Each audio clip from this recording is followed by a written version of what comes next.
go on. Okay, now that that's fixed,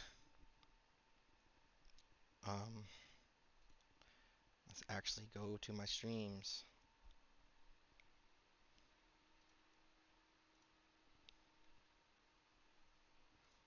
Is it working?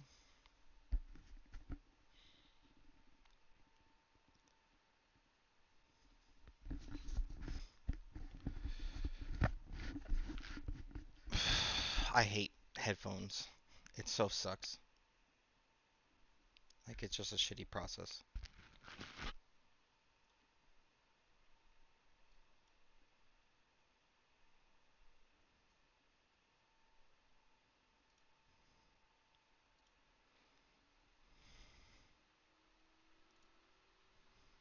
Honestly,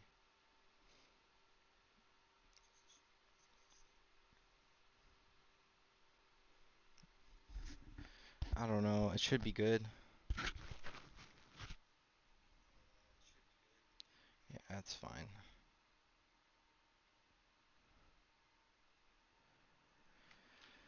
Okay.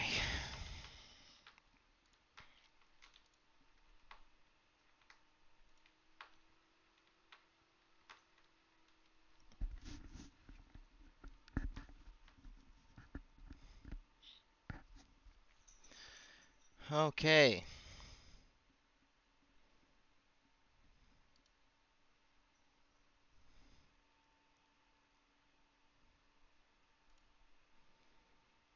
Well, we're live. Now I have to open an in private browser.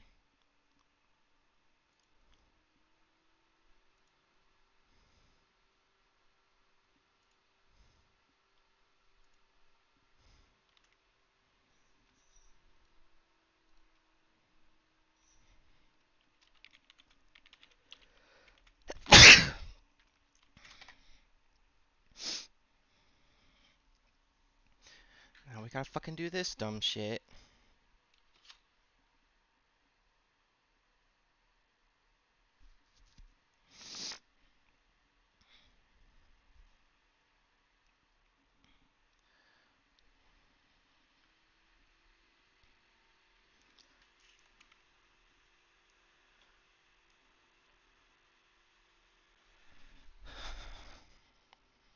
I don't know if it's even connected correctly. There's 20,000 windows to go through. Yes, it's fine. Okay, great. That's great.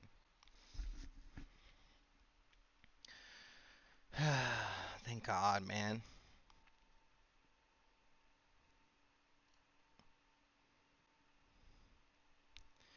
Yep, so we're starting soon. Let me just get my stuff up.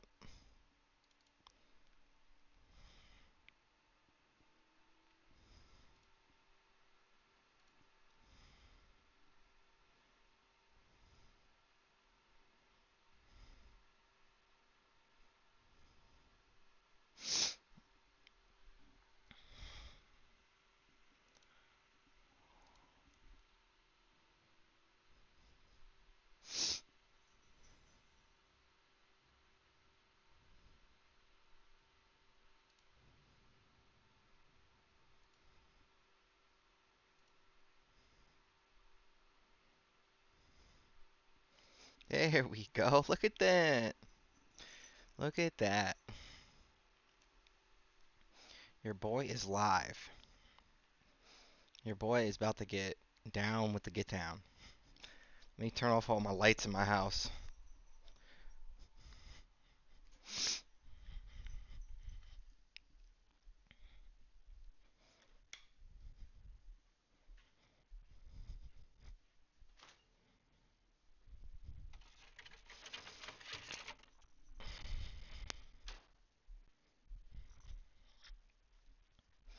It's kind of weird now that I can't hear nothing in my headphones. I'm just kind of hoping that when the videos come on that it kind of works again. I got glasses, everybody. I can see again. I can actually see.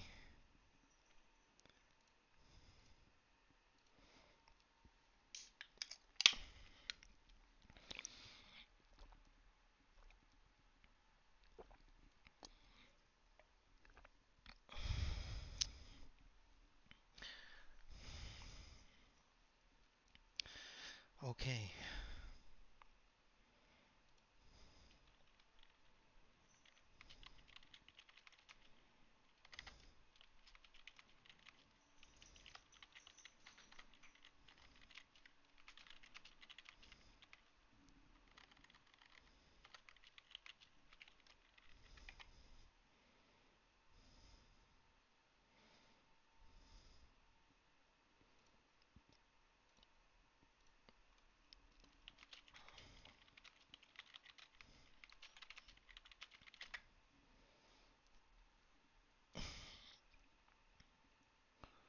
Okay.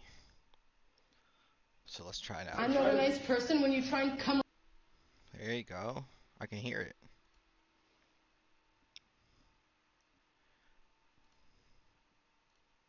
on to me while I'm working out after I tell you I'm 17. Are you out of your f***ing mind? Get out. Did he say? Whoa! Whoa! Did he say? Whoa!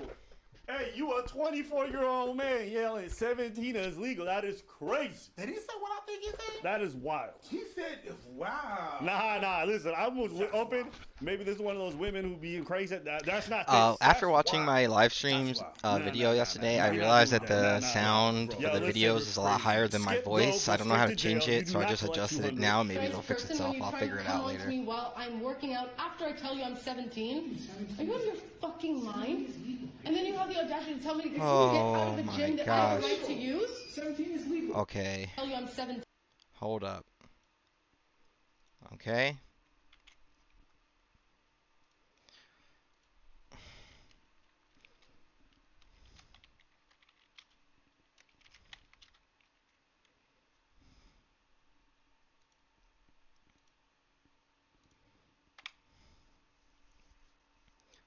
Okay.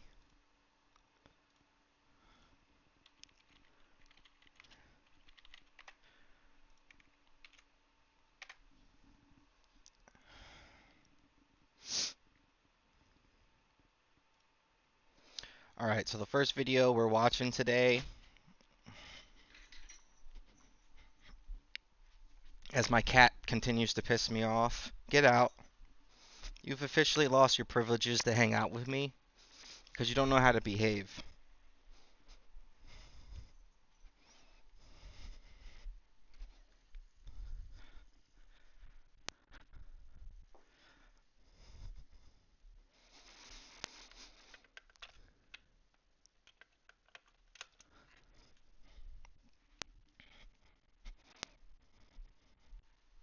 There's your problem. Do it again, we're gonna have issues, kitty cat.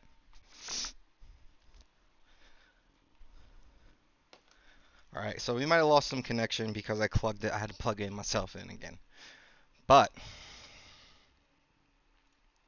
if you're here with me and you hear me and you're watching the stream and you're live, what up? You know who it is, Matiao. Yao. So, King Wizard, you know, whatever. Honestly, it might be King X Wizard because I'm no longer associating with, being a wizard. Unless you're talking about a wise man, then yeah, certainly a wise man. But yeah, so I got new glasses. I can see, right? I changed the camera angle. So if you didn't know, any iPhone 10 and up has the ability to do what I'm doing. It's called Epoch Cam. There's a free version where you can get the watermark, so it'll have the Elgato symbol, like right here. You can use that. I didn't really want that. It's annoying to have it right here, so you can't see anything in my shirt.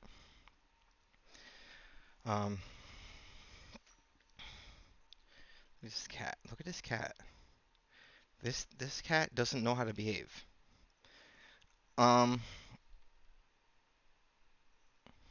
She's spazzing out because she wants food. The bad part about it is she has food. There's food in her bowl. It's an automatic cat feeder, okay? People say you overfeed your cats all the time, so they recommended getting a thing so it didn't overfeed our cat. And here's our cat now, losing its dang mind, lost because it doesn't know how to behave. Can you get down?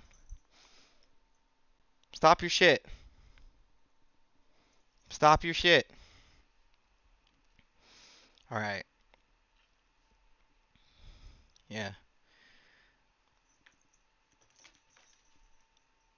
Kiara, stop.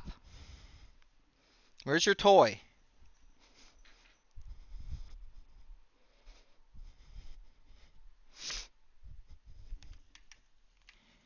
You better stop freaking out. I don't know what's wrong with you.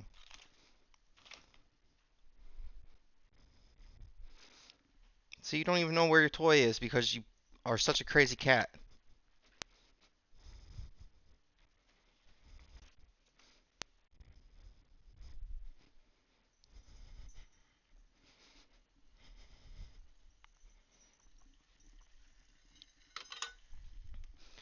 If you don't leave me alone,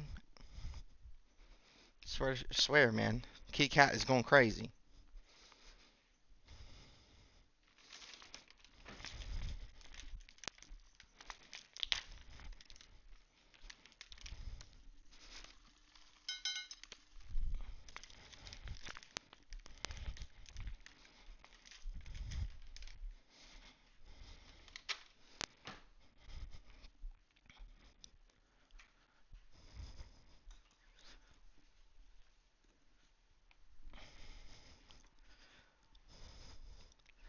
Okay, emergency plan activated. I couldn't find her toy. I feel like I've seen it somewhere recently, but I can't remember where I saw it. Um, yeah, so she's crazy. I'm getting hit by an elderling.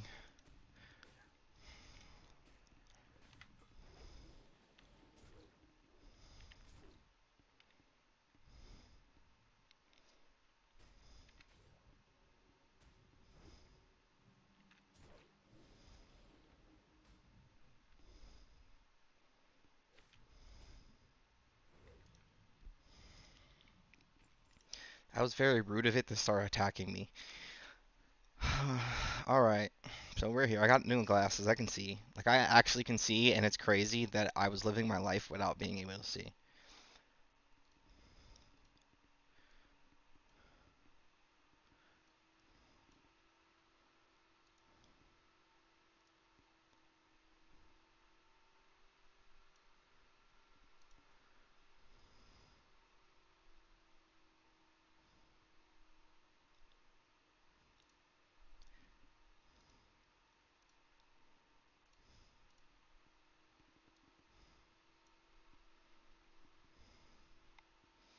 Okay, so now I got both my chats up.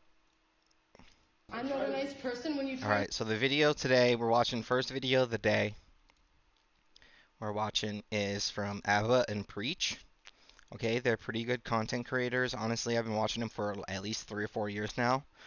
I like the appeal. I don't understand the whole we're not friends thing, but that's not for me to understand. Okay, that's for them to understand because they're the ones that have to deal with it.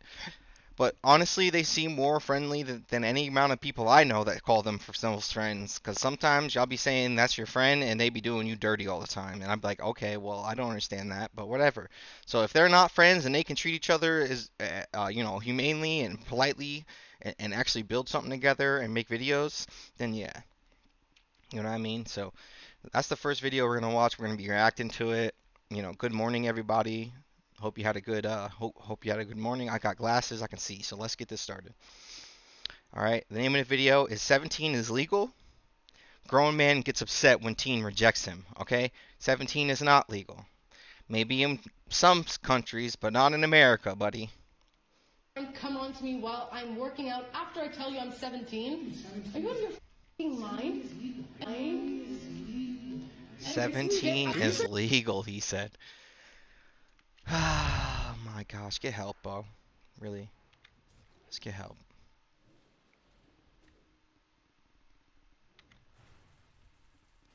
17 is not legal. Wow. Whoa! Did he say? Whoa! Hey, you a 24-year-old man yelling 17 is legal. That is crazy. Did he say what I think he said? That is wild. He said, wow. Nah, listen, I was open. Wild. Maybe this is one of those women who being crazy. That's not this. That's wild. That's not this. Wild. No. We're not doing this at all, honestly. Bro, Yo, listen. You're crazy. Skip, go straight to jail. You do not collect 200. Nice person when you try and come on to me while I'm working out after I tell you I'm 17. Are you out of your fucking mind? And then you have the audacity to tell me to get out of a gym that I have a right. Bro, you have no argument. He has no argument. Why is he sitting there saying it over and over again? That's how you know he's stuck.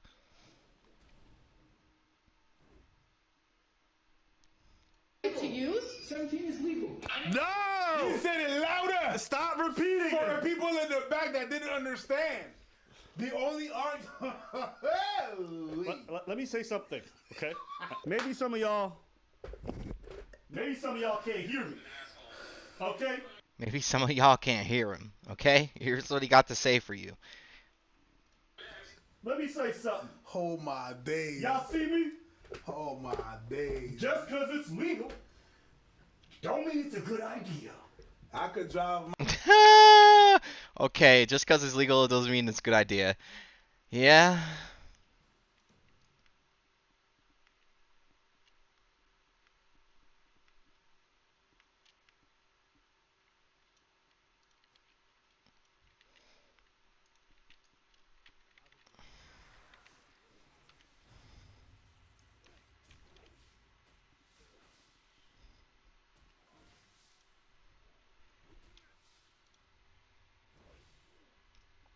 Kill the big one first.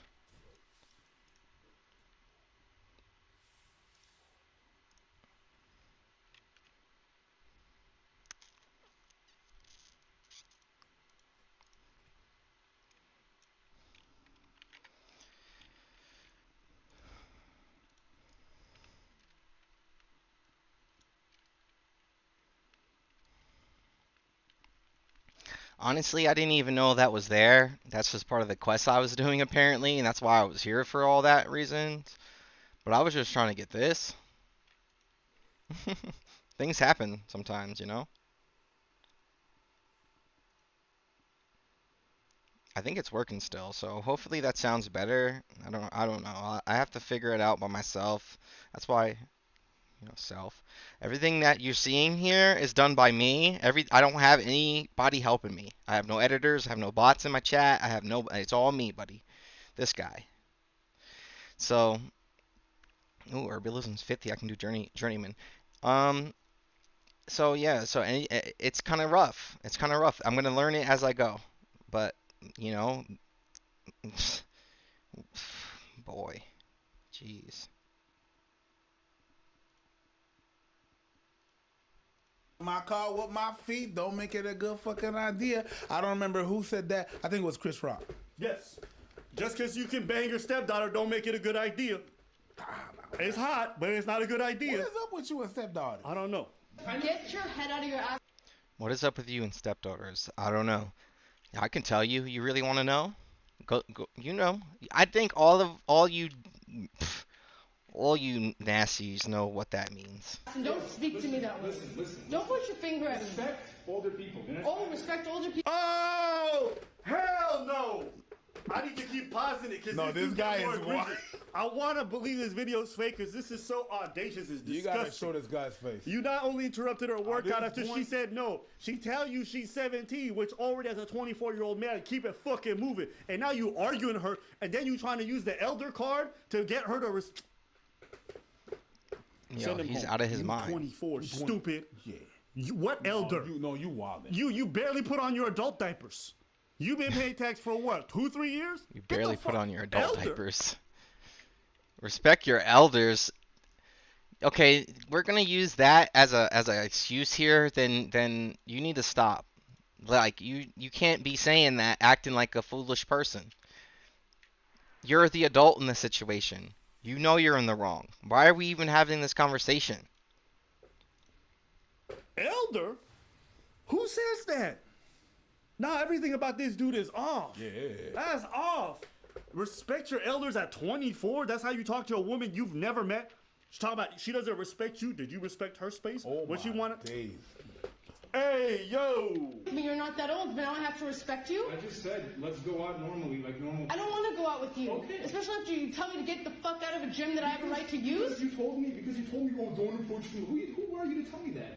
Listen, guys. Who is you can her cry to about- tell? Who is her to tell you that? It's her body, no?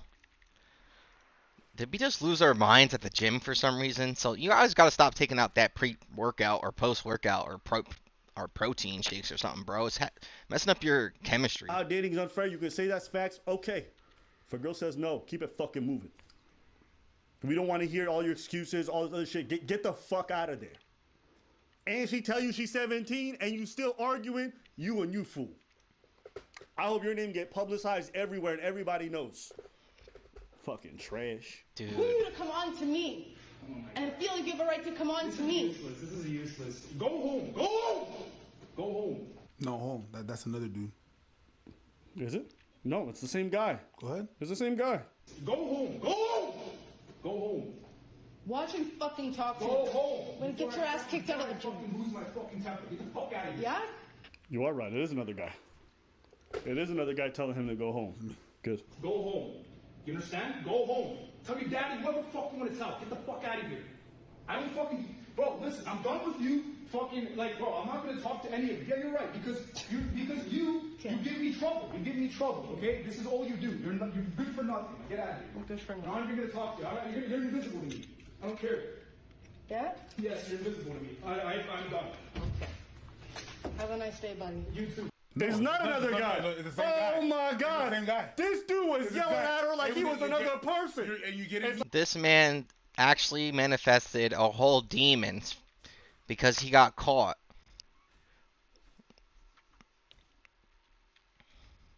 That's what all that going on demon time will get you right there. He thought he was on demon time talking to the 17-year-old to film himself. It's a dang shame, buddy. Yo, press F for respects.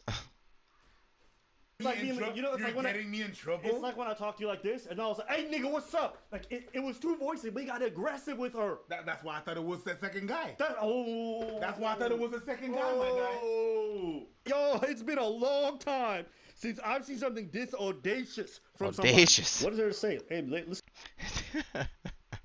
That's a good one. Yeah, it's kind of wild, honestly. Brother, you know you're in the wrong. I just don't want to. I don't want to like lead you to stray or something. But what are you doing? You know that's how you get messed up. Like, can we just be adults? Why is that such a hard ask for some people, man? You're the adult. Please just be the adult.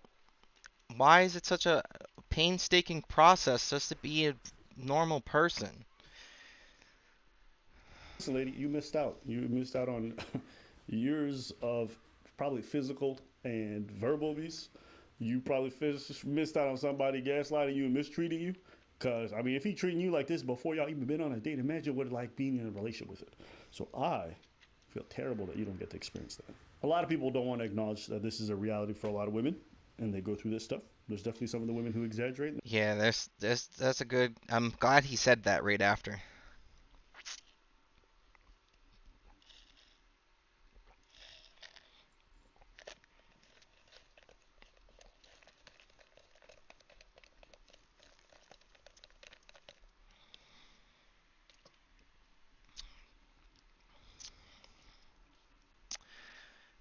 Some of the stuff that you see when in these certain situations are kind of setups, you know what I mean? They're getting lined up for it. 'Cause it's like content hunters or heresy hunters or something.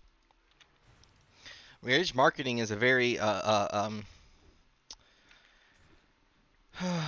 very particular marketing strategies, and a lot of people are starting to see the power behind it, so that's pretty much their entire shtick.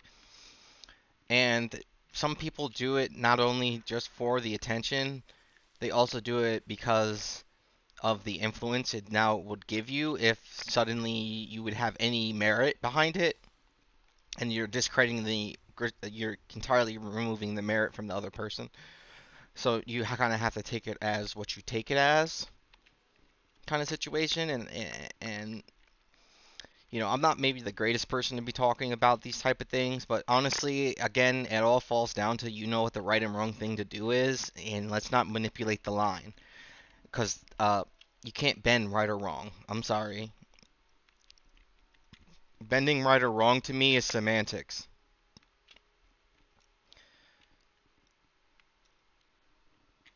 There's some of the women who really go through it, and you're seeing it recorded like this in real time. Because all I had to go off was voices. If I didn't know better, I thought it was two dudes about to scrap with how this dude's voice changed and how he was talking. That's facts. And that's how he was talking to her. Because she said no, she wasn't interested, and that she's too young, and that you need to leave me alone. That boy couldn't handle rejection, but I wouldn't. Why are you trying to pick up girls at the gym, bro? Go outside. It sounds like there's nobody else in the gym. This sounds like it's a building gym, okay? Judging by the size of it, and how quickly she was right at the door. I could be wrong, but it looks like that because no one else intervened. And I find it hard to believe if you in a gym and you hear an argument like that, there's no way nobody intervening. With voices getting that loud, Yeah. there's no But way. nobody was in the gym. That looked like a condo gym. Yes, that's what I'm trying to say. So, the reason why I'm bringing that up is that this dude got that aggressive with her when they were alone. But thankfully, it looks like she made it out safely. So unfortunately, we don't have more updates and more information because I think it would give more context to the dude. And I feel like this dude should be blasted out everywhere. But maybe she didn't want to for her own safety because she didn't seem like that's she was very too well up in important. the head. Listen, grown man shit. Honestly, that should be the main thing, your safety. Because your safety is really up to yourself. I hate to be that guy. Oh, we're getting hitting hard hitting topics today.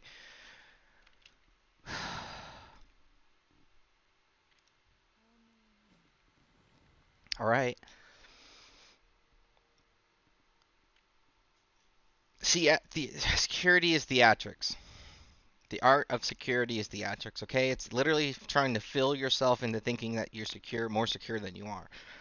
That's the entire premise of the security industry. So, again, it falls down to yourself. You're the one that has to be, smart enough to be like, oh, okay, I'm taking care of my own security. So please, that what they're saying, what she's doing, might be what she's actually doing.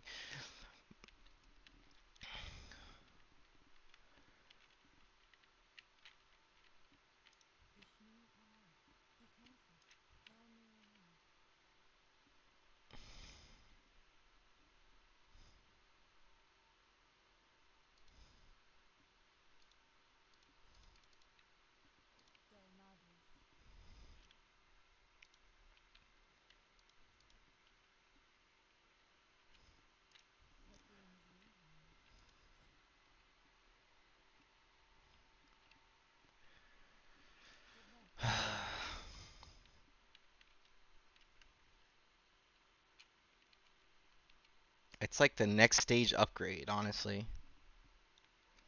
But axes are in Stormwind, I guess. That's fine. I got a bag. I got some more space, but that's gonna If have a to do girl for now. tell you she anywhere near the illegal age, keep it fucking moving. Unless you're 19, 20, even if you are, if she tell you she rejected that way, keep it fucking Before moving. I leave, though, I should probably go do To the left, skilling. even though I'm pointing right. It don't matter. Just move. Leave. Go home. Go somewhere. Just don't be there. I don't get it. Dudes who holler at teenage girls while they're grown-ass men in their 30s, you disgusting. And I hope, whatever police got to catch you. But a girl tells you her age, and you there arguing with a teenager. Couldn't be me. Your thoughts? Some of you guys need to really learn how to say no, and how to take a no. It's not the end of the world. There's gonna be other no's. That's one. Two, I'm not saying it was better back then, but back then, I personally would have never Because you don't know if that girl has big brothers. Because if you would holler at my 17-year-old sister, As a 24-year-old man. I would have gathered the troops. Oh, yep. And we would have come back to that gym and set you up. Yep. Set you up. And I'm talking real talk. And I know I'm not the only one. I will call cousins, brothers, third cousins, uncles, my mama and them. Mm-hmm. And we getting you. That is crazy. That's for once. And for you, my girl, I really hope you file a report or clip, like you and you show that clip to that guy. It went viral. Yes, it went Everyone viral. saw it, including the people who know The him. people who know him. Absolutely. You know what's also real? Sometimes the people originally take it down. Why? Because they family act like you, and so they don't want something bad to happen. Absolutely, because you don't want your daddy, your brother. Yeah. Because your They say, family. and Your family. they got, you know what they got down south? Oh, click, click, pow, pow. Yeah. Chicka, chicka, The wow, wow. escalation is Oh, crazy. yeah. It ain't a beating. No, it's not a beating. We people. I know. Somebody getting clapped. I know some families. You would have do that to one of the family members. It's a kidnapping. Can It's done. can we just scroll it back? Scroll it back. She said she's 17, and the man said he's legal. That's legal. Why do you know that? Why was that such a quick reply? The fact that he knows that doesn't surprise me, but that's your go-to answer. That's I'm 17. That's a bit fucked up. That's a bit wild. I know what is legal and what is not. The fact that Hold up. like a girl tells you as a man, a girl that age, not a woman, a girl that age tells you, I'm 17. What are you doing? T'as pas honte? Yo, there's two layers. T'as pas honte, dog? Like she looking at you and she's saying, nah, dog. And you double down? There's two layers to this. Age of consent is not always clear cut. Sometimes the 3-year difference. Sometimes past a certain limit, it just cuts off. Knowing it, is it weird in a vacuum? No. Having it instantaneously ready to go as a Weird. reply, that's fucking weird. That's why. My boy. Eventually something is gonna happen to you. Oh, yeah. Yeah, the admission of knowing is if you know, like if he said, "Oh yeah, that's legal," like he know, like that's what he'd be trained. He's like trained in the knowledge or something. Like he's acting like that, and you know it's good. Like he's a malicious force. He's up to no good, doing things he shouldn't be doing. It's not that hard to understand. I don't even need to wish it upon you, but if that's how you act out there with girls, my boy, something is gonna happen to you. And when that happens, to me, it's just something that happened. Quick announcement. We got the Reddit and the Discord up, so be sure to check the descriptions and the link below for that. We also got our little video editing contest. If you want a full-time job working for Abba and Preach, you doing our shorts or TikTok, you can apply easily by just making a video being edit good. of us on TikTok. You edit it your way and make the hashtag below Abba and Preach video contest. That's Abba and Preach video contest, and then put it up there. We can put unlimited entries. We want to see how well you know the algorithm, how well That's you can make good. content that I like people want to that. watch while also representing us. And if it's possible, we'll give you a fully remote job, paid, doing work for Abba and Preach. So we want to see.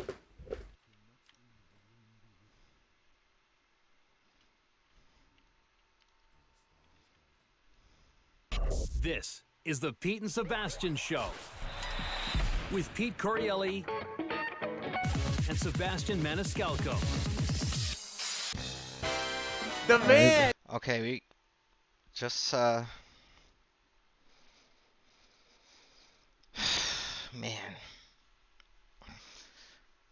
Um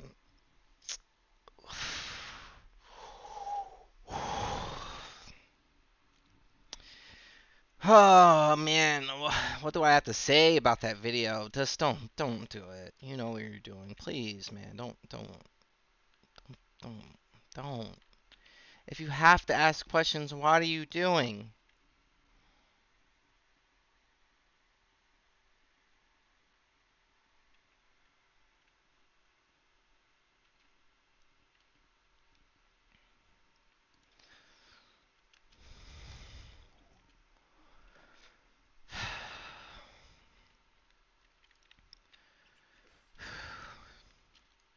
Yeah, I don't know. Um,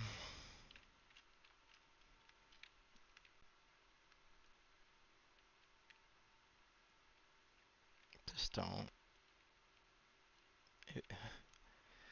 I shouldn't have to say that. I shouldn't have to.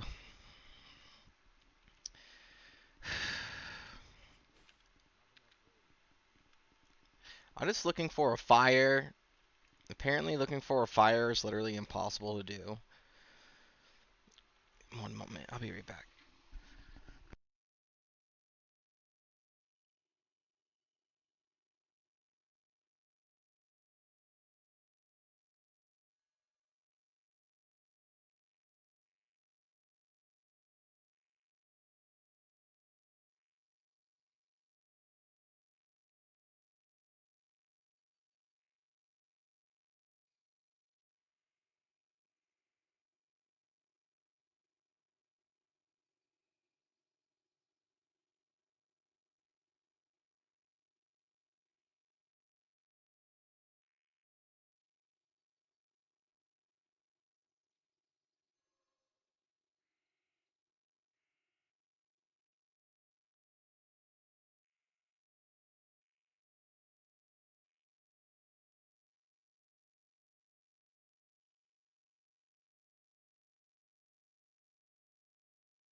All right, I'm back. I just had to use the bathroom real quick, but I'm back. Um, yeah, please stop reading Predator. Like, if I have to include Predator mathematics into my life to make sure I'm okay, I ain't fucking with it. Excuse my language, but I really don't want to handle some bullshit like that. That shouldn't even be necessary to go through.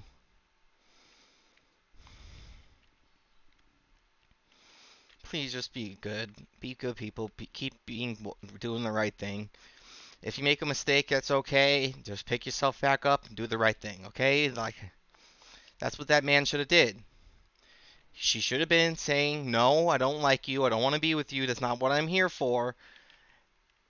And he should have kept it pushing. Plain and simple. All right.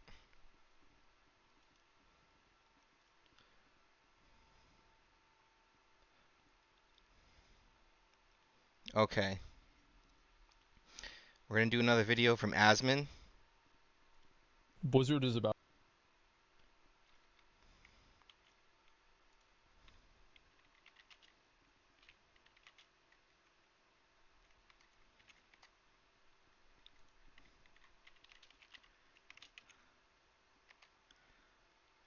Okay. All right, we're going to move into the second vid. Um second vid. Second vid, ladies and gentlemen. So, second vid is going to be another one from Asmund. Since we're playing World of Warcraft, we're going to talk about World of Warcraft. I like talking about World of Warcraft. That's why I'm playing it. And if we're going to do this right this time, we're going to have some more voices that are in the table.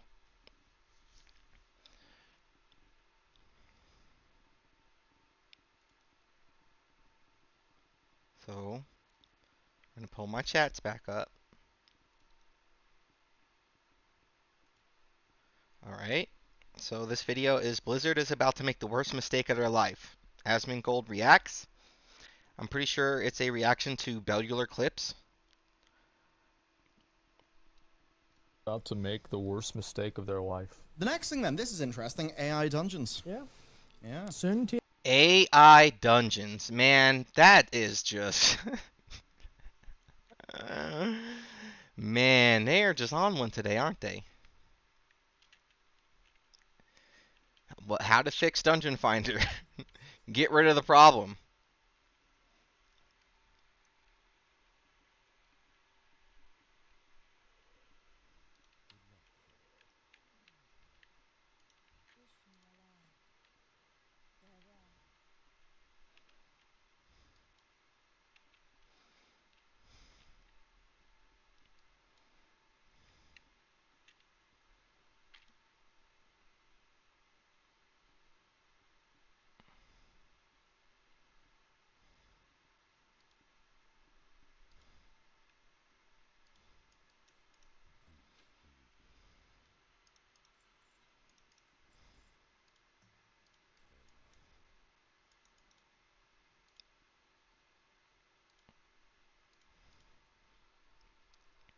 PM. Now, there's so difficulty, instance, dungeon follower, brackets new, players 1 through 5. What could this possibly relate to? And the AI answer is maps. Final Fantasy 14 with Judy. Yep, the what's it, trust Judy support system. Judy support. Yes, Judy support Also system. known as a trust system before. Yeah. So if you can do a dungeon with AI NPCs, for a lot of people, Isn't that like what Final Fantasy does with the trust system?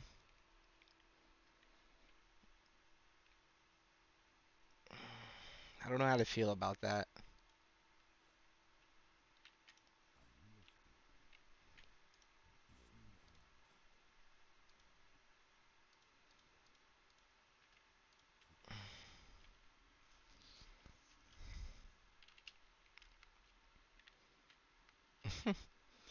Man, this World of Warcraft chat sometimes I think gosh. Because some of these people will be just saying the wildest stuff. this could actually be fairly big. And in FF14, What do you got to say, Asmon? I think this is the worst decision Blizzard could ever make. Okay. A lot of people are holding on to the last vestiges of their gaming credibility by telling themselves that if there were 5 of them in the game, that every boss would die in the first try, and they'd never wipe in a raid or in a dungeon.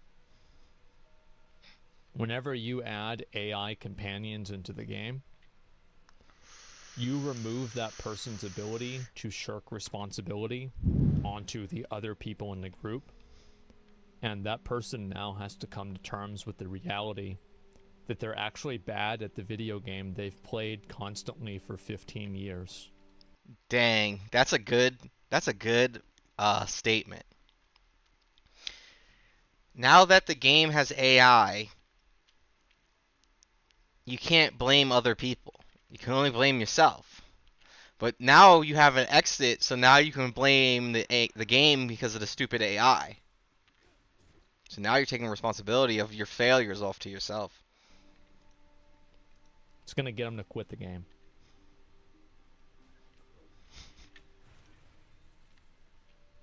Maybe. I'm worried. I am worried, guys.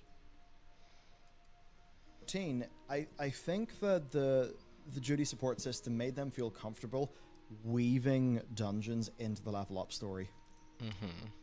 I went to the Endwalker like press event for Final Fantasy XIV, and I did the Endwalker dungeon with a few content creators, and it was actually really kind of annoying, and I was getting agitated. And then I did it with the trust system, and I had so much fun. I was like, this is so much fun. I love this. This is great. Like, The trust system is that it's just bots play for you, right? Instead of doing it with like other people, you're doing it with like Thancred and fucking Alphanaud and I forgot the last one that was there, Alice maybe, and they just like do the dungeon with you. Which I think was kind of sometimes important for how it's like narrative they, played out. they always have. Yeah, but they but felt more confident being able to do that. That people could still play them single. Yeah, player. it was such a they always... it was such a pleasant experience. I just got to do the mechanics. Nobody ever cried, "Oh, wait for my mana!" Ah, bitch, shut the fuck up, you bot. Catch up, bitch. Yeah, it was so much better, dude. I had such a good time.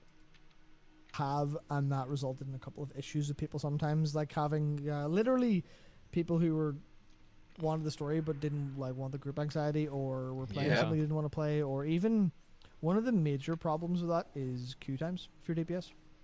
Yeah, especially when it comes to older content. So you don't have to worry about that at all with an ability to have AI people do stuff with you and literally go, there you go. And it also works as in, now I don't know if WoW will be able to do this because it would be very heavily scripted. But one of the things 14 does, which is really cool, is the allies you play with end up being more or less like tutorials in a way. Where if you... Well, they're better than players. They're better than players. Whenever the boss does the fireball, they go behind the thing that you have to go behind for the fireball every time. The big boy casts meteor, they line of sight the meteor every time.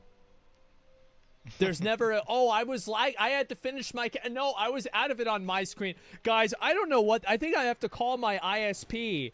Oh, oops, oh, I'm sorry, I wasn't paying attention. So, oops. It never happens. Watch their behavior, you learn what to do. Flippy for games. In a world where you can have a load of AI people and they give callouts and do callouts and say things and explain them in text boxes that appear on your screen, then you see... Yeah, that actually is true, too. It's a very good point that he's bringing up, is that the AI trust system in Final Fantasy actually says what to do for the different mechanics. Oh, look at that. The tank has said, you know, healer, they're about to hit me. And say you're the healer, and you go, oh, right, they're about to hit, I'll heal up. Like, I'm trying to remember, like, there was another game that I saw that with, like, very recently. I forgot which one it was. You'll see that as a DPS. And that can be completely automated. By design, yeah. Maybe you see it as a DPS, you see the tank saying, healer, top me up after this attack. Is it Dragon Age? And then next time you go in the dungeon, you go, oh, Dragon's I know Dogma. How that works. Yeah, Dragon's Dogma. Well, I can feel that now, I feel comfortable. So there's a potential for that in there. But it is also mostly just the idea of, yeah, you want to play the game, but other people are scary. There you go. And you, like, obviously you could see it's not that they're scary. Well, it is that they're scary. I'm scared of wasting 13 seconds of my time.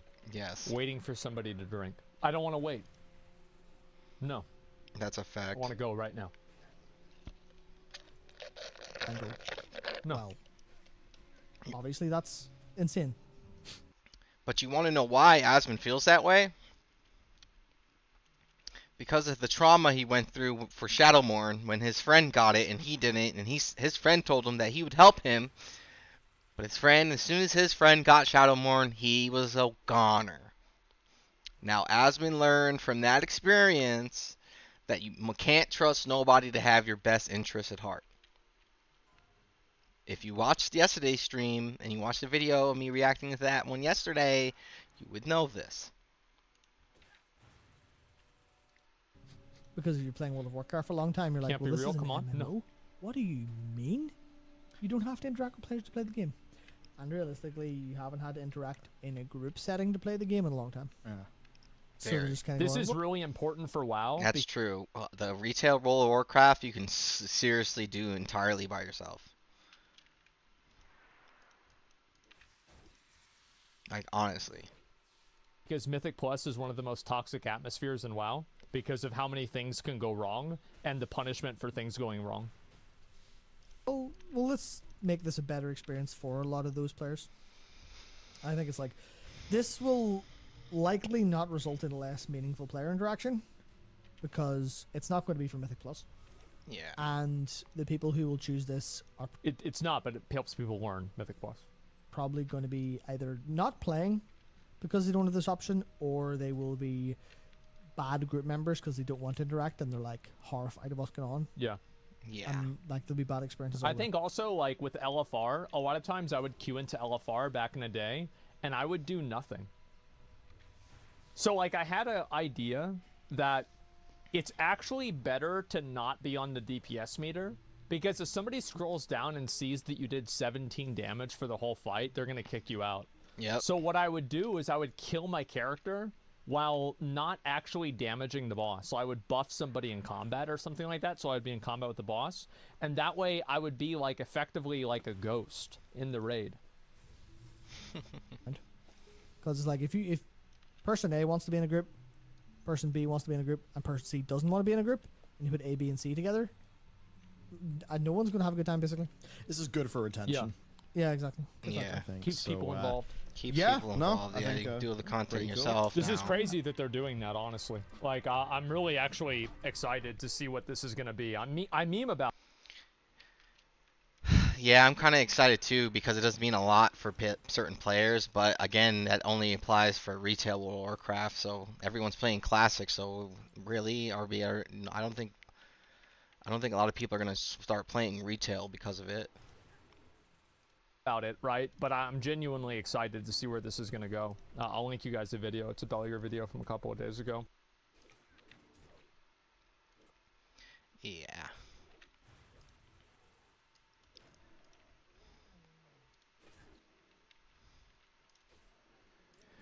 All right, yeah, so that's cool, I guess. AI teammates trust system in World of Warcraft.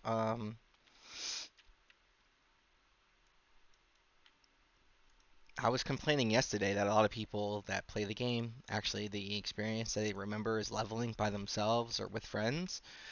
But a lot of people play this game by themselves. A short amount of time of playing, like if you weren't playing consistently, if your friends had the ability to play more than you, then even an hour of time of them playing more than you was enough to push them way further away from where you were, and then you'd have to play catch up the entire time. Let's be real, okay? That's just the truth.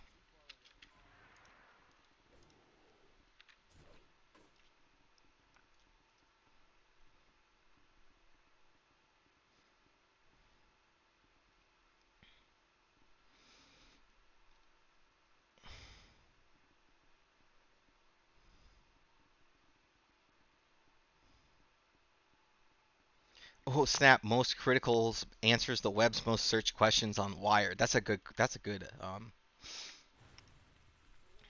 video. I'm always. All right.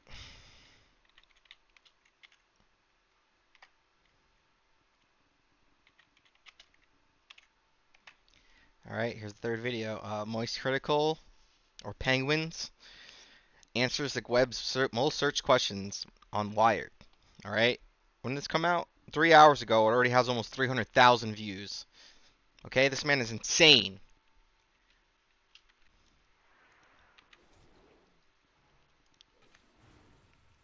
Critical, and this is the Wired autocomplete interview.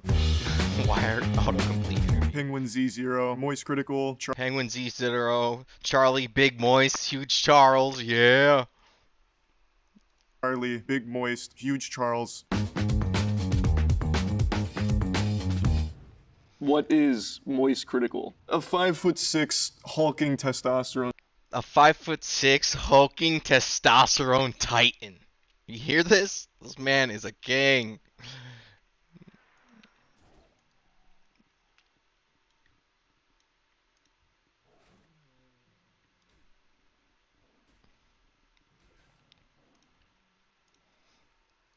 Titan who makes a bunch of wacky, silly garbage on the internet. That's a fact. What does Moist Critical do for a living? I just post really ridiculous things on the internet and got lucky enough that it enables me to survive. What did Moist Critical do before YouTube? Nothing. I was 10 before YouTube. I didn't have a career or a job. I was still just snorting glue and drinking milk. I was just a baby boy. So I used to mow lawns for money, which probably isn't allowed with the child labor laws in America. What is moist critical email? Just criticalcontact@gmail. You're gonna have a hard time reaching me there. I did meet one of my best friends through email. His name's Kaya. He reached out a long time ago with a super sad message that really tickled my heartstrings. I replied back, we became good friends through it. But these days, most people just sign me up for cult newsletters and a lot of other like really awful WebMD like hypochondriac bait. But you're welcome to send me something. I probably won't see it though. I'll just give it one of these. Facts. Why is moist critical? Throws it away. Throws it away. Throws it away. That's what he did. It's garbage. You don't need it.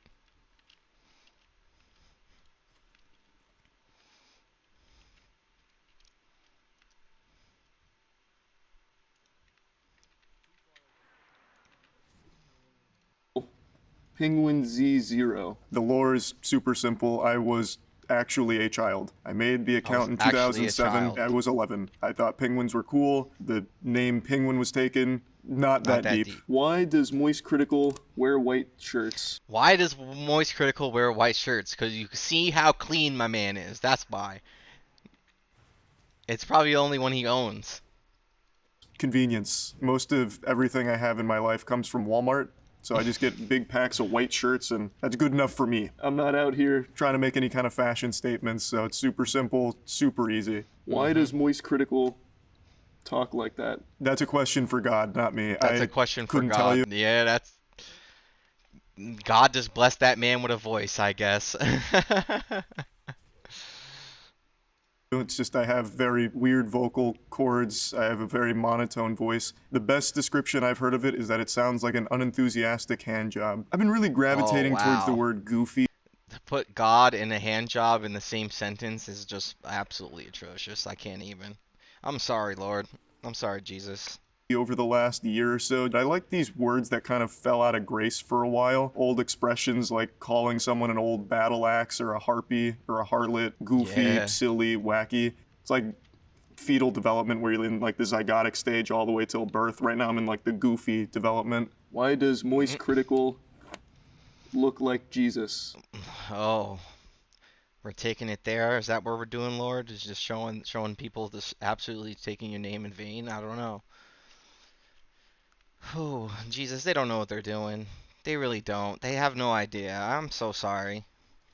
I just don't think I do. I really don't. I just have long hair, and I'm short. I don't know if Jesus was short, but other than that, I think that's where the similarities stop. He had like really brown hair. Mine's more black. I don't think I look like him at all, but most people seem to think I do.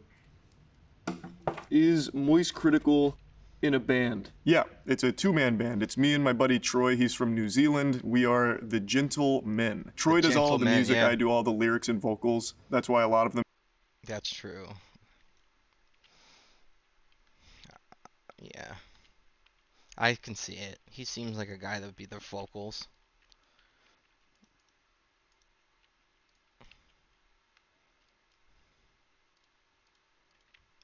This man been up here by himself. Well, picked the wrong guy.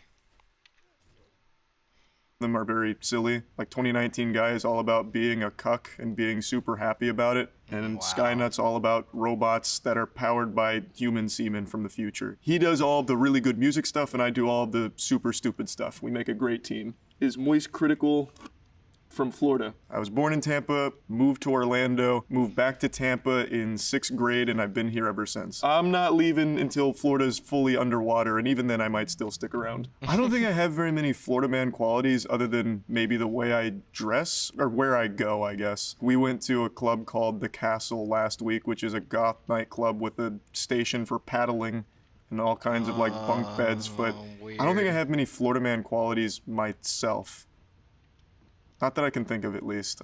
Is Moist Critical jacked? Not to toot my own horn, but I do lift very often. I was a human. Yeah, for a 5'6" person, he's kind of rocked out of his mind, honestly. Science major with a concentration in exercise physiologies, but I'm not really jacked. I keep myself lean because I'm 5'6", so if I get jacked, I look like a meatball, and it looks really gross. Is Moist Critical scared of cockroaches? Nope. Common misconception. I scream because I'm trying to scare them away. Yeah. So I'm not afraid of anything except flying. Is Moist Critical Cockroaches scared of can flying? fly. What do you know? Yeah, I am scared of flying. It's my main phobia. Really the only phobia. Oh, he's scared of flying. So if he was flying, yeah. Flying's not that bad, honestly. I mean, it's a tragic death, but I mean, it would be instant. Just make sure that you do the emergency thing so you die instantly. You know that position they tell you to go into? It's so they can keep your teeth intact so they can identify you after the plane crashes when they pick it up.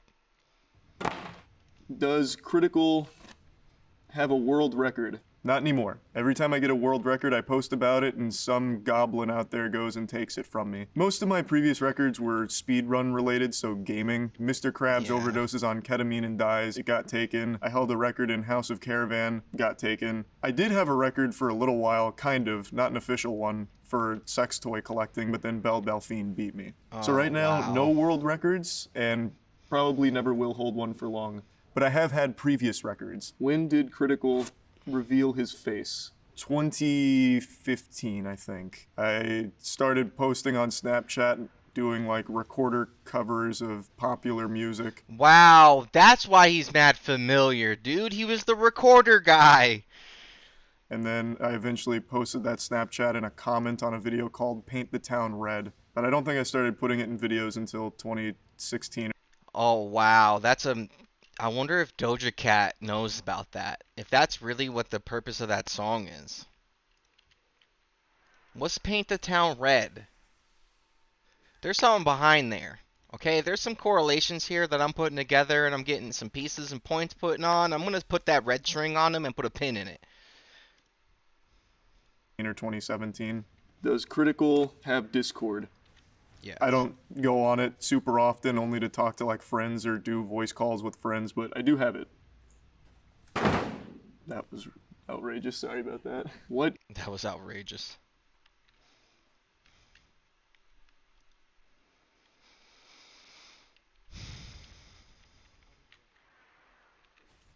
So far, Moist Critical just seems like a regular dude, and somehow he just got absolutely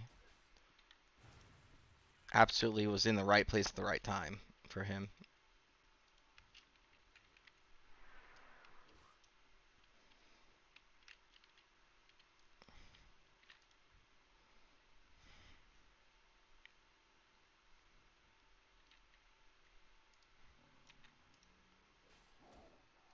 Is Penguin Z0's favorite anime? Code Geass. It is, I think, a masterpiece. It has one of my favorite endings in all of fiction, and I think the whole thing is just beautifully written. What does Penguin Z0 drive? An SUV. I got an SUV a little over a year ago. I just like the SUV more because I'm very risk averse, so it's a safer vehicle. What is Penguin Z0 favorite game? City of Heroes. It's an old MMO that I think is truly underrated. Dude, City of Heroes was so good that PlayStation somehow got it on the PS3 and it just blew the hell up.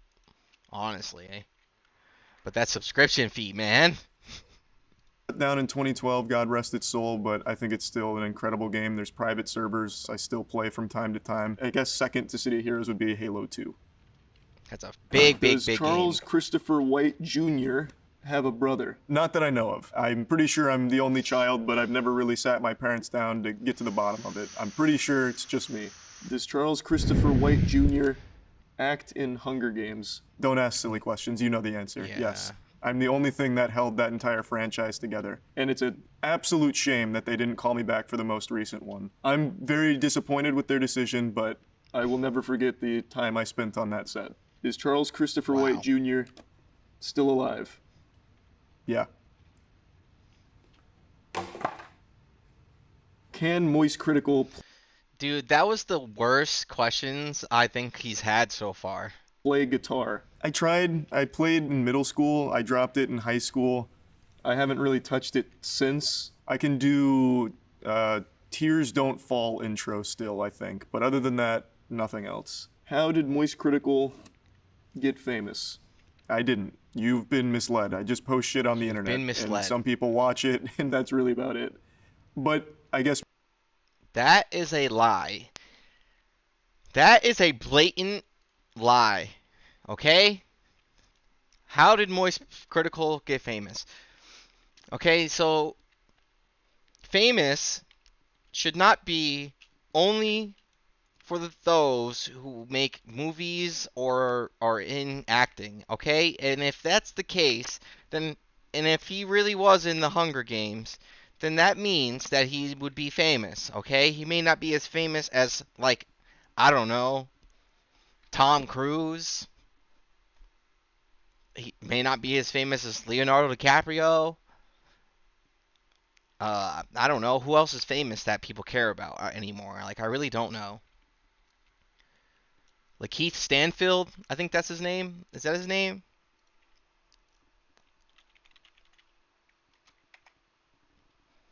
Yeah, Lakeith Stanfield.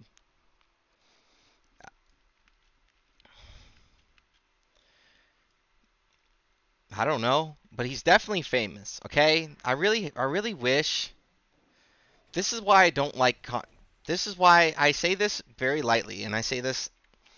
I don't like content creators for that reason. And it's only specific ones because it's the ones that have the influence. It's the ones that when they go on, Moist Critical goes on YouTube and live streams, the dude has like hundreds and thousands of viewers.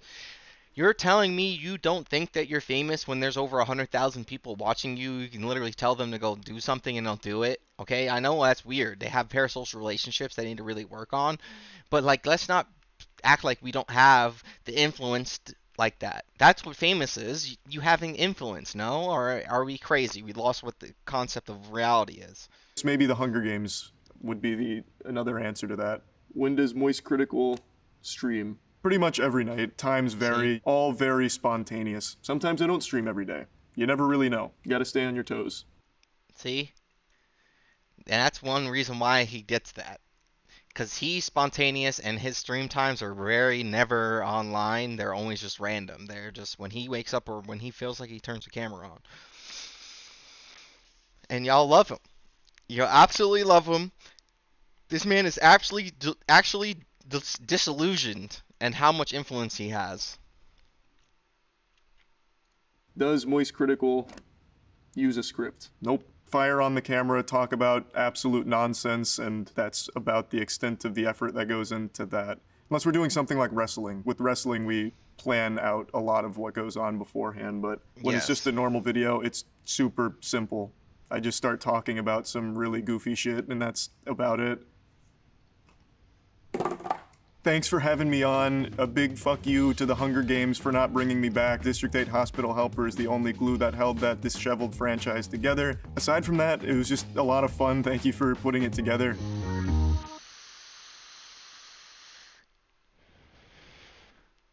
Wow. Did Moist Critical save the Hunger Games? Do not tell me people. That's a good video, guys. Oh man, that was good. Moist Critical, my follow-up thoughts, bro. I'm sure eventually all these videos will get to you somehow. I'm sure one of you guys are not gonna like what I'm saying. Man,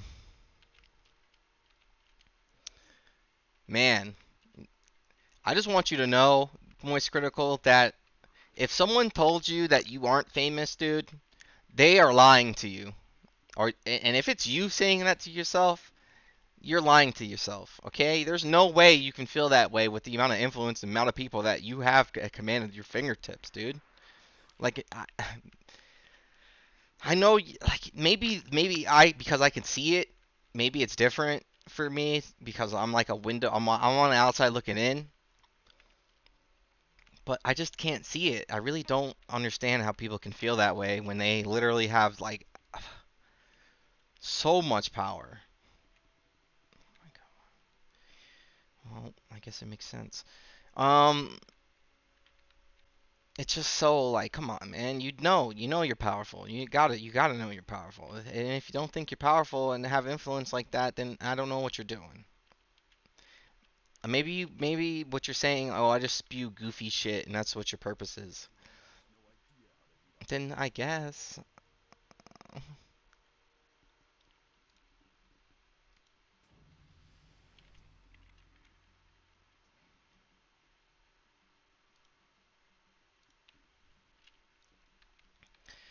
to say you're not famous, dude, no way. I'm sure that random people on the street can notice who you are and be like, "Oh my God, it's Penguin Zero. Oh my God, it's Moist, Big Charles, Big Moist." I don't know. People call you all kinds of weird stuff.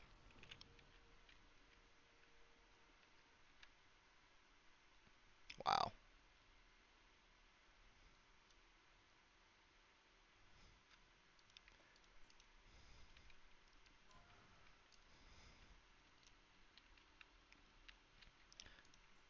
It's like a same, but it hits faster. I don't know. That's a very tough one. I can probably do it like here.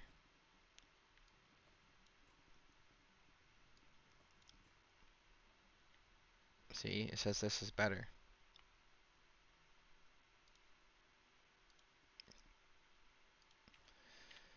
Sorry.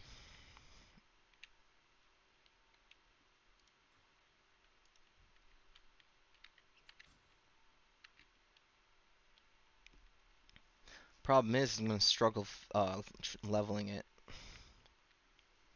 So I'm just gonna try to hit everything so I can get some skills. Man, but that's a good video. I'm glad that he got one of those videos so he can see more personable of a person. But man, to say that you don't think you're famous, I don't know, man. We're in a movie. People know you for District 8 Helper 3. I don't know what he said, but he said he was like a small part.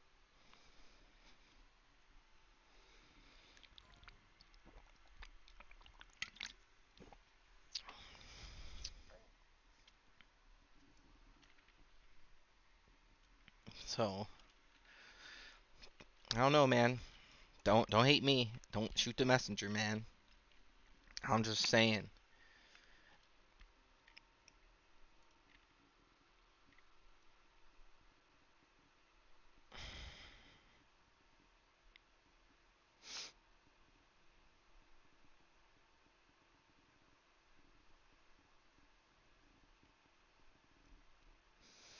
Okay. So,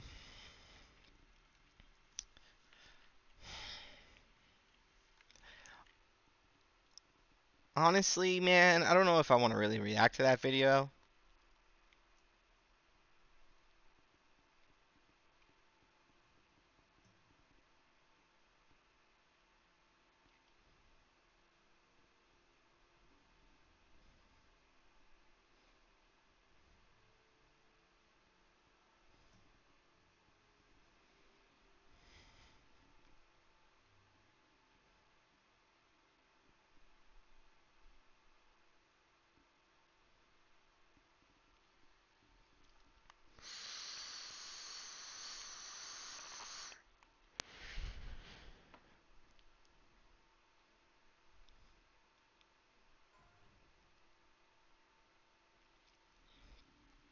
I've actually wanted to talk about this for a while. This is one of And I know a lot of people don't like Austin Devon's voice, but that's fine.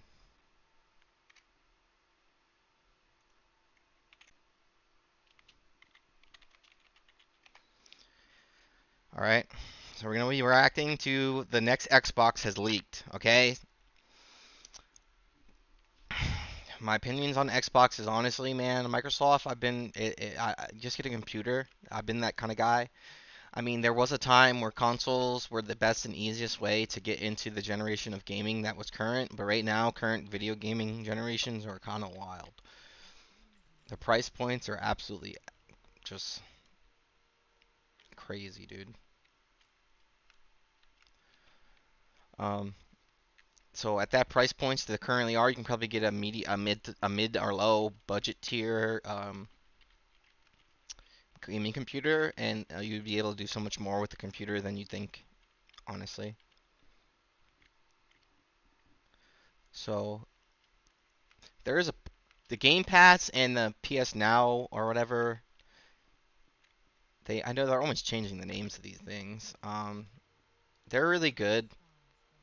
I think they're really good investments because it's like you get so many games for like $10, $20. So I can understand for Series S, that's the only reason why. That's the only thing saving Xbox Series S. Okay, people. I know people don't want to hear it. I'm sorry. The Xbox Series S technically shouldn't even be part of the next generation because an Xbox One X is like way more powerful than a Series S. Okay, the Series S shouldn't even been made. It's honestly holding back the generation. Saying that, people will argue that the Switch is holding back the generation, but I don't even think the Switch is even competing with console wars anymore.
I could probably.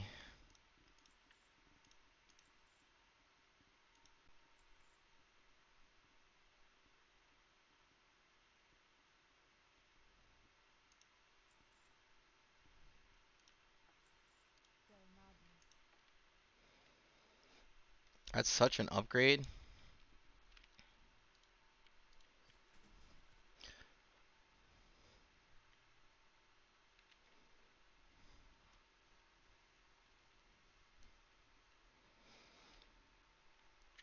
It's kind of weird that the best items for warriors is a two-handed staff.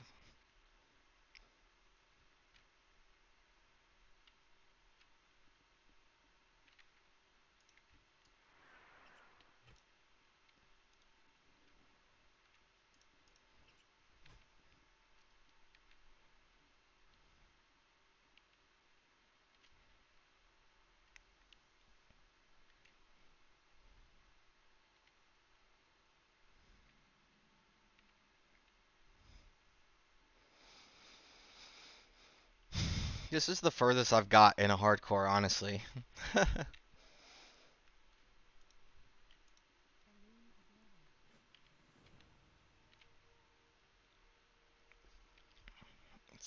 If it starts making me do Dark Store stuff while I still have these quests in my bank, I'm kind of pissed.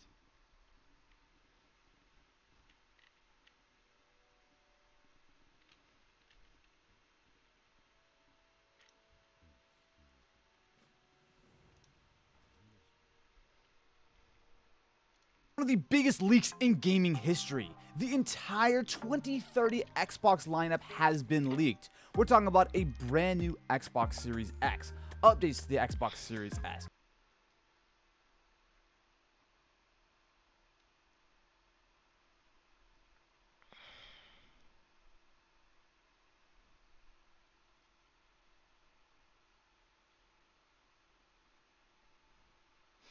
They put better Bluetooth and better Wi-Fi in there. It's going to be at the same price, and they're saying it's going to be Gen 9 console. A brand new controller, and what Microsoft are planning.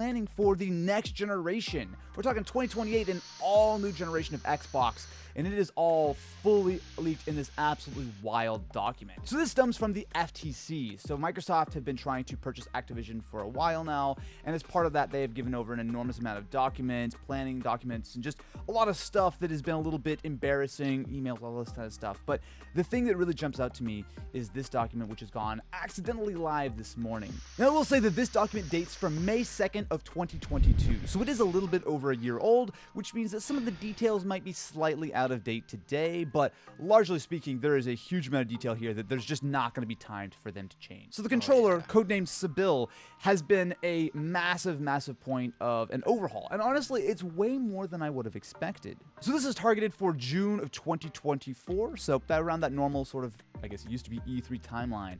And the things that they're going to be doing with this, I would argue, is a bigger update to the controller than we went from the Xbox One to the Series X.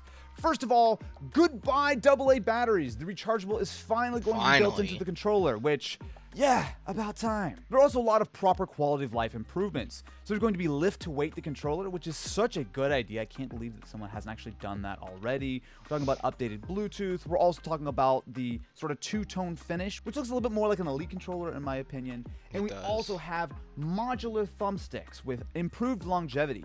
Now, a lot of when you look at this dock, a lot of what it seems like they're aiming for here is not only an improved controller that can be used not only on console, but also, of course, on mobile and cloud and whatnot, but also to make it a little bit more sustainable, right? So getting rid of those AA batteries, having a rechargeable built in, of course, USB-C, having the ability for you to fix your own thumbsticks at the very least. Now, what they mean by modular thumbsticks, I'm assuming is just like you could pop the stick off. I'm gonna go return these quests. I don't think it's something like, oh, Hall sensor and something that's significantly more, involved, but still a major update to the controller. We're also talking about motion controls in this. So there's going to be an accelerometer built into the controller, and the haptics are also going to double as speakers. When I look at this controller, what I really see is this is Xbox targeting a much more DualSense-like controller. Yeah. I think that Microsoft would probably call a little flat-footed when they saw the DualSense controller and just how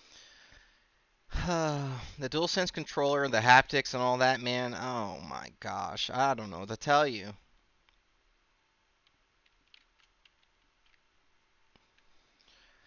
They kind of pushed the controller of PS5 controller into a series of its own, and I think Xbox is now doing something to like try to make up for it.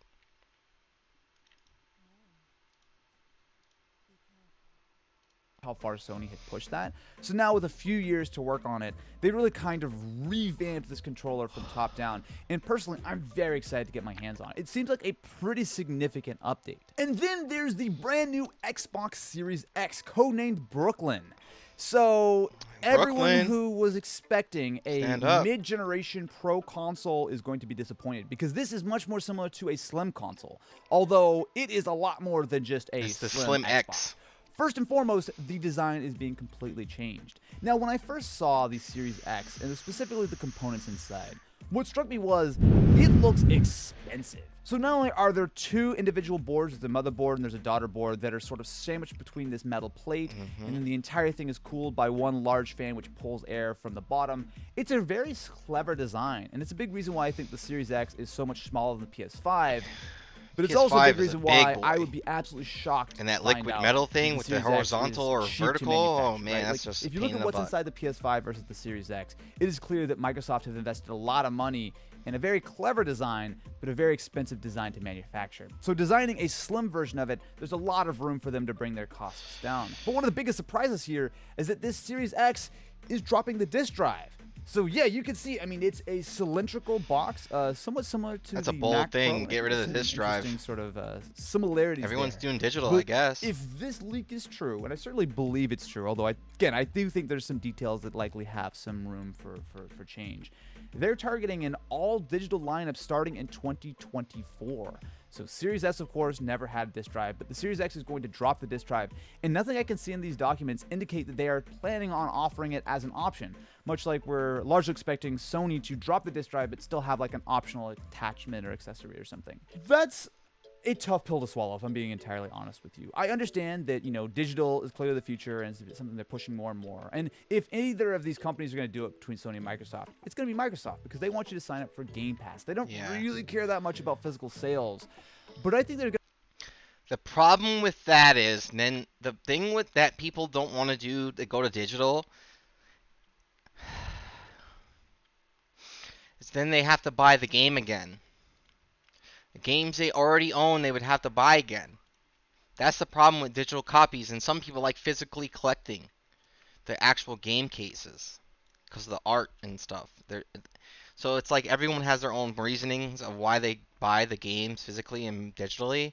See, now my thing is that growing up, I've always wanted a digital thing because I was the type of kid, I would let you borrow my PS2 games and they would be working condition when I would give them to you, and when I would receive them back, they would no longer be functioning. Okay, one of the culprits of this that I had seriously was Kingdom Hearts 2. Okay, I had 3 different copies of Kingdom Hearts 2 on PS2. Okay, the first copy was when it came out. We pre-ordered it, and that's what we got. We got the limited edition case. Okay, then I got a regular copy, right? Because that copy wasn't working no more.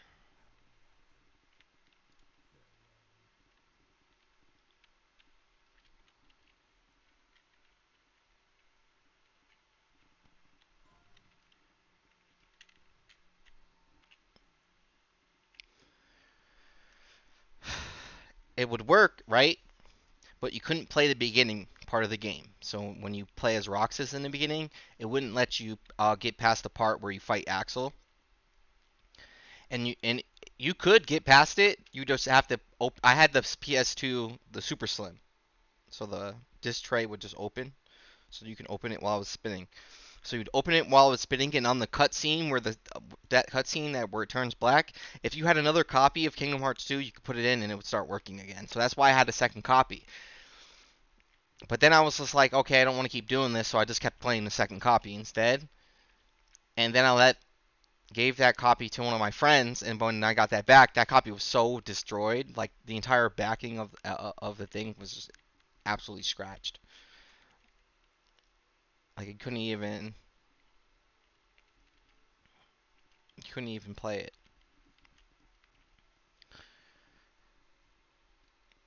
Um, but I still had that other copy, but that copy would get me through certain cutscenes because again, the first copy I had, a lot of the cutscenes would freeze the disc and it wouldn't move forward because the disc was too scratched for that part of the data.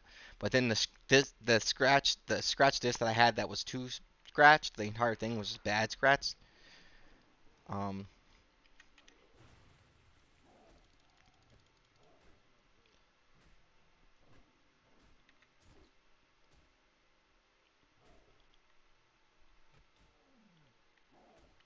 I had to like swap them in it back and forth to play the game fully. And then I got another copy when it was really cheap, just to be able to play it normally.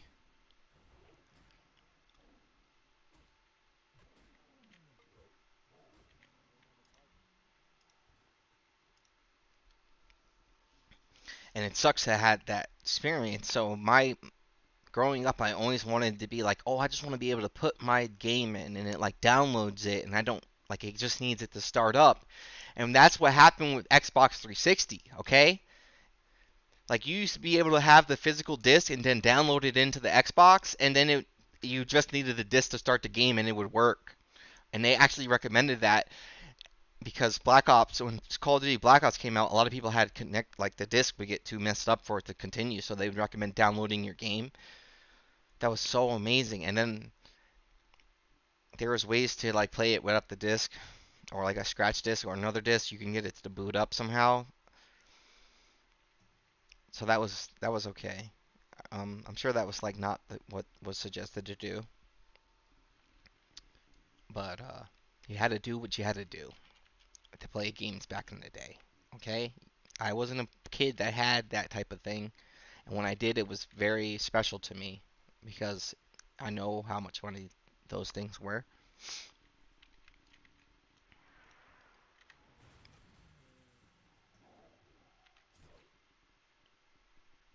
Um, so it was like a blessing to even be able to experience that through my life personally.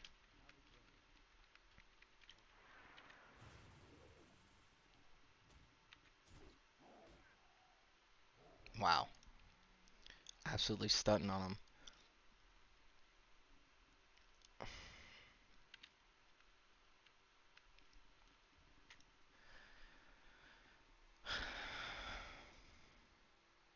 So I kind of like the digital thing. Like I really do like the digital game concept. So like you have it and you'll never lose it. But for the people that have the games, that like, I don't think it's okay for them to keep buying these games at $60. Like I'm sorry, but I got swindled 2 times already. I got swindled with Tears of the Kingdom, an $80 game, okay, and it was just Breath of the Wild point .5. In my honest opinion, I'm sorry. I love Zelda, and I really don't want to have to say that, but that's the truth.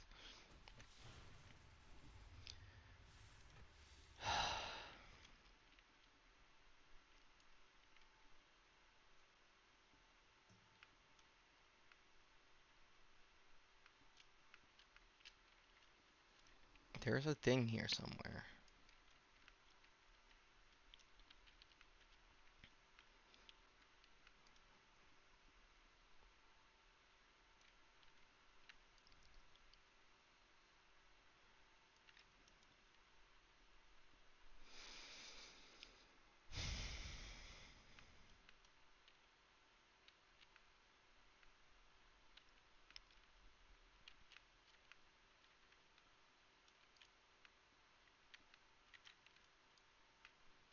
Yeah, I don't think there's a way up there that way.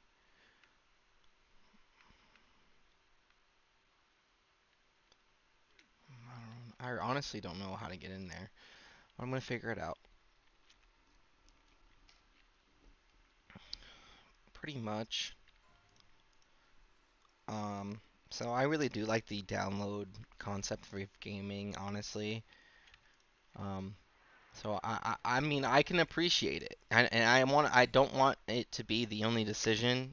But if we're gonna do it, then we're gonna have to do something about the pricing of these games. Like they can't just keep making us buy these games over and over again because they don't want to make the physical copies.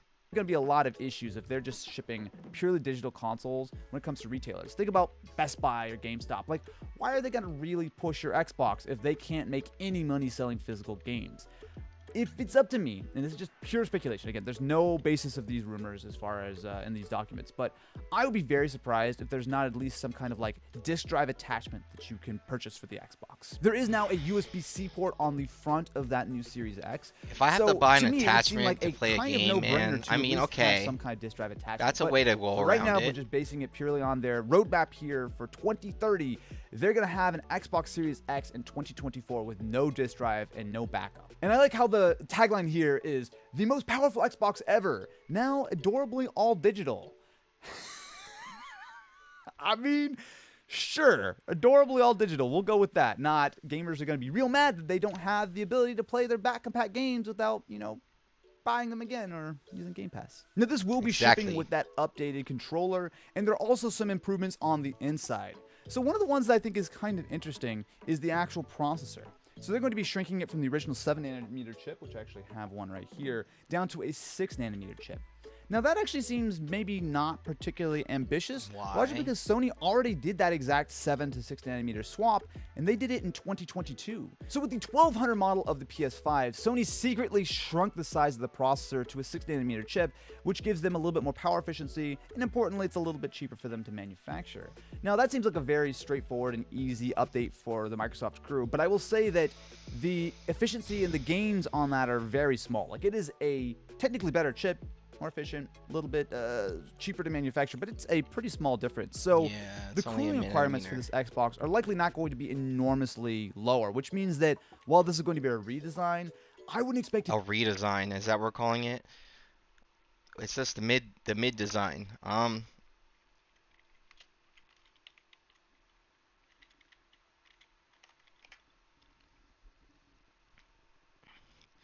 One nanometer is 0.0000001 millimeter. Okay?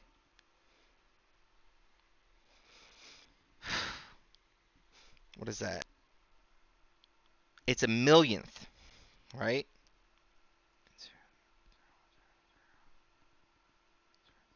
It's a millionth of a millimeter.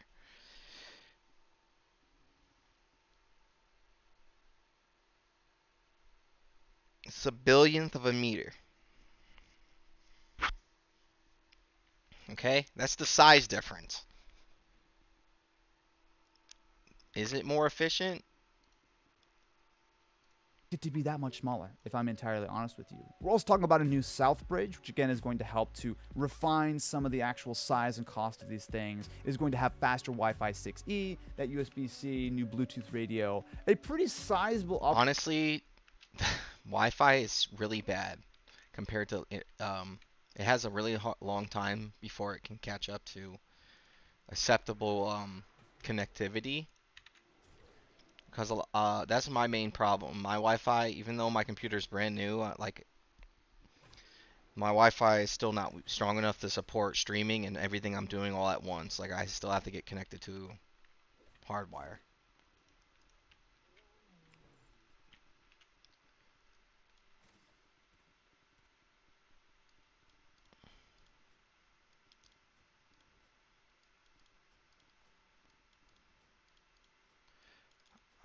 I wish quest items didn't take up your bag space. Great. I would say a very healthy slim model, and they're still targeting it at $499, the exact same price of the Series X at launch. Now, because this is a digital-only console, and they're probably saving a little bit of space for the disk drive and packaging and whatnot, they're also going to have to offer bigger SSDs, and they do have that listed here in the actual list as far as a 2TB option.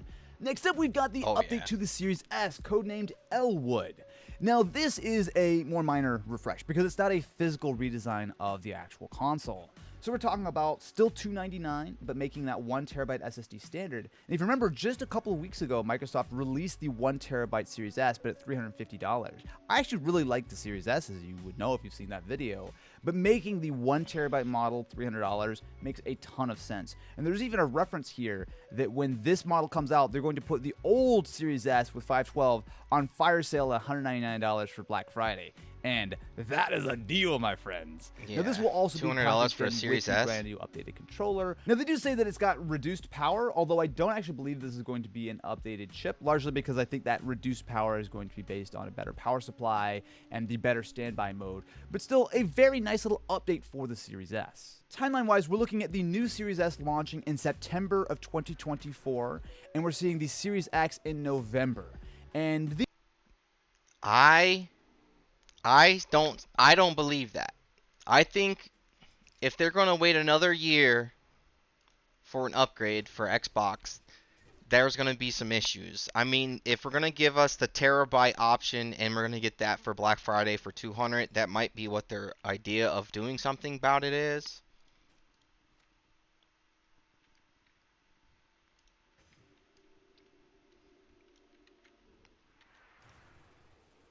And I mean, that's what we're going to have to take, I guess. These are both, I would say, fairly nice upgrades. Now, it's certainly interesting to think about the fact that there's not going to be a pro version of the console this time around, but honestly, I'm not surprised by that. You know, Phil Spencer's already kind of gone on record saying that he doesn't really find that there's a need for that. I kind of personally agree, but also, it's going to be a little bit of an awkward situation for the Xbox crew when Sony are going to be out here with a PS5 Pro for years, and there's really not going to be an Xbox counterpoint to that, except for the next generation. Yeah, my friends, it's not just mid-gen updates. We've also got to look at what they're planning for the next generation of the Xbox. I feel so bad for the Xbox guys that this leaked, but there is so much information here. It is wild that this thing is out here. And we're talking about options on how much they want to invest in these things, how many consoles they think they're going to sell. It's wild. But the thing that I think is also really interesting is the ideas for the future. Now, this is clearly not fully baked. They're specifically, they have Gen 10 investigations listed here, so it's something that I think they're well into development, but there's no way that that's locked down yet. But they're targeting 2028 for a What year is it? It's 2023, so 5 years from now.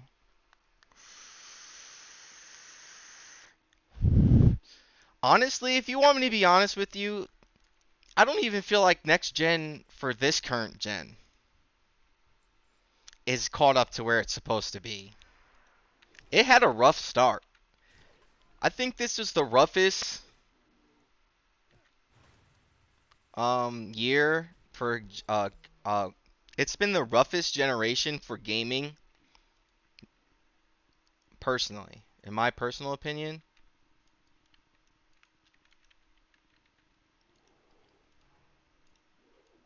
I didn't mean to, I fat fingered the button again.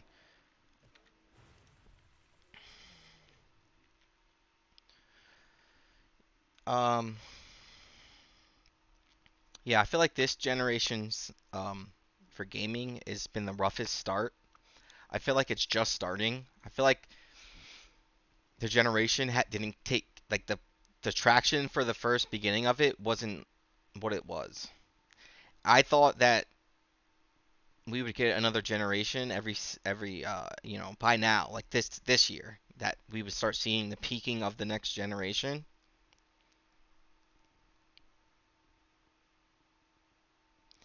But I don't think the current generation is at where it's supposed to be at. I think that this was the weakest attempt for a generation leap forward because it was met with the most resistance.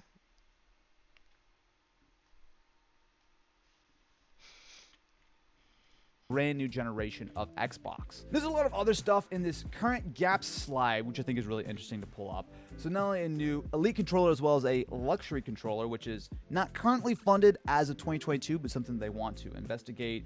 PC accessories, the ability to customize your Xbox via Design Lab, which I think would be really cool. They've already kind of played around with that with some skins, but the ability to actually fully customize your controller would be really nice.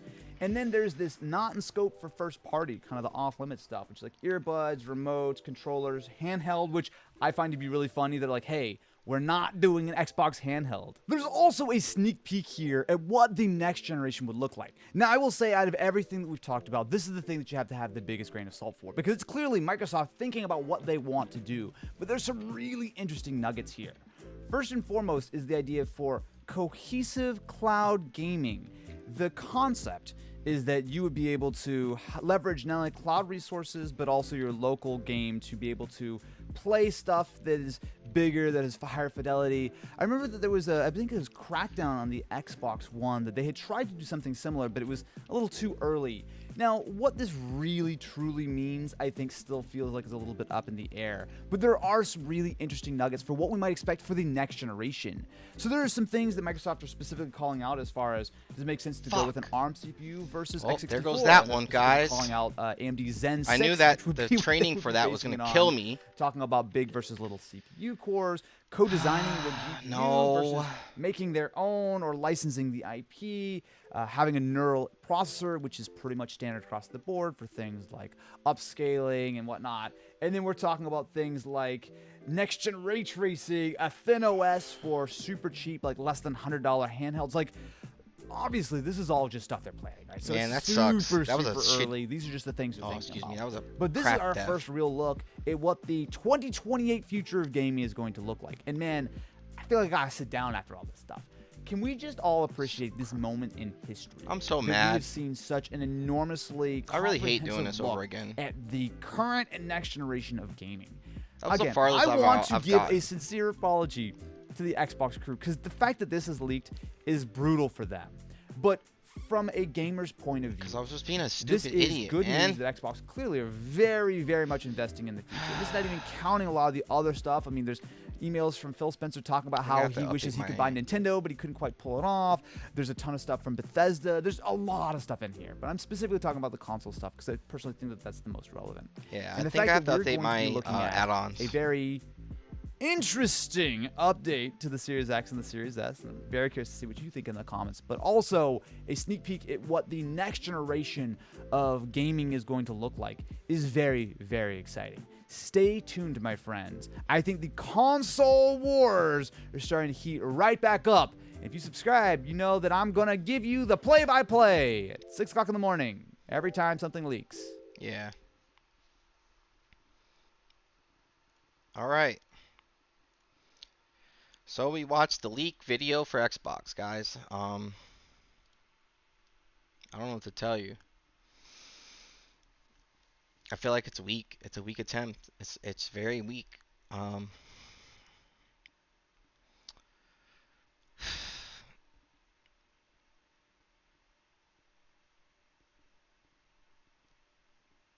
Xbox, I need you to like get it together. I think the only thing holding you guys up right now is this Blizzard Activision deal. But if y'all get World of Warcraft and y'all put it on the Xbox, bro. Listen, if y'all put World of Warcraft on the Xbox, If you bundle it with the Game Pass, like you get a Game Pass and you get a World of Warcraft subscription, bro, World of Warcraft is gonna be off of that alone. It'll be Wrath of the Lich King peak numbers. Wrath of the Lich King numbers with that alone. Okay? There's going to be so many people buying like the ultimate mega pass for the PC, the Xbox, and the subscription to WoW.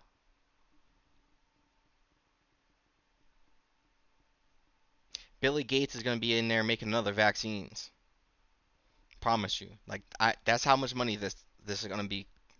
Like the amount of money that they're going to be making off of, if they ever even tingle at that. Like even if there's ever even a sliver of the chance for that being a thing, there's gonna be money hand over fist. Like the tables are not even gonna be on. There aren't gonna be no tables. The table's gonna crush under the weight of the money alone. They're just gonna crush it. There's gonna be absolutely nothing left for the video gaming industry, and maybe that's what needs to happen because we're getting kind of complacent in the content that's happening lately. But you know, it's a good attempt.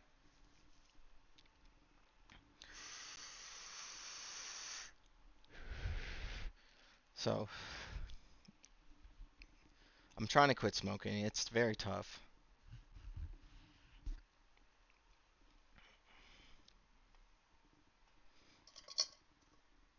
I need a drink.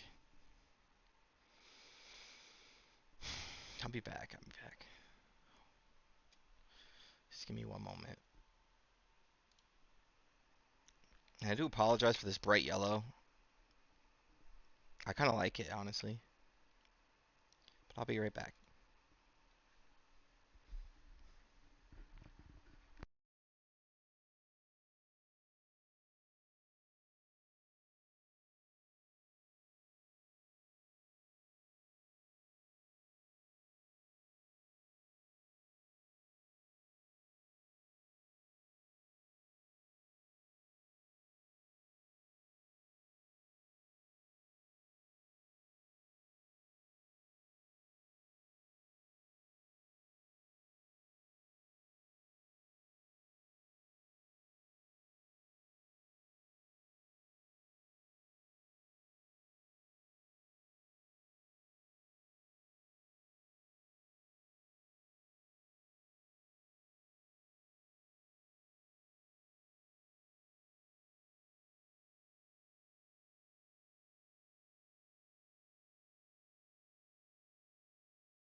Yo, just give me a minute. I'm almost there.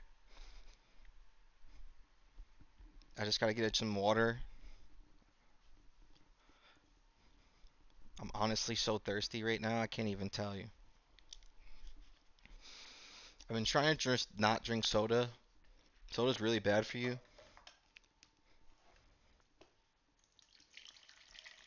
I mean, do everything in moderation. But if you have an alternative to drink something other than soda, I would recommend it. If you have the ability to drink water like some people, like they don't drink nothing but water, that's a good thing. I know some people like that, honestly. And I'm like, dang, bro.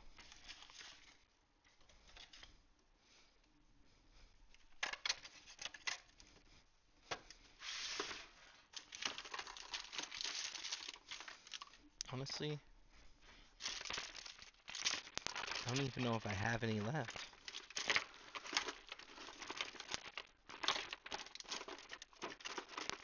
Yo, I apologize for all that noise. Um,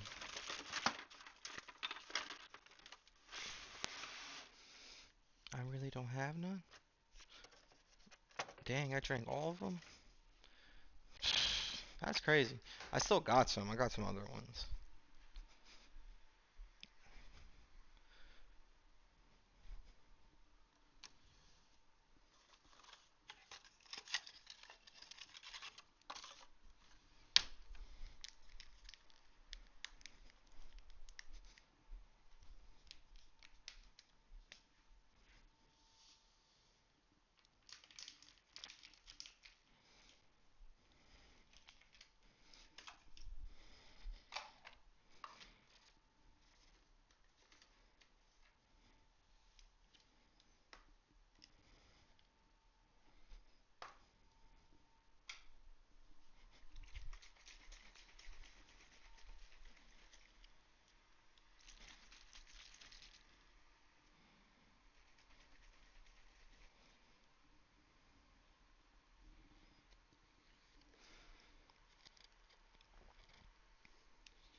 Alright, so I got my drink. Drank my cup. Cup. Cup. It's my drink in my cup. Swap back. I still have to update my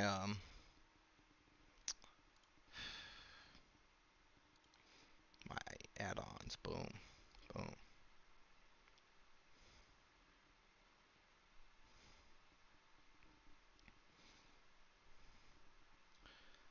Um, hit the play button.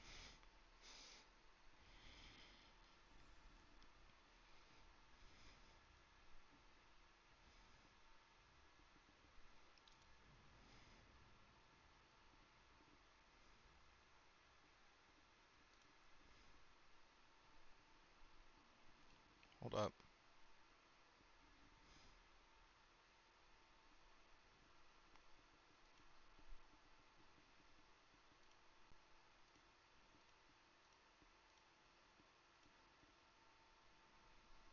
There you go. You found it.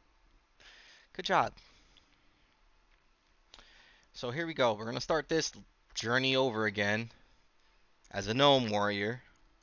Farthest I got was on a night elf. If I just listened to myself and didn't walk into there, I okay. That's fine. That's great. Honestly, yo, shout out to old school RuneScape. Um, man, I hate starting over. That I like this game, but I get too cocky sometimes.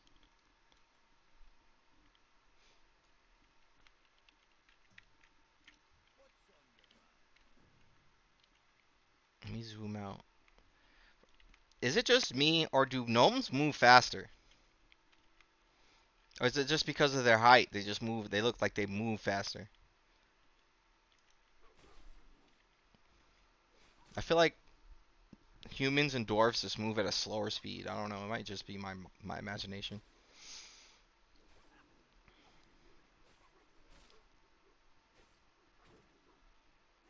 But that was a good video from Austin. I know people don't really like him, but you know, sometimes you gotta deal with what you gotta deal with.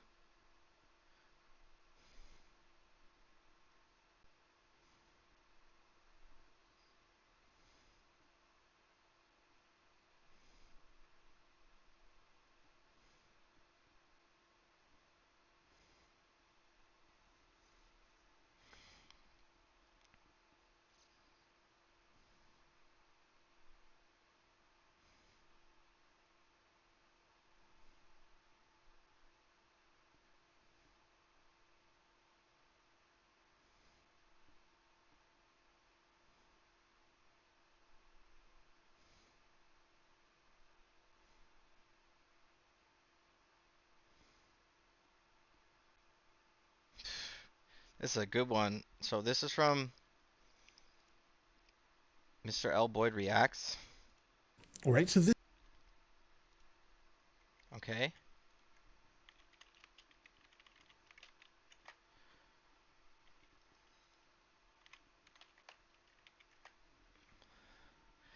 So this video is gonna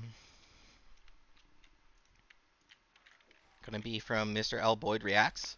Again, if you haven't seen my video yesterday or my live stream yesterday, you would know that Mr. L. Boyd is one of my favorite current reactors on the platform.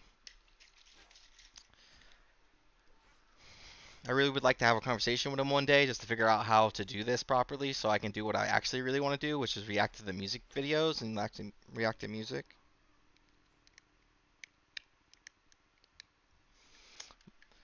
I'm really into music. Honestly, I can probably hear lyrics.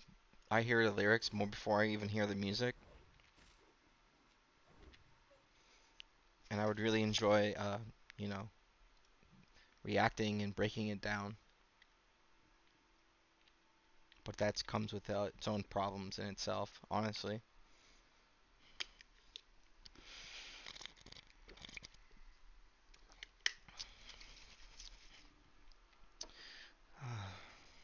This is a suggestion via a donation. The name of the video is A 35-Year-Old Baby. This is coming from Your Daily Dose of Internet. Oh, that's a good one. Daily Dose of Internet. That's a good YouTube channel. You can go subscribe, guys. Please, with all the videos that we've watched so far, that we've listened to, please go to that person's sub page. I have all the links in the chat. You can just click them and go to them, like it, subscribe, leave a comment, just share, be caring, love them, thank them for their time. Let's check it out. Your daily dose of internet. For some reason, this baby looks like they're 35 years old. Acabou de tomar banho, né? Calor demais aqui, né? Começa. Toma aguinha. All right, bro, listen. It's just because he has like a lot of hair. He does have a full head of hair.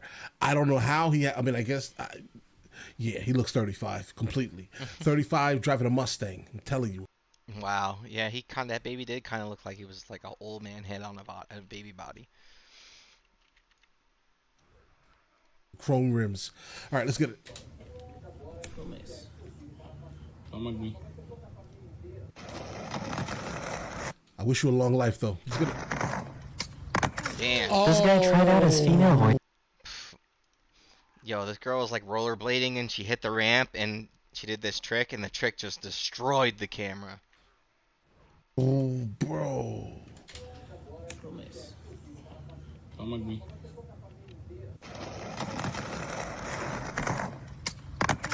This guy tried out his female. Guys, keep in mind, I'm a photographer. That's crazy. You put yourself in that situation, though. I'm telling you, you should have used like a drone or some type of monopod or something that would have moved you away from the talent. But all right, let's go. A voice impression at a drive-thru. I got you. I'll see what I can do, but it's okay. I'll use my card. Give us just 1 second. We'll be right back with you. What kind of burrito?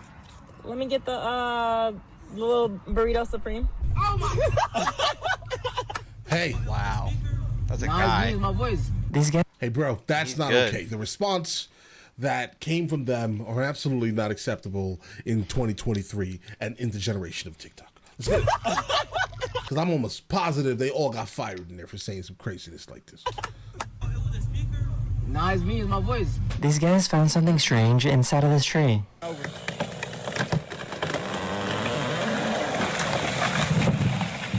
Hello? It's rotten. What's going on with that tree? That tree gave up today. Like from the core. There's the doggy. How was that ride? There's a dog in that tree. No. What? What? Guys. There's the doggy. How was that ride? Guys, listen, explain. Let me know. Maybe there was like a. Oh, guys, wait a second. How'd a dog Maybe get in the that dog hollow ass climbed up tree? the tree slightly, right? And there was like a bigger hole on the other side that we don't see. The dog fell down that hole, and they cut the tree, hoping the dog wasn't gonna get cut in the. Oh, that's brutal.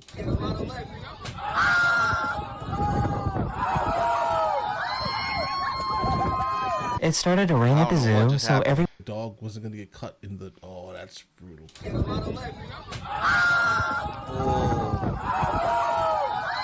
he caught it started to rain at the zoo, so everyone That cannot happen again. There's no way that can happen again, guys. ran inside. it. Look at them gorillas going to the rain. Guys, they're just like us, no doubt. No, don't you hit this vehicle. Go back, Jack. Back up, Jack. Back up. That's a big boy. Jack, you won't go back up the car. Jack, you better back the hell up, buddy. What is that, a moose? Gotta be, dude. Yeah, he thinks you're another moose, brother. He don't know what you are, but he don't like that you in his face right now. He's ready to go.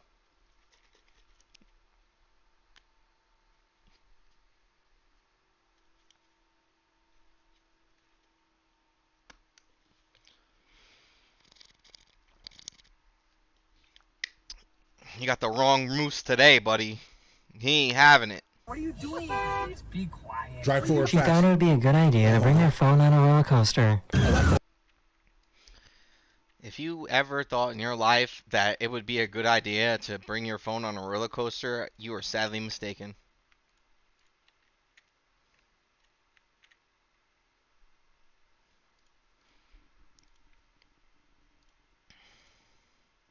It's crazy how I can read these now, man. My classes are so amazing.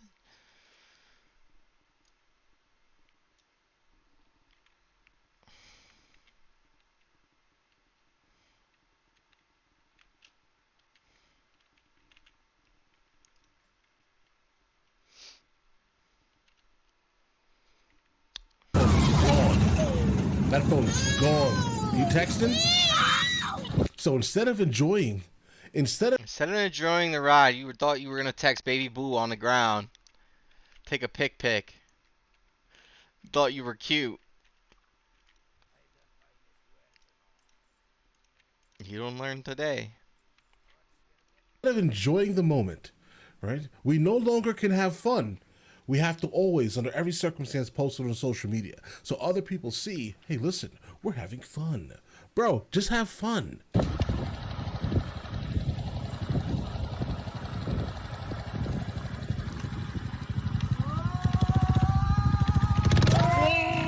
If you stare in a mirror for about 10 minutes, it can mentally freak you out, so this guy did it for 10 hours straight. What? Hold up. What is this guy doing? If you stare in a mirror for about 10 minutes, it can mentally freak you out, so this guy did it for 10 hours straight. He did it 10 times? The amount? Why? Staring in a mirror can make you go crazy. How does it freak you out?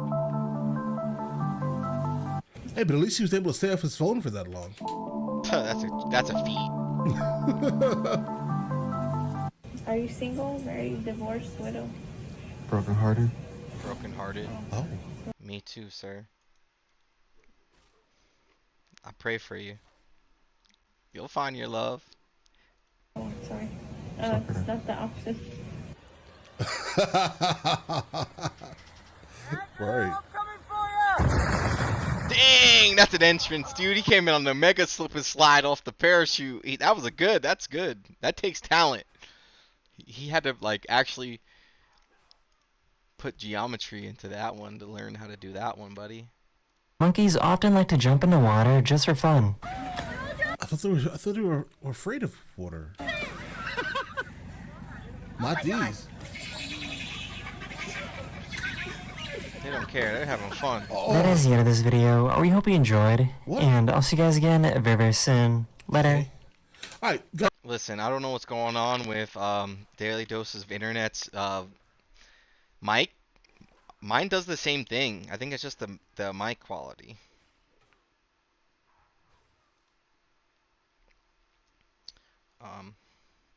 But that was a good video. I liked it. I mean, I wish I could put it on stream so we can all watch it together. But you know, this is what I have for now.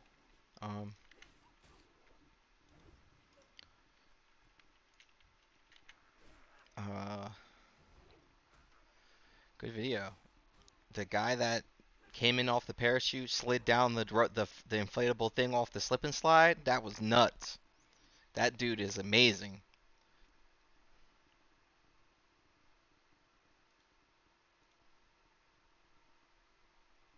But again, go ahead and give Mr. L Boyd Reacts a like, follow, a subscription, whatever. Yes, the one that basically stood out to me was obviously this one. Listen, the 35-year-old baby, that's just hilarious. He does have the haircut. He has a full-grown haircut. He looks like he's right? about to join He looks like a grown man, force. factually, right? But the one that hurt my heart absolutely was this one here, because I understand the... Listen, the guy that was like single, married, widowed, separated, and he said broken-hearted. Oh man, yeah. I feel it, brother. I feel it. I understand the feeling. Yeah, that's crazy, bro. But luckily, it was just a lens hood, like this thing, basically, right? No problems. All right, listen, you guys all have an absolutely amazing day. Enjoy your day thoroughly. He's so good at photography that he could tell what that piece was. That's so crazy.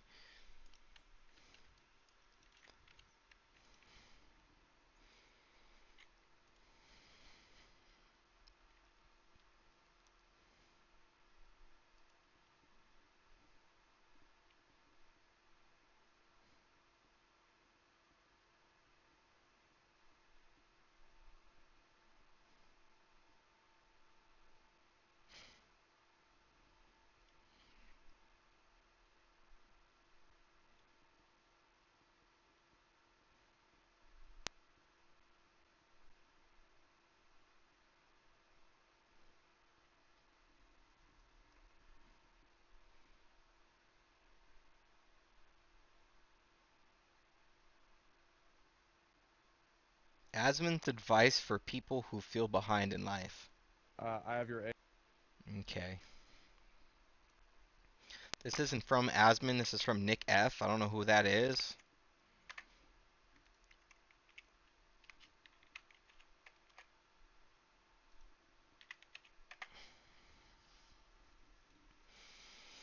But let's figure it out.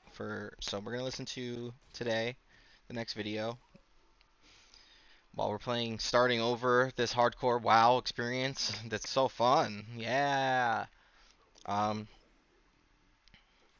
no one to blame but myself because I should have listened to myself. We're gonna be watching Asmongold's advice for people who feel behind in life. Hey, I'm at your age and I feel so far behind. Good. Then change it. Good, and then change it. He has such a hard stance on this. He said the similar things in an earlier video with him. What are you gonna do? You gonna work? You gonna sit around in Twitch chat all day and talk about how far behind you are, like everything you You're gonna sit behind in Twitch chat and complain about how far behind in life you are. need to do? Yeah, good. You should feel far behind. Thank God that you do. Alright, leave God up out of this.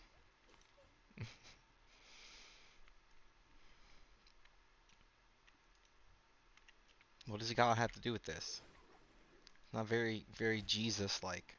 Then start think about why. If only it was that easy. How do you think about it like this, right? How do you get a physique of you know, like, let's not a bodybuilder, right? How do you get an S tier physique? The main two things you do are eat right and work out. It sounds really simple, right? Yeah. It sounds super fucking simple. Oh, all you have to do is work out and eat right. Genetics play a big part. Absolutely. Absolutely. Genetics play a big part. Steroids play a big part. Absolutely. Steroids play a big part. And I really don't understand why people don't understand that. Steroids literally enhance the way your body grows. So I don't know how people don't see that. But, you know, who am I?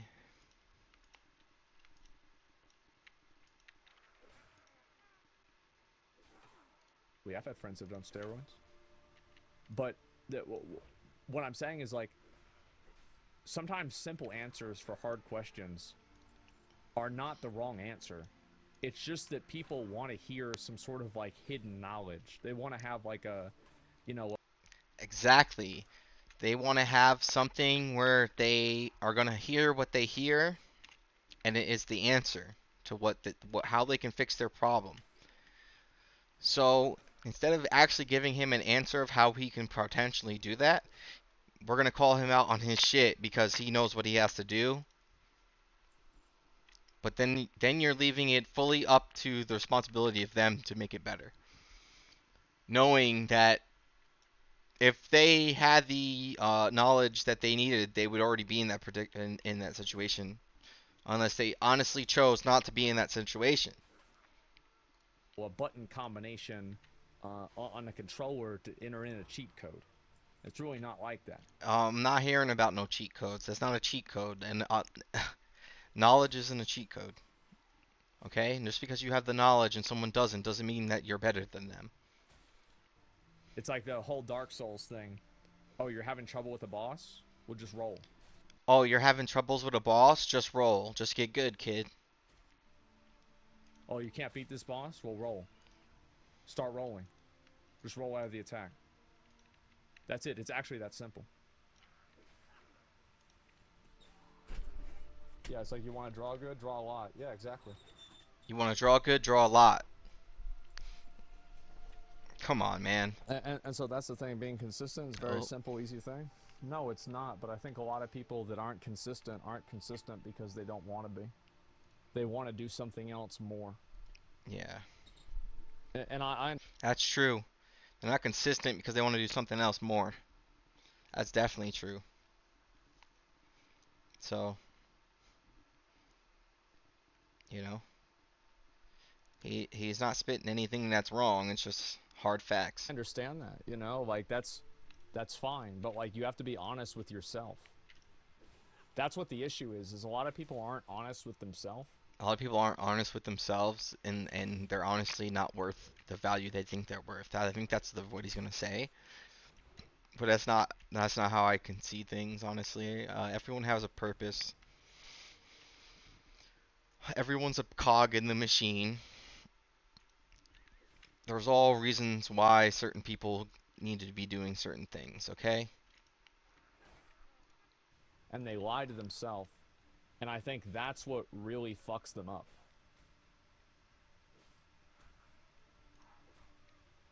There's knowledge right there. Nothing's easy. Everything requires focus, discipline. Yeah, exactly. Like, they'll try to, like, oh... Everything requires focus and discipline.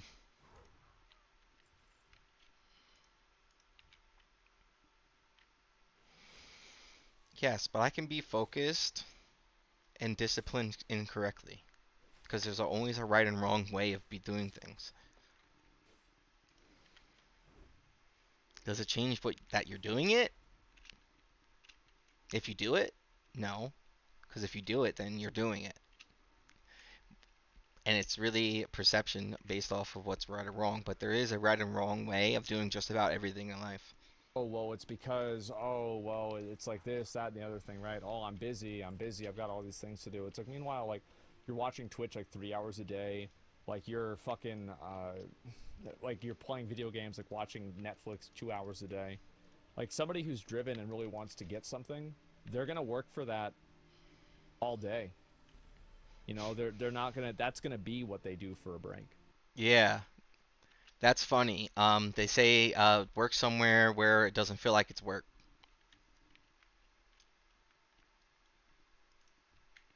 So, someone that's dedicated would be doing it all the time. Okay? But then again, I am saying we're still not addressing there's a right and a wrong way. To be dedicated to your time and right and wrong way of how to do something efficiently with that time you have. So again, it's another gap of knowledge. You know, like consistency, dedication, and discipline, those are the cheat codes to real life. If you have those three things, that's going to make you more successful than anything else. Because there are people that are born rich, but sometimes they die poor. That's a fact. You want to know why? Gap in knowledge. How many people really think they know how money works? If that was true, there wouldn't be a such thing as a financial advisor. There's people that are, you know, attractive. You don't see anybody who's 90 years old, 80 years old. Dang. If you're 90 years old and you think you're attractive, brother, you out strength, dude. Because you can be. Old is attractive. They get old and ugly because that's what happens. It goes away. The discipline and the focus and the drive to do something is not something that just goes away. And it's also not something that it's completely under your own control. How? How is it completely under my own control? Someone came in right now. Oh, it don't work that way. It's what you prioritize is actually important to you? Yeah, exactly. You don't spend money on stuff? Yeah, exactly. Well, people are gross. That's okay. Yeah, I think most old people look ugly as hell. Like, you 90 years old. And you know what? They don't give a fuck about that. You know why? Because they're fucking 85 years old. That's a fact. You think they care? No. They don't care what they look like. They've been around the block. They don't give a fuck. They're about to face death. You think they care about looking in a mirror? They about to face death. Yeah, it doesn't matter to them at all. That's too good. That's a good one. Oh. It's like the same thing as like, I remember like we would go to the gym and there'd always be dudes there like 60 years old that would take off all their clothes in the gym. You'd see some old flabby man with a fat beer belly and he works at a car dealership and he's the manager there and he's walking around with his dick out at Planet Fit. Oh man. No, if you're doing this, please, what are you doing? You are so lost if you're doing that type of foolishness, man. Have humility. Put your ding dong away. No one wants to see that other than your wife. Fitness, it's no big deal. Meanwhile, you've got these guys that are like 25 in the best shape of their life, like great physique and everything, sitting there with their arms hunched over, embarrassed. That's a fact. They're the ones that are, like the big broly dudes that be walking on their tiptoes. They're so big they can't even walk normal. They gotta walk on their tiptoes. They're over there shy as hell. Boy can put you through a whole building. They're wearing, the towel and everything, put their shirt on as soon as possible. Meanwhile, these old men just don't give a fuck, man. Yeah, he got his dick out, man, yeah. That's the truth. Do you have to grind till you're depressed to succeed? Do you think you have to grind until you're depressed to succeed? Grind till you're depressed. I think if you're getting depressed grinding, then grind until you're depressed to succeed. What I tell you yesterday on a stream. I know what I said yesterday on the stream. I'll say it again. I don't know who this is from. I don't know where I got it from. All I know is I heard these words in my sleep one day, and they were so powerful that my brain held on to them the entirety of my sleep for me to remember this. Okay? Trauma is the gold mine to success. First, you must become a slave to your passion, to become an instrument of it. Once your passion knows you, it becomes a slave of you. And if it forgets you, you become a slave of it. Okay? Remember those words. You're grinding the wrong thing. Because if you enjoy what you're doing, you won't get depressed doing it. I think that it'll happen, like, you're always going to have, like, situations, like, every streamer has this. Okay, so then we talk about what we also talked about yesterday. What's the difference between boredom and burnout? Every person has this where, like, there will be times where they don't want to do something, right? Maybe they don't want to go live. Maybe they don't want to do X or Y thing. But they do. Sure. Yeah, you're grinding wrong. Yeah, farm different mobs, man. Farm different mobs. You're grinding wrong.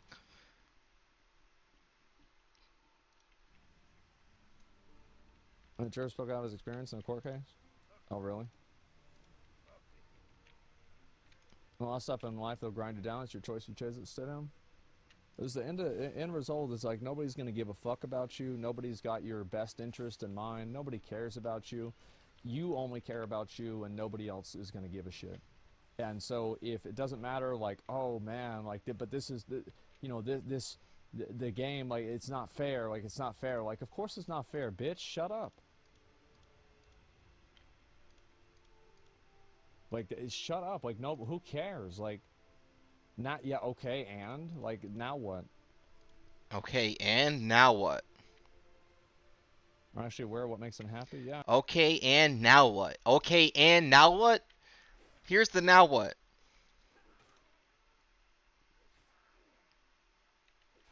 That ain't the way. You know that's wrong. If you can say that wholeheartedly, knowing what you can do, not very Jesus-like, not very Jesus-like. I know. Yeah, and it's just like I don't know. I wish more people said stuff like that, but I feel like there's so much of a culture now to like coddle people and to like reinforce like people's neat audiences of. You hear this? This is how he really feels. I don't know how long ago this was. This guy has six subscribers, and he has. This says it came out over a year ago. People that are donating their stimulus checks to them that, oh, you're trying as hard as you can while you're masturbating 8 hours a day and playing Genshin Impact. Oh wow, what a comparison.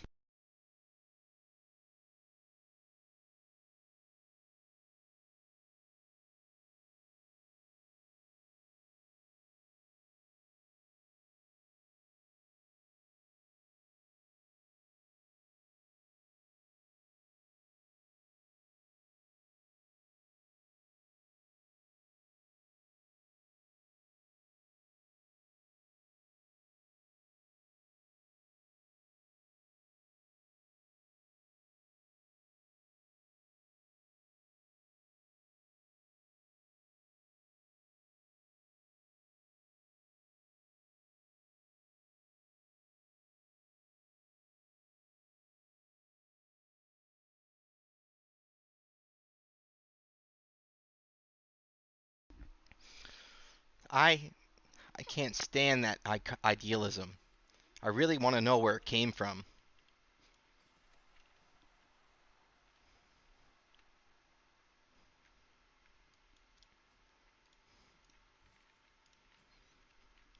The idealism is what I'm saying, what he's saying, where he got his idea, where he gets his idea of coddling people. Spending your mom's money. Like, I'm sorry. Yeah, like he literally was speaking about an extreme case scenario. Okay? How many people do you know that do exactly what he just said that I'm not going to repeat because it's actually absolutely atrocious to even talk that kind of stuff? I'm going to use this to sell my items.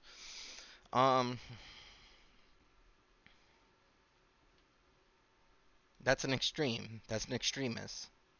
If you can't discern from yourself that that is an extreme case scenario, that there's people that do that type of weirdo stuff, that's not the majority.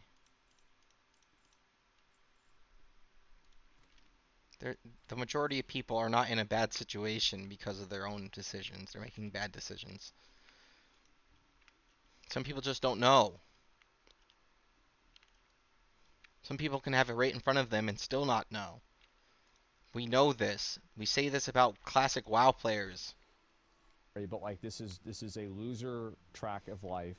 You're going nowhere. You're not going to do anything. It's never going to pay off unless you start streaming. And that's all there is to it. It means nothing. You're not trying. You're not trying, even though you've been sitting here doing it for hours upon hours and trying to learn how to do it by yourself, and there's no one that's helping you. You know what I mean? That's what he's saying. Use your resources. Some people have more resources than others. Ah, man, I hate that. I hate this ideology. I don't know where it came from. You're just being a loser.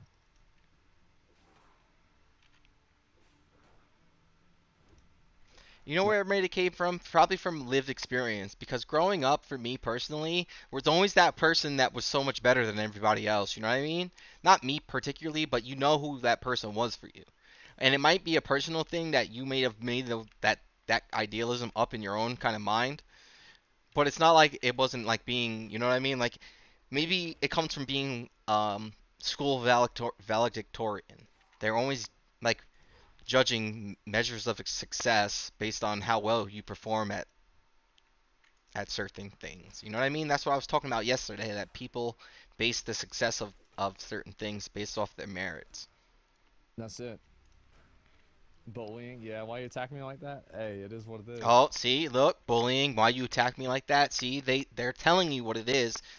You can't sit, if someone says, "Hey, you bring up a horse to come at you." Now they got a horse, and they tell you it's a duck, bro. You're not gonna tell me that's a goddamn duck. That's a horse, brother. And then the horse quacks. I'm like, you done misled this horse, and now it thinks it's a duck. It's a dang horse, brother. What are you doing? Don't lay eggs. Doge, thanks for 10 subs. I did that for years, right? That's how I know. Yep, that's how I know. The personal experience. That's how I know. Yeah, it's also not like a lot of the things I talk about, right, with stuff like this. It's not like, oh, you know, like I'm talking down to people. Like I've learned this from like direct, like personal firsthand experience. It's not like, oh, I'm just talking about this theoretically. He's not talking about it theoretically. He's talking from a personal experience. This should happen to me. And don't take these videos wrong, please. I really know. I know it's hard to hear, and it's sometimes it may sound a little rough, my opinions, but it has no malice towards the creators. I promise you. Like I'm just talking, like he's saying it, and I've heard it again from another person. The content for me right now, I'm in a content drought, man. Every video I watch, I'm bored of. Every game I'm playing, I'm bored of. And then the question I got was, is it boredom or are you burnt out? Okay, it's not that I'm burnt out because I still have, you know, that aspiration inside of me that's like, man, you gotta do something, man. There's something going on, and something ain't right. And here I am trying to do this, okay? So if you take this out of context and hate me for my words, then, you know, whatever. I'm sorry. Please forgive me. I pray for your forgiveness. I pray that whatever's blocking you to heal, you know, you can handle whatever it may be. I don't know, honestly.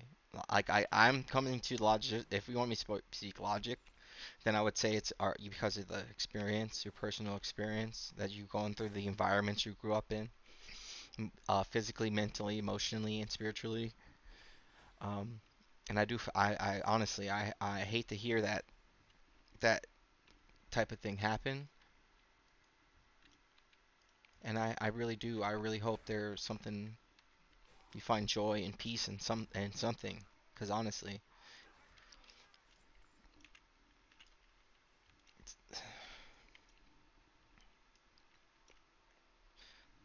like some people are gonna say that, oh man, oh, you know, you can't say that. You know what I mean? That's fine. I don't think this message is for you then. You know what I mean? What I'm saying might not be for you. You might have to make that decision and for your own selves and be like, oh, I'm just not gonna pay attention to that person anymore. And some people may hear it, and it may be what they need to hear, but they just don't like hearing it. What if you're happy doing it? Well, then keep doing it. Do whatever you want. You have to be at a place of understanding so people can take in any information to begin with. And that's what I'm saying. They have to be at a place where they can be met with understanding. But I'm talking about people that aren't happy doing it and make excuses for why they're not where they want to be. Yeah, if you're happy doing it, like I was so happy playing video games all day, every day with no job, you know, trying to scrape together money to buy a drink at Jack in the Box. Yeah, I was really happy doing that. If I could go back to that, I'd probably do it. He doesn't have to go if back I to had a that. time machine, but you know, I don't. He worked hard enough so he doesn't have to do that.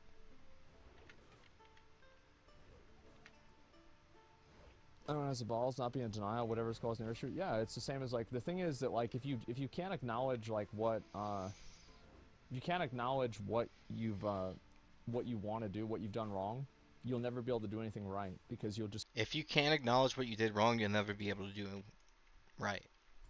That's exactly what I'm saying. We all know inside what the right and wrong thing to do is. And we just have to act on doing what's right. Just keep making the same mistakes. Yeah, some people do make the same mistakes. You know why? There's an actual scientific definition for why this happens. It's called insanity. It's doing the same thing over and over again, expecting a different result. Most people want to be able to at least support themselves. Well, then you've got to work for that. Were you happier then, though? Oh yeah, I mean. Yeah, that's true. If you need to support yourself, then you need to work for that. That's a true thing. And I'm sorry, there are some people that are unfortunate and can't do that. I mean, I can't even do what I really want to do anymore. I'm not 100%. Excuse me. I have a hiatal hernia and a umbilical hernia. And it literally messes up my digestive system. And I can literally be like burping and making grotesque noises randomly for no reason just because my body is not in a homeostasis. I don't know if that is even a word, but it might be. I might be using it out of context. But what I mean it's by saying homeostasis is by my body is not in perfect balance. It's not where it was. I did lose a lot of weight, so my body's probably like, whoa, whoa, whoa, buddy, what happened? I'm still going to the doctors and stuff and trying to figure out what's going on. Right now, I'm waiting for a referral to a GI. And I don't know how long that takes, but I was told it could take 2 to 3 weeks. So we're just gonna keep waiting it out. But you know, here I am doing this, and it just was what I want to do, and this is what I can do at the moment, so I will do it. In a lot of ways I was, in some ways I wasn't. It's always like, I mean, there's always going to be good and bad, you know, bad things in each point in life. It's the same as guys, like, they'll blame, like, oh, it's like, you know, girls don't like me because of X or Y thing. It's like, girls don't like me because of X and Y thing. Okay, that is true. Girls might not like you for X and Y thing, but then you need to go ahead and learn that's a failure. Okay? You're failing at picking up women, right? And you have to change what you're doing to change the outcome. Okay? You can't keep doing the same thing over and over again, expecting a different outcome. That's called insanity.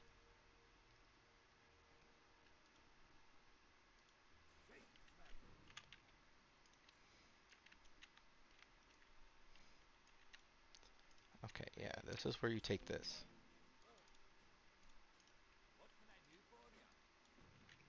And then you go back to the thing, because you're level 5 and you need to get your skills. the thing is that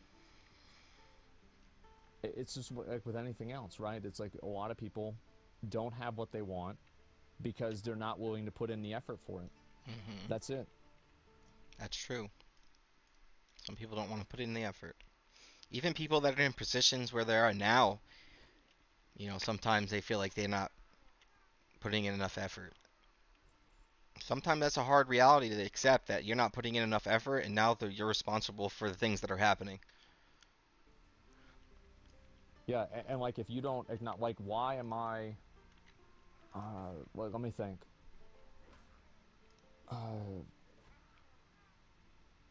Like why do I not have a girlfriend, right? For example, like that's a good one. Why do I not have a girlfriend? How good are you at making relationships? Do you understand what a relationship is and what's required out of one? And are you willing to put in the work to do that? Right? Well, it's because I don't try. I put literally no effort into my appearance. I don't go out of my way to try to, like, do anything like that. I don't shower. I spend all day. I don't shower, please. I know Asmongold's a goblin. He's a loot goblin. I don't really know if the whole showering joke they have is a real thing because I saw him take a shower on stream once. Okay? I really don't know where the showering concept came from for Asmon, or whatever he is now. Asmongold, Asmon, Zach. He's a person. I can meet him at being a person. Okay? I don't know where that whole concept came from, but I mean, it's funny for his community, I guess. Playing video games and jerking off. And whenever I'm not... Oh, man, please. The jerking off thing is just enough already. It really makes me uncomfortable to hear that type of stuff. Doing that, I'm on stream talking about it. That's why. It's like, why did I not have a job? Like, whenever I was younger, like, yeah, it was recession and everything, but, like, a lot of it, too, was, like, I messed around for way too long. I gotta put in this time quest. To get certain jobs? Why would I want that? I was just trying to get more loot. I'm saying that, yeah, the only thing, yeah, the item level and bra size, that's about the level of effort I put into it, so, like... Item level and bra size. Come on. This is really what these men are talking about right now? Is that really? What the hell happened? You can train me in my skills so we can get it poppin', Bubba. It's on and poppin'. Don't mind me, I'm a little crazy.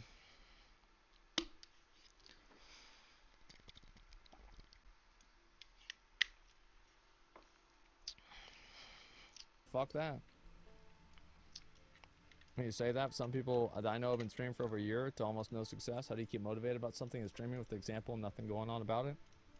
Sometimes you gotta know when to hold them and you gotta know when to fold them. Sometimes beating your head against a wall to try to break through the wall is no less honorable and I think is more stupid than using a hammer to get through the wall or a sledgehammer instead. Just because you spend a lot of time on something and something is really hard for you to do doesn't mean that you're entitled to success in that one thing. Sometimes you're just really bad at doing what you're doing. Sometimes streams for the whole year and they don't really see any growth or success or they're not making any money from it. Maybe it's because they're a bad streamer. Maybe it's actually just a simple... What entitles a bad streamer?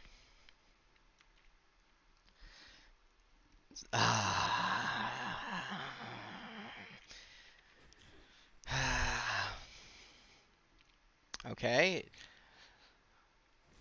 I'm making these noises because it hurts to hear that sometimes because maybe you fit in those shoes. Maybe some could consider me a bad streamer because I don't have all the sparkly little copy, little ba-ba-bas and all the little community people going nuts in the community chat. No one's watching me right now.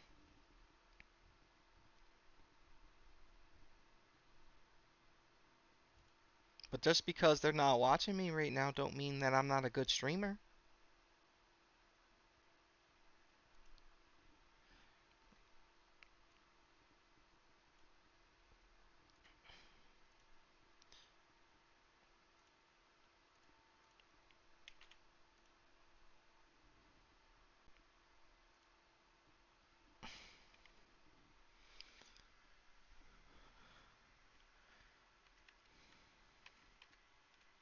problem I have is that I don't know which way. I have 2 viewers right now, so that's good. Hi, welcome. Um, but honestly, what makes it, what makes a bad streamer? Those are things I call semantics. Because then we're arguing over what indicates being good or not, and not what it takes to be there. Not like they're not talking about what it takes to be a good streamer.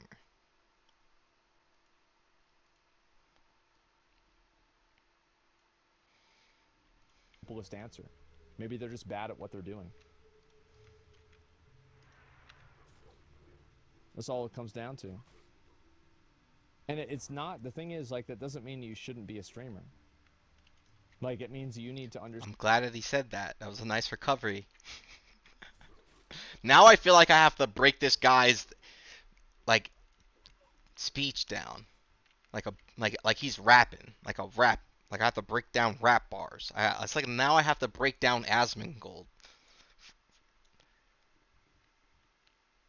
I really forgot to do this. Oh my gosh, dude. Well, I get distracted, okay? This is why they say I'm a bad streamer. But the whole point is I don't know what a being good streamer means because it could mean anything. Like I'm not going to be a good streamer if I'm trying to follow. If I'm like, "Oh, I want to be a streamer and I want to be like Mr. Beast." And all my streaming is about being like Mr. Beast. Like I even do like his little cuts and edits the way that he would do it, like his team would do it. Then I'm not really being genuine with who I am. I'm just copycatting. You know what I mean? Understand, like, what you're doing wrong, actively realize that, and then change it. You see what I'm saying? Yeah, like it's good to know that you're not doing well. Currently struggling. That's true. It's good to know that you're not doing well because failure is the key to success. Trauma is the gold mine to success. If you want me to be quoting my quote from earlier. Um, and failure is the first step to learning. Because you have to succeed, you must first fail. Because you don't know what success is yet. Want to drop out? Want to let my family down? It's toxic, man. No, don't drop out. Just finish the degree. In 20 years or 30 years, you'll be glad that you finished the degree. You probably have nothing else. See? Just finish the degree. Yeah, absolutely. If you're almost there, please. I know it sucks now. I need you to suck it up, Buttercup, because I promise you in, like he said, 20, 30 years, you're going to be like, dang, I'm so happy that I actually got that degree, man. I regret not being able to go through school, man. I was working. I thought I could just work and just be a valuable person with my hands and my mind and actually start working, and I was working. I had a really good job as a carpenter's apprentice. That's when I learned money is kind of wild. But I was only like 14, 15, 16 at the time. And by the time that I was old enough, the year I was supposed to graduate from high school, my job got pretty serious, so I kind of dropped out. And my girl, and I had a really bad influence at the time. And that's another thing that can change a lot of your life's direction.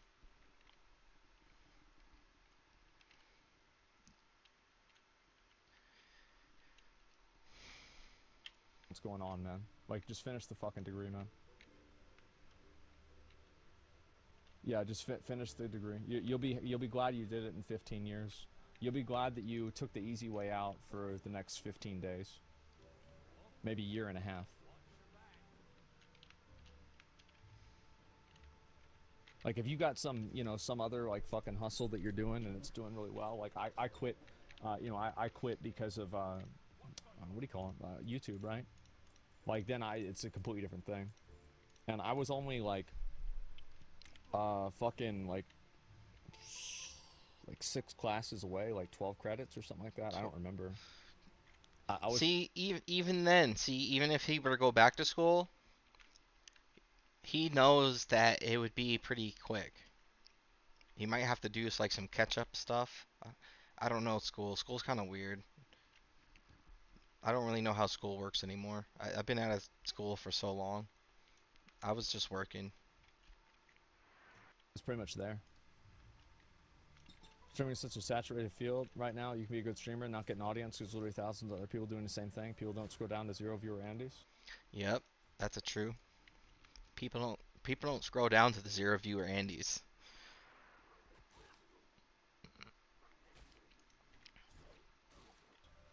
There's going to be someone who's popular in 2 years from now, and the reason why he's popular is because he doesn't agree with you.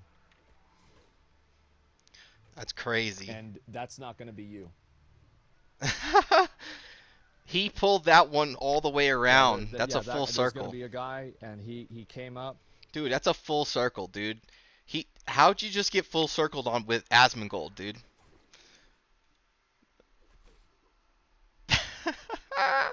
That was good, man. That's why I like him.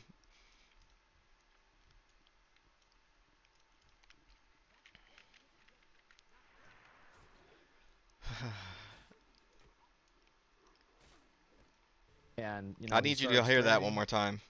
And he popped off, and that's going to be it. 1 out of how many? Streaming that 2 down to 0 viewer Andes. There's going to be someone who's popular in 2 years from now, and the reason why he's popular is because he doesn't agree with you. And that's not going to be you. There's going to be a guy, and he came up.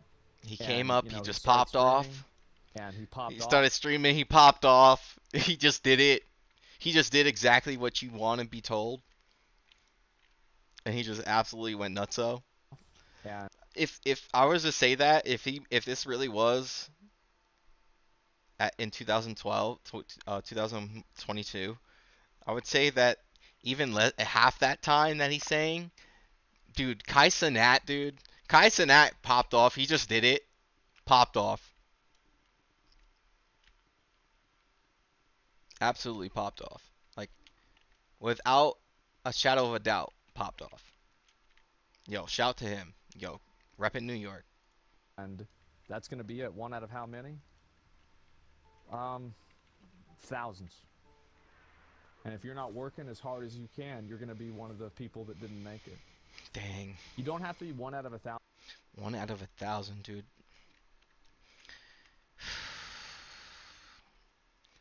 I'd be happy for any kind of anything.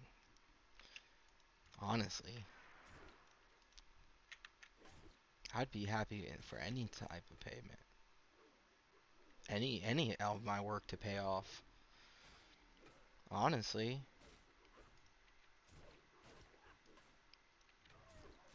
I feel like doing this eventually, someone's gonna see my face and they're just gonna know. I really truly believe that. They're gonna hear my voice and they're gonna be like, wait, I remember that voice from somewhere.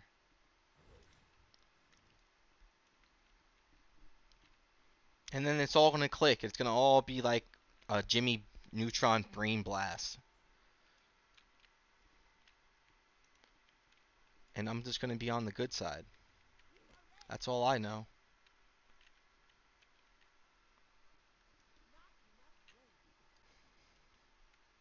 And some people think that side's gonna be the bad side. Because people get misled very easily. Shame makes people do crazy things. 1,000 with everything. You just have to be 1 out of 1,000 with something.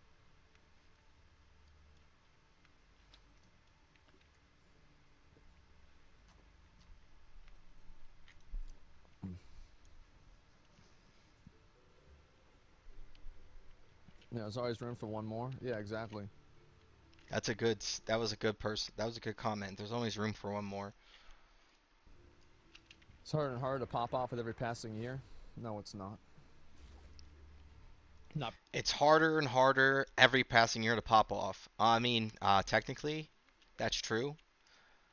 Um, but your pop off might be way different than someone else's pop off. For the people that pop off, it's not.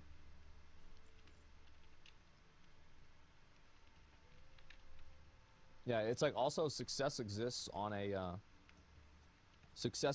spectrum.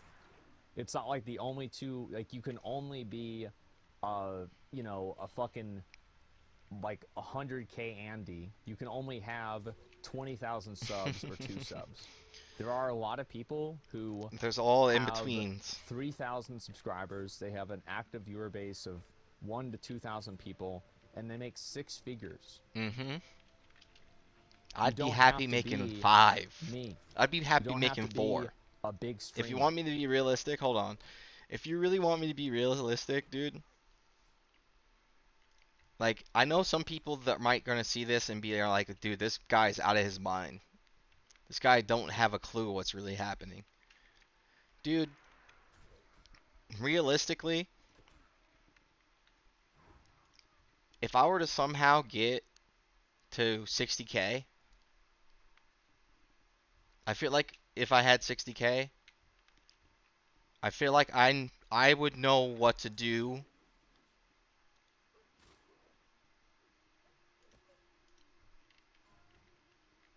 so I never would have to worry about it again. I feel like with that amount of money,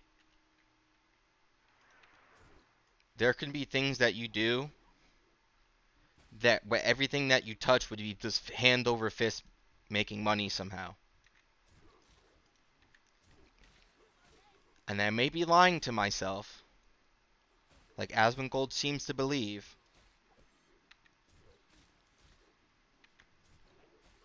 But I genuinely think if I had the ideas that I had in my head and I really worked them out somehow,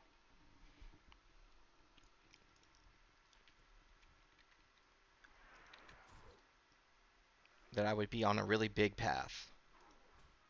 Not in the sense of really big path as in going down the wrong path. I'm saying a really big path as in the narrow path.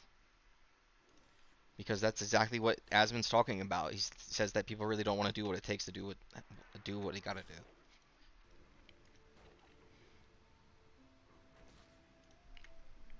Yeah, you can still be successful. You don't have to be number 1, number 2, number 5, number 20. You can be number 375. You can be number. Why is that such a specific number? 3,075. You'd probably still be doing all right.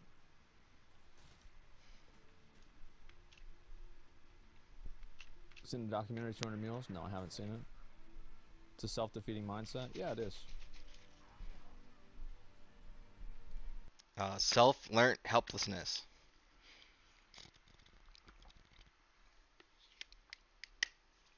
That's another topic. Self-taught helplessness.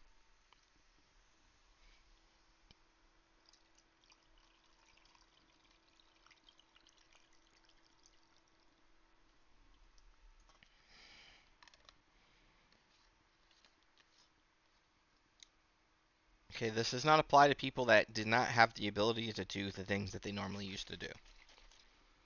This applies for the people that are fully functional, able-bodied people that are neurotypical and knows that they should be doing certain things. Okay? You know what you're supposed to be doing, man. I don't know why you want to be all weird about it. Just do what you gotta do, please. Is there anything you shouldn't do whenever you start streaming? There's a lot of things, but like I don't really know I would really list out. It's hard for me really to say. Things you shouldn't Still do a when you start small streaming. portion of streamers. Try your best to not curse. Try your best to be close to as kid-friendly as possible.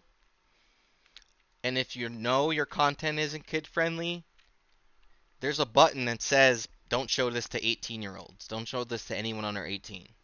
Hit that button. My stream has that button on both platforms. They are both clicked. if you lie about your age to watch my content, that isn't my fault. You did it to yourself. Now, my content isn't the worst content that you could be watching. You can be watching a lot worse, like,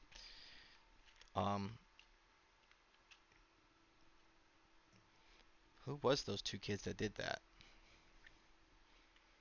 I don't know. They were like literally about to stream an escort service and they got caught live streaming it. That's weird. It was weird though. The entire situation is weird.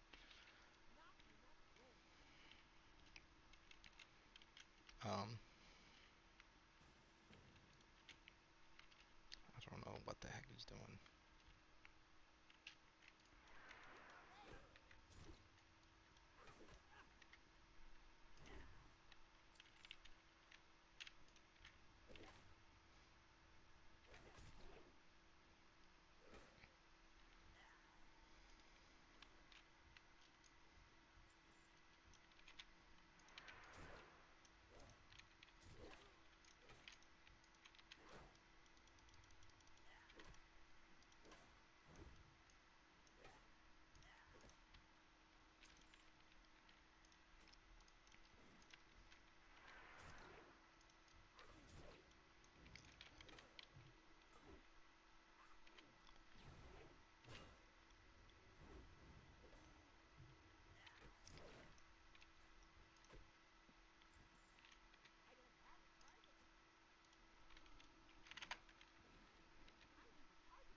That's how you handle that situation, ladies and gentlemen. Yeah, I'm gonna take any help I can get to move faster through this progress because I gotta start over again. If you think about it in that perspective, then you're gonna not be part of it. Yeah, don't say the N-word. Yeah, don't say the N-word. A lot of people get upset about that. I've had to deal with that personally as someone that, if you were to see my 23andMe that I have taken, and you can easily find that information somewhere out there, watching a documentary about him. You know. People don't ever see the grind that somebody does. They only. Honestly, you know. You're not gonna tell me. I've been through the weird, the situations where people be like, I know what you are. You heard, if you ever been through life and you heard that, you know what I mean. See the end product.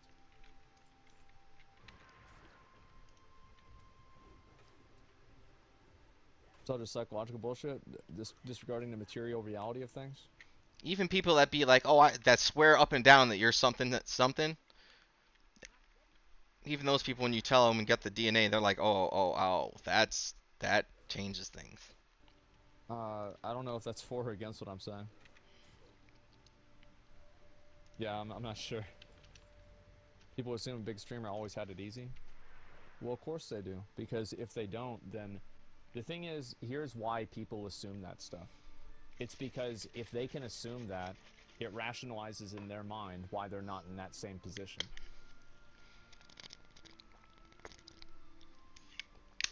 That's the reason. Rationalizes in their mind why they're not in the same position.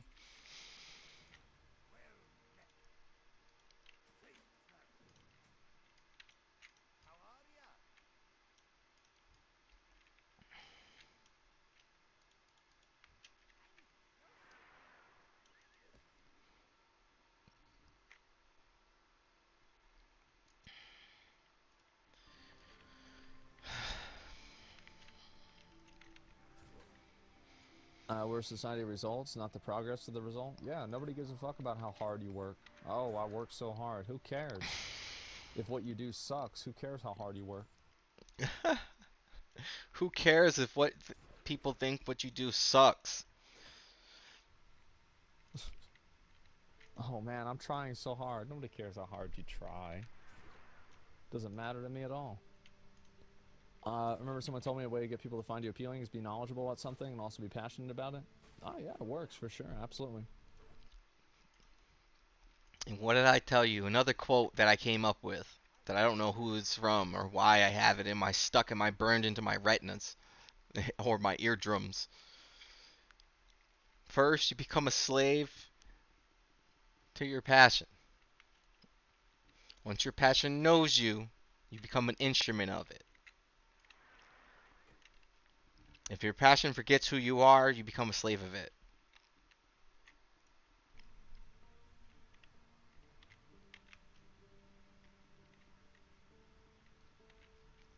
No Clip documentary touches this topic. You still want to watch it?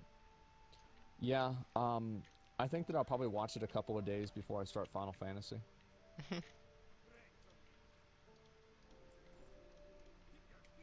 Do or do not. There's no try. Well, sometimes, like for example, like I tried really hard to be good at FPS games, and I wasn't good at them. Despite how hard I tried, that's true. I put in hundreds of hours, like collectively thousands of hours. I used to be good I at still them. was not good at them. And I stopped, and I was in I the top put my 14%. effort in something that I was better at naturally. Jersey Walk with the 5, get the community subs. I appreciate that. Yeah, because yeah, I just wasn't, like, I'm okay, you know, sure, but, like, that's it. You gave up? I did. I gave up. It's funny how they both hit and at I the think same sometimes time. that's the right decision. Stop trying to hammer a nail into a piece of wood with your head. Sometimes you just walk away from the nail. Find something else to do Just instead. checking to see if it was working. Yeah, see, it says 18 plus mature audiences only on my kick. A lot of people want to see Metal Gear Revengeance. Yeah, I mean, I thought about doing that this weekend. Like, Metal Gear Revengeance, that's a good game. It would be really cool if I could knock that out in a couple of days, but I am going to do it. I think maybe I'll probably play it. Realistically, I don't really want to play it before Final Fantasy because I've put it off so many times, and I'd like to just kind of get it started. But I think I might do the Metal Gear Revengeance in between Stormblood and Shadowbringers. I think that'd be a good idea. I don't think he ever even Pure finished. Case with the 5 to the subs. Thank you, man.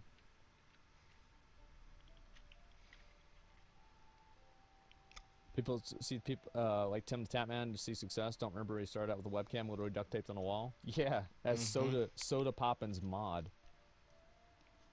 As Soda Poppins mod. Tim the Tapman was Soda Poppins mod, and he dude, that's so. See, oh, that's a lot of things I like about this thing. Hold on, I'll be back.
Okay, I'm back.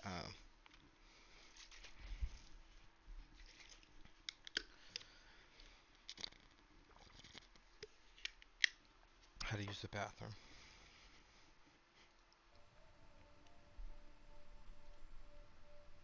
Someone loves to do a thing and he can't, but he wants to. What can he do? Well, you take steps towards that direction. Take steps towards that direction. That's good. Just take steps towards that direction. All right. All right. Follow feedback on the follow-up of the video. Man, I just don't like that mindset that no one's gonna help you, no one cares how hard you're working, blah blah blah blah blah blah blah blah blah. You know, hate, hate, hate, hate, spew, spew, hate. That's pretty much what that is. But honestly, if you're not happy in life, you gotta just do what you need to do. You know what's gonna make you happy. You know how it's gonna. You might not know how it's gonna be able to fix everything or change your current state or current environment. But like you said, you just have to take one step at a time in that direction, and eventually it should all pan out according to their belief. But knowing you can't do the same thing over and over again expecting different results. You're gonna actually have to do some changes all the time.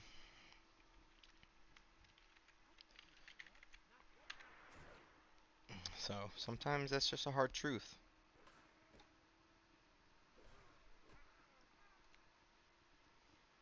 But good video. Alright, you know what time it is, folks. It's that time. This time we're a lot closer than the last time. Okay? It's that spicy time.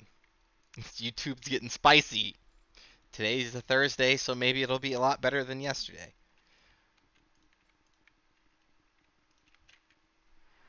But you know what time it is. Today we're talking. Today we're talking about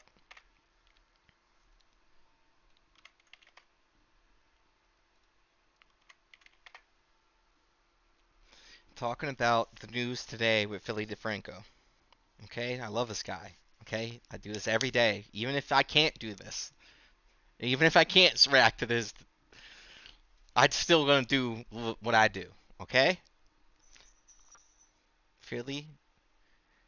Philip DeFranco. Okay. Talking about this horrible tragedy in London and why people. Andrew Tate blamed in horrific stabbing.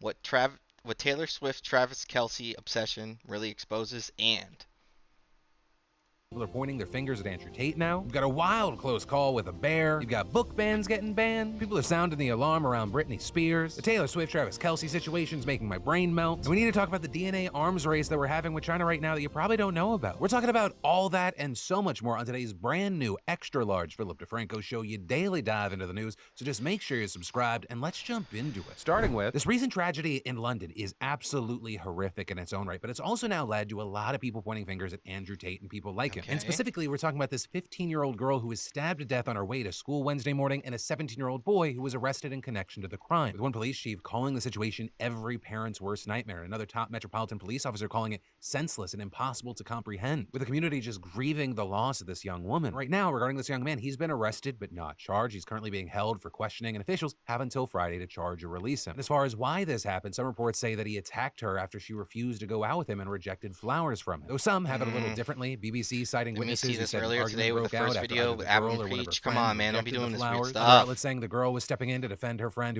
Dude, please step in these situations, man. If you see some strange stuff, please, dude. I know we're scared of getting hurt, but man, think about the implications. You know what I mean? Think about what that person's gonna have to now go through because of that.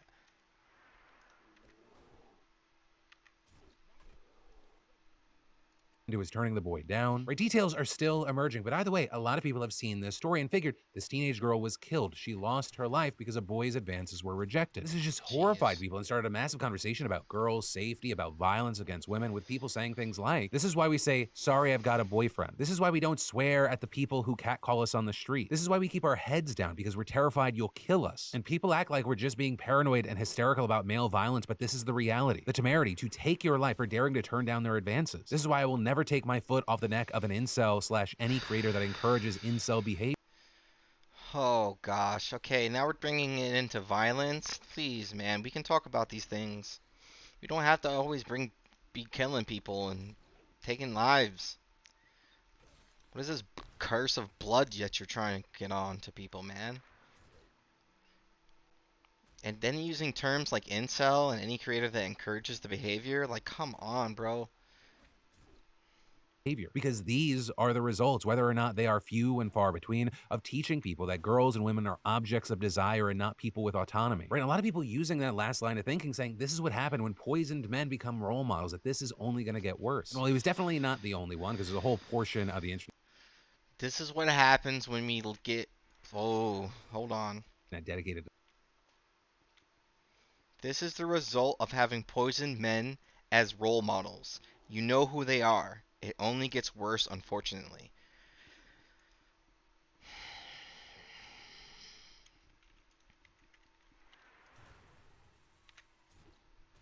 I'm going to keep my mouth shut on that one. Models that this is only going to get worse. Well, he was definitely not the only one, because there's a whole portion of the internet dedicated to this kind of thinking. The person seemed to get the most fingers pointed at him was Andrew Tate, with people writing things like, went to school with flowers and a knife with full intentions of killing her if she rejected him. This is a byproduct of the misogynistic attitude people like Andrew Tate have been shoving down kids' throats. And the incel culture that has been pushed by Andrew Tate, Sneeko, all these red pill losers are responsible for this. Oh, now they're blaming the entire red pill sphere. And Sneeko got a clip in there too. Dang, dude.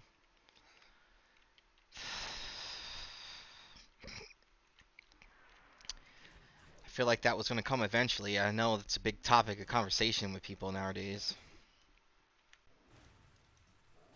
This poor 15-year-old girl getting stabbed. When you objectify women and reduce them as nothing, with that seeming to calm down the containing 90%, with that seeming to calm. And then we need to talk about this lines up with the human trafficking allegation. I teach men how saying to just blame Tate, not have the suspect's search history.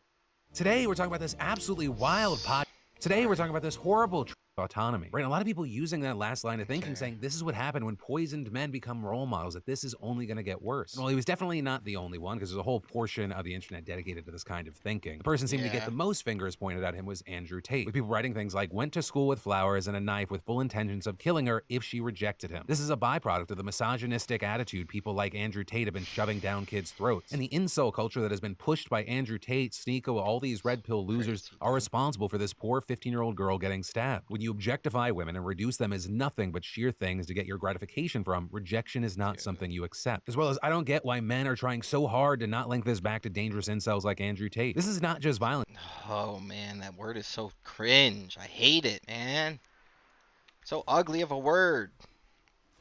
This is a teenage boy who felt entitled to a 15-year-old girl that he killed her. That is plain old misogyny. Now, at this point, I really want to know what we're talking about is a horrific thing that happened as well as conversation that's happening online. It is important to note that right now, we do not have the suspect's search history here, or we don't know if he watched Andrew Tate or any of these people. We don't know what kind of content he was consuming online. We don't really know all the factors at play. But the urge to blame the culture Tate promotes at large still has been a huge part of the conversation. While also with this, you see general pushback saying there's no way you can blame people like Tate. You also have others saying to just blame Tate, it's too simple. Right? People noting that this kind of violence against women and girls predates Andrew Tate. You also saw Andrew Tate and his brother Tristan defending themselves as well. Tristan writing that if young boys listened to Andrew Tate, this would not happen. Stoicism, emotional. Stoicism. Emotional control, self-accountability. Dangerous Tate is not a dangerous society. Lacking what he teaches is what's dangerous. My headache. My headache's back. Oh man. Okay, spiritual minimalism is missing in that equation. Okay. Self-regulation, emotional regulation should be on that. control, self-accountability. Andrew Tate is not dangerous. A society lacking what he teaches is what's dangerous. And Andrew, echoing those points, adding, I teach men how to grow into formidable forces of... Oh, straight from the Cobra himself. Okay. I teach stoicism, emotional control, self-accountability. I teach men how to grow into formidable forces of competence, which protect and provide for everyone they love, especially the women in their lives. I've spoken out against knife crime publicly. I have many daughters. I also have condemned London as a failing society repeatedly and publicly. A society lacking what I teach is dangerous. Sometimes men feel angry, they must control this. Telling men to cry more and act how they feel, then be surprised they act violent is what's dangerous. Attacking me, a man who stands up and tells young men how to grow into good men, is what is dangerous. Only a strong man could have stopped this attacker.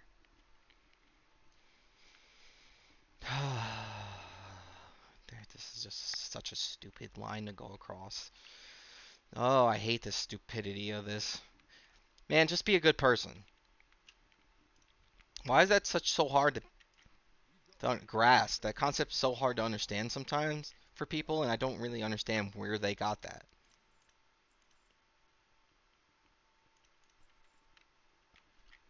competence which protect and provide for everyone they love, especially the women in their lives. Attacking me, a man who stands up and tells young men how to grow into good men, is what's dangerous. But of course, with that, you have tons of people responding by saying that is absolutely not what he really teaches, with critics saying he essentially has presented two different people. Or you have one Tate that lines up with the human trafficking allegations, all the documented stuff in the past about how women are to be controlled and used, how they're less than, all the violent language that he's used around them. And then saying there's this other Tate where all of a sudden his language has pivoted, that he's trying to use it as a shield. But for now, while the court of public opinion talks about all this, and of course, with this story, I'd love to know your thoughts. For now, obviously, we have our eyes on this, and we'll see what happens with this 17-year-old. What more details?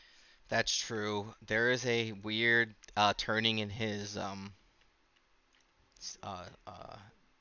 teaching. It might be but for the better, in my opinion, because it's more around not hurting people, and I'm really for the not hurting people. That's really good. Like, I shouldn't have to tell you that that's a good idea to be a good person.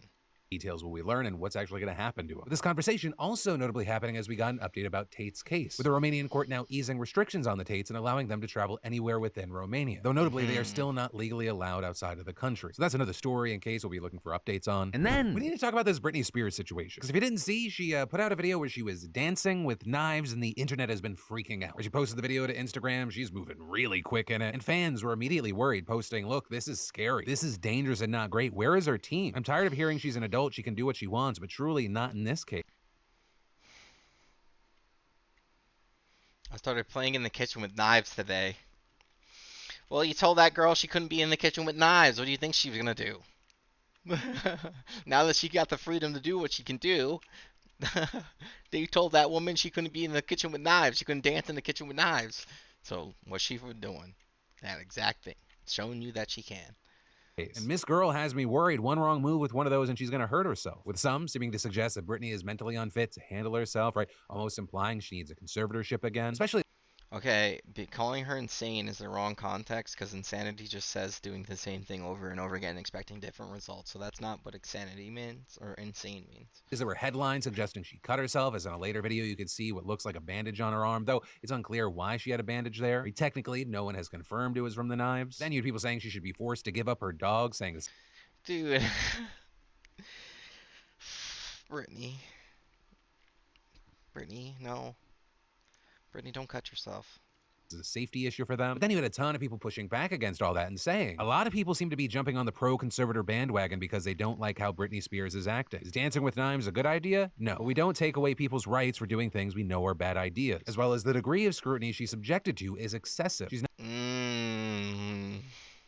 That was a good one. I don't know who said that, but that was great. Not allowed imperfections or any kind of deviation from normal behavior without people believing she should lose her legal right to decision making, and that's horrific. And then, as all of this was happening, Brittany updated the caption of her post to say that the knives were fake, suggesting they were a Halloween They were prop. Halloween With that seeming props. to calm down the concern around her, more people than defending her, though a lot of people not believing the knives were fake. And all this leading to Brittany essentially saying, calm down, posting another video of her dancing, this time without any potentially controversial props, and writing, lighten up about the knives, I'm copying Shakira. But that apparently being a nod to Shakira's recent VMA performance where she danced while holding knives. And so with that, you had tons of people sharing that response and saying, you know, good, they Brittany. began to receive the Labsy's jersey sale move with one of without any potentially controversial That was a props good and move, writing, Brittany. lighten up about the knives, I'm copying Shakira. But that apparently being a nod to Shakira's recent VMA performance where she danced while holding knives. And so with that, you had tons of people sharing that response and saying, you know, this is a double standard. Arguing Shakira did this in front of millions, yet not one person said shit. Hawaiian dancers do this all the time. Nobody says shit. If you stop looking at Brittany from a she needs help lens, you'd know this isn't a big deal. It's literally fake knives. Though some saying, you know, there's a difference between those three situations. But with all that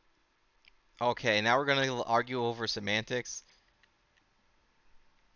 Oh man, Jesus.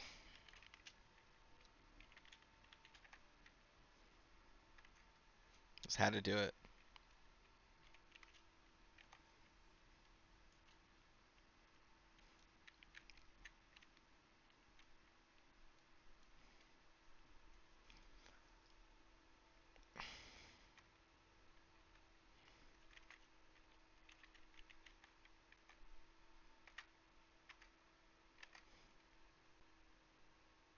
Jesus wasn't a trade troll. He might have been. He might have been. You keep talking.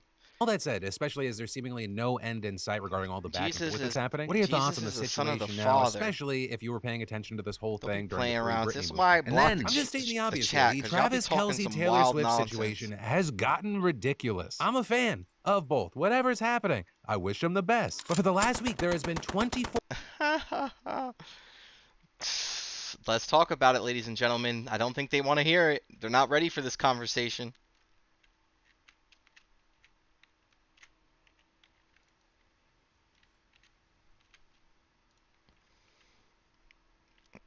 You're about to open that can and whoop butt. 4/7 big royal wedding-esque nonstop news coverage of them. And not just from entertainment outlets or just dumb idiots like myself on the internet, but actual, like, legitimate news organizations. Where you had whole stories being written up of, like, look how Travis was smiling here. Now, that said, there are a lot of newsworthy aspects of this whole situation. There's a lot of societal and business stories connected to it. Like, you might have already seen Kelsey's jersey sales absolutely going through the roof after this last Sunday. His jersey sales jumping. Dude, the power of Taylor Swift, I swear. First off, let me hold on. Report player. Inappropriate communication. Text chat. Talking bad about Jesus.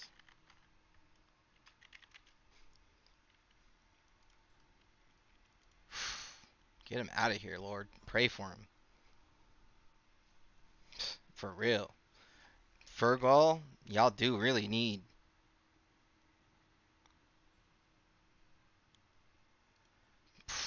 Jesus, I pray for him. Please, Lord, they do not know what they do. I'm sorry. I'm sorry that they even had the gall to do that, Lord.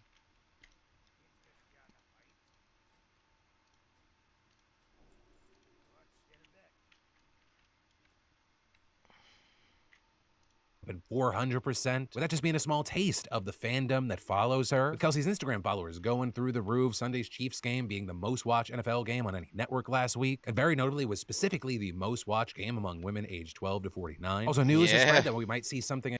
That's crazy, dog. Power Taylor Swift, dude. Again this weekend, with multiple reports saying that Taylor is set to attend the Chiefs-Jets game in New York on Sunday. And what do you know? Immediately that Taylor Swift is about to shut down New York off of that.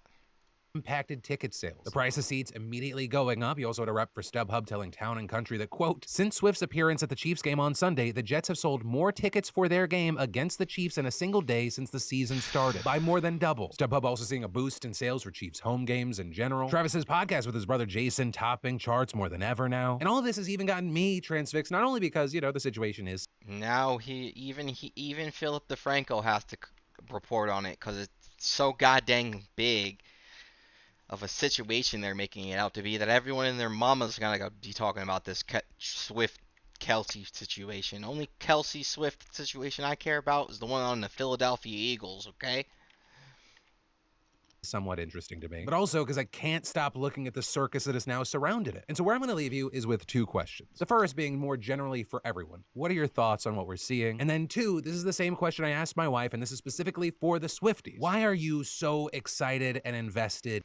Yes, for the Swifties, please, why are you doing this? Act like an adult, please. You are not a child. A majority of you are not child. How many people listen to this woman and they acting like that? No, no, no, no, no. Taylor Swift need to control you. That's why she's telling y'all to go vote. In this new relationship? And that's not a question coming from a place of judgment. I asked the same thing of my wife. She gave me a very detailed answer, but I also want to hear from y'all. And then, if you're a dog lover like me, nutrition is so important for your dog's life. All right. Feed your dogs.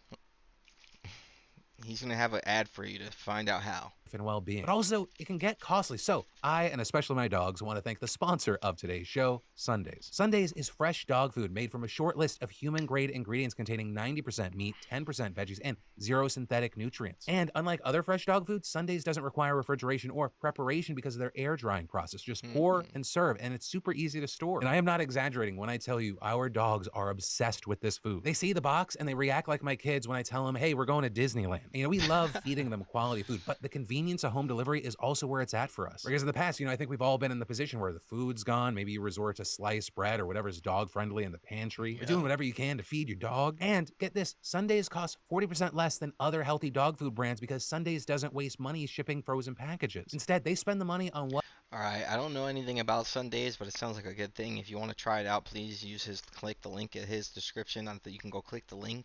The last link in our thing is a link to this video, and you can get to his, and you go make sure you share, like, subscribe, all that. What matters? Sourcing the best all-natural ingredients for your dog. So you should try it, and you can get 35% off your first order of Sundays. You just gotta click the link in the description, and your dogs will thank you. And then, when you come face-to-face with a several hundred-pound killing machine, would you have the nerve to not back down? Or in other words, are you made of whatever the hell? Oh yeah, there was a mother that protected her son from a bear.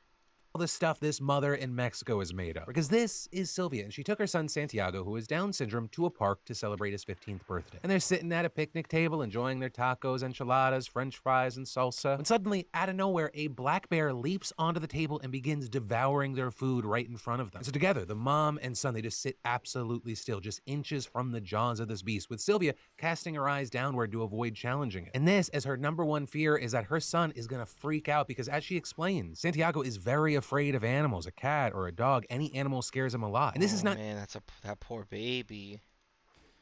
No, he's probably traumatized. Just any animal. This is a fucking bear. Things could go sideways very fast. But fortunately, Sylvia is a BAMF and she has planned for this, rehearsing a game with her son where they remain as still as possible and pretend to be statues. And so that is exactly what they do, with the boy also describing the tension, saying we heard him as he growled, as he ate, you could smell the bear. It was really very, very close. With the bear even appearing to sniff the boy at one point. With then Sylvia's friend Angela, who caught the encounter on video, spotting a plate of enchiladas that the bear hadn't eaten yet and tossed it far away. And sure enough, the animal wanders over to it and it gives Sylvia and her son enough space to quietly creep away. And so in the end, it's all good news. Santiago got new birthday tacos. And if he didn't already— Oh man, hold up.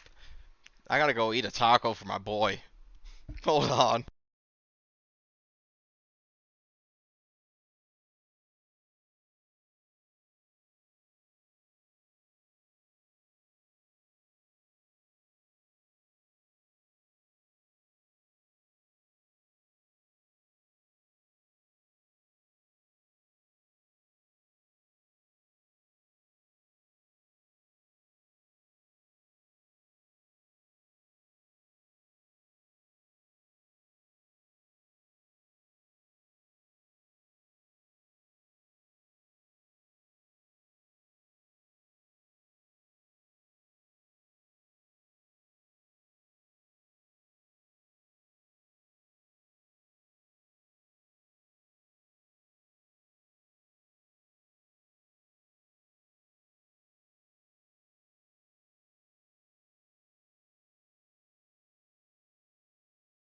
Funny. You guys, if you had my mic on, you probably heard it. Oh, I'm dead. How funny is that? Oh, great. Can't even walk away from the freaking computer, man. This is starting to get so annoying.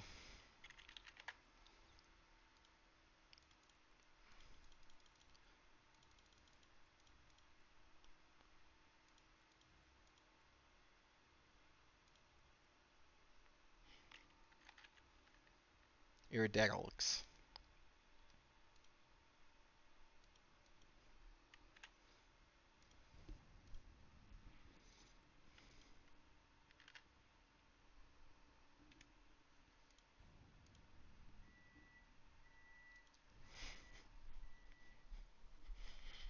Fun. Starting another warrior.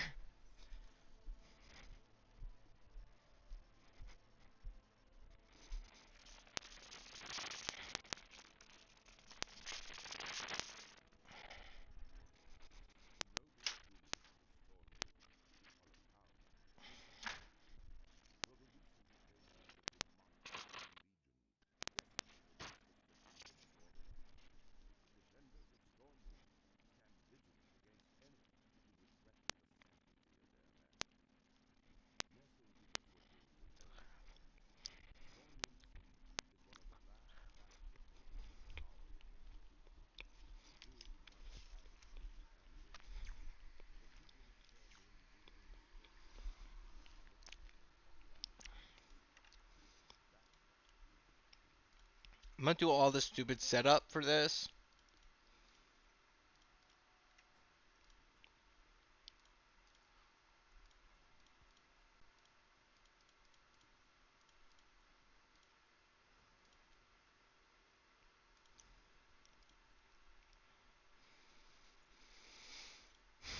So stupid, man.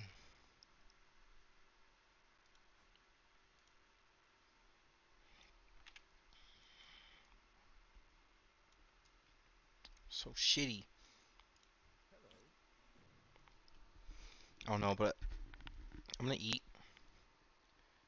Um,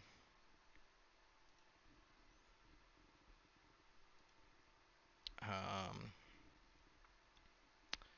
I don't know. I don't know if I have a thing for it.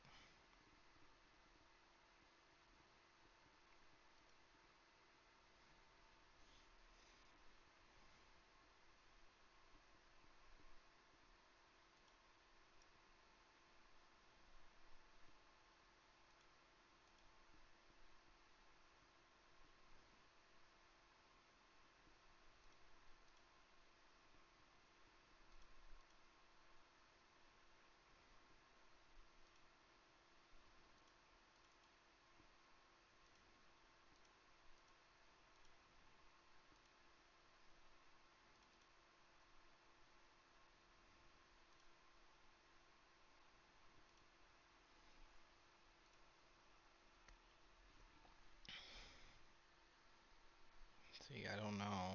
It don't want to work. I'll just do that for now, I guess. It is not gonna work though. Whatever.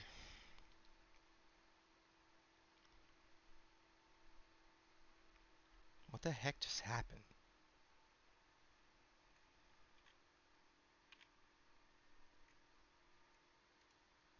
That's so weird.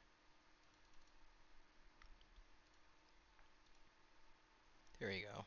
I'm just gonna hide my camera while I eat.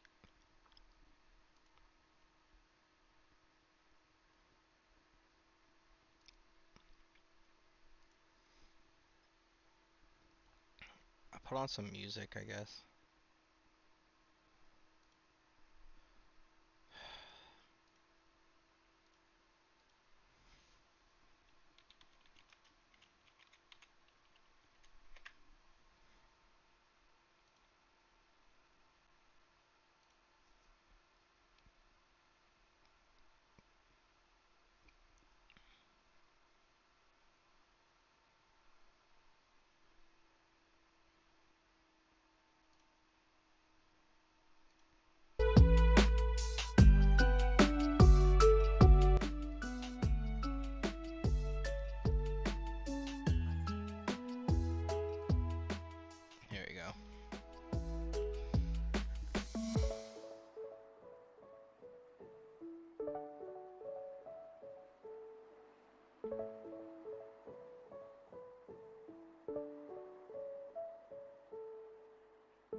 Excuse me. I'm back. I am back, ladies and gentlemen. I just had to eat a taco for my boy. I got saved by the mama that's the bear. By the bear. Say the bear. Alright, so here. We're back at it. Back to the video we were watching with Philip Franco.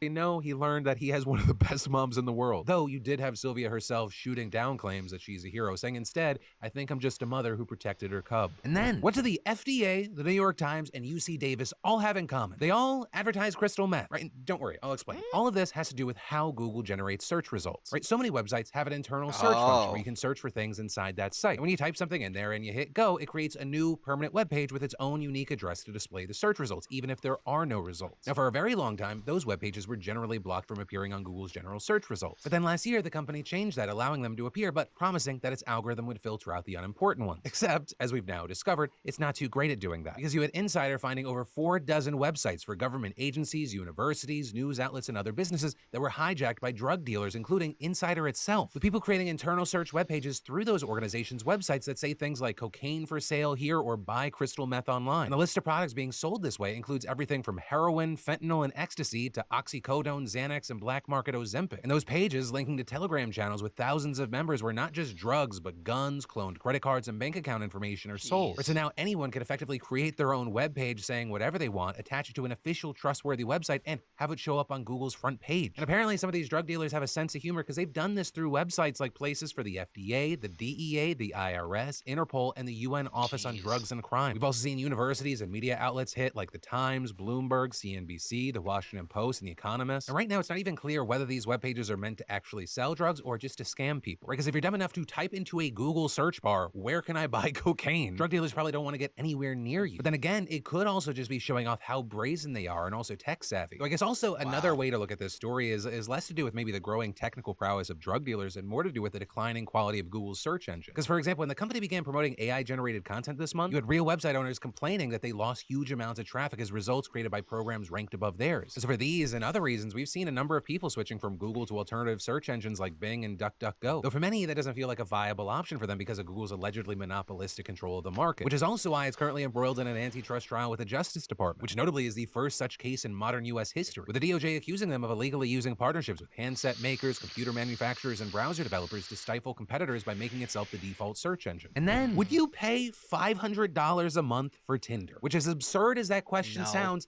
is actually now officially possible. With Tinder now announcing their $499 per month invite-only subscription, Tinder Select, in which you will reportedly be allowed to access VIP search and matching and can message someone you haven't matched with twice a week. You'll also reportedly have increased visibility even among Tinder's, quote, most sought-after users. And the company is saying that Tinder Select will only be available for 1% of its user base who are the most active and will offer a special badge identifying them as Select subscribers. Though, like that Twitter blue checkmark, that can be hidden. Which I have to imagine anyone that's actually going to pay for this has to be hiding that badge because while I have zero experience with dating apps, I don't know if there's anything less attractive than shouting from the rooftops, I spent $500 a month on a dating app. It's like wearing a shirt that says, I'm sad and desperate. I'm sad and desperate, so I spent $500 a month on Tinder. Please date me. Come on. But I have money. Also, you have a lot of people saying chatting without matching is an area of concern, with some people calling it a recipe for harassment. But with all that said, you know, this still could be a win for Tinder, because it kind of makes me think of freemium games on your phone. All those in-app purchases, they're really built for only 1 to 2% of the people actually playing those games, or the whales is what they call them. And so Tinder, as a company, you know, they're getting their Captain Ahab on. And then the Senate has finally vanquished the number one most serious threat to America. The Tinder users, the 1% of Tinder users that have this premium select thing they pay $500 a month for, because that would be the most dangerous thing I would think of off the top of my head after hearing that exact statement. Senators wearing shorts. And it's just so important and powerful for, I think, everyday Americans to see that during these trying and polarizing times, our leaders can come together to make the changes we need to make. Right? And everything we're seeing right now stems from last week when Republicans went absolutely feral after Senate Majority Leader Chuck Schumer announced that he'd no longer enforce the informal dress code on the Senate floor. Right? And while he didn't name anyone in particular with his announcement, it was clear that this was about Senator John Fetterman. With him often seen wearing shorts, a hoodie, and running shoes around the Senate ever since he came back. And while you had many people saying this is Schumer doing kind of a nice guy thing, trying to help out a colleague who had just gone through a really hard time, Republicans absolutely lost their shit. And all of it leading to yesterday where the Senate passed a resolution by unanimous voice vote that requires business attire on the Senate floor. And that resolution specifying that for men, the requirements include a coat, a tie, slacks, or other long pants. So then notably not spelling out what's required for women. But this is still a historically significant moment because it marks the first time ever that the Senate has officially codified a business attire dress code. But really, until Schumer's announcement last week, the chamber just followed an unofficial and unwritten policy that men dress formally and that women cover their arms. With Schumer also hitting on that while speaking on the floor yesterday, saying, though we've never had an official dress code, the events over the past week have made us all feel as though formalizing one is the right path forward. And then going on to thank Fetterman for working with him to reach a solution. And as far as Fetterman, he really only responded in two ways. One, by posting that viral meme of Kevin James, Why did they do that? Why did Kevin James suddenly get portrayed into this somehow? Leave Kevin James alone. Paul Blart. coyly shrugging, and then two, quickly moving on to congratulating his Republican colleagues on their impeachment quest. Tweeting this morning, I directed my staff to deliver a gift to congratulate and salute Representatives Comer and his Team America squad as they embark on their historic impeachment journey, with him apparently gifting them a case of Bud Light. And a note saying a profile in courage can make a guy thirsty. Congratulations, this Bud's for you. Hugs and kisses, John Fetterman. And then, California just banned book bans, with Governor Gavin Newsom just signing a law that prohibits school boards from banning or censoring textbooks and library books on racial or LGBTQ plus topics. And under the new law, which takes effect immediately, schools will be hit with fines if they Yo, they literally took it right out of the hands, didn't they?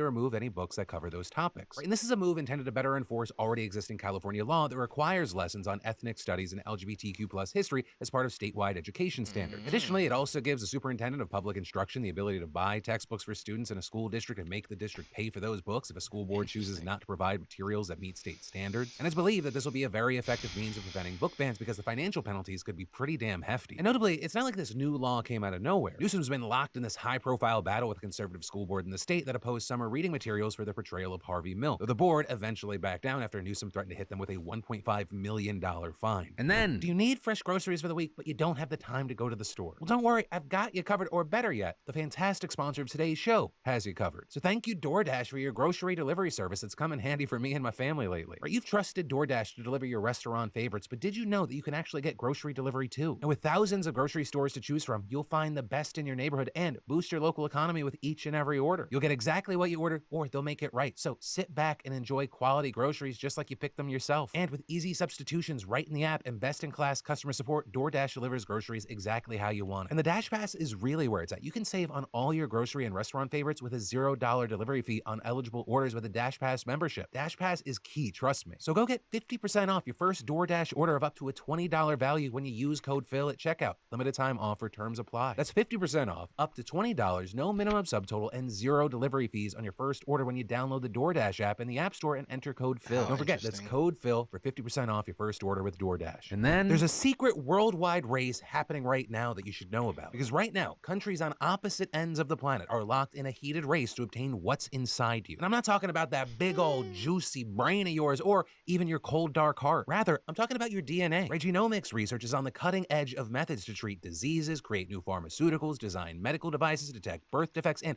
understand how our biology works. And it's become increasingly clear that in the 21st century, genetic material is a natural resource just like any other, and whoever has a lot of it is going to take the lead. And no other country understands that reality better than China, because Beijing has announced plans to become the world's leader in biotechnology by 2035. And to that end, it's been scooping up DNA around the world for well over a decade, with one very ambitious company by the name of BGI Group, formerly known as the Beijing Genomics Institute, spearheading that campaign. Right, for important context, BGI was created in 1999 as the Human Genome Project was nearing completion. And that was actually one of its first ventures, with it contributing about 1% of the research behind the first map of the genome, earning China a personal thanks from Bill Clinton. And then, over the next dozen years, it expanded, building sequencing labs where researchers sat in front of machines that analyzed daily shipments of DNA. And its clients included everyone from pharmaceutical firms and autism advocates to food producers and obesity researchers. But then, in 2013, it went from a consumer of sequencing machines to a producer of them, with BGI acquiring Complete Genomics, one of two leading U.S. producers of gene sequencing technology, for $118 million. And that very notably after it had received a $1.5 billion cash. Hold up.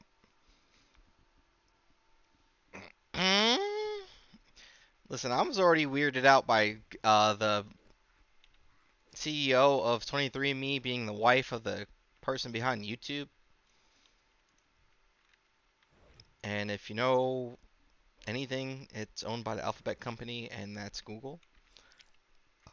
So Google has my DNA. If you want to really want me to be straightforward about that.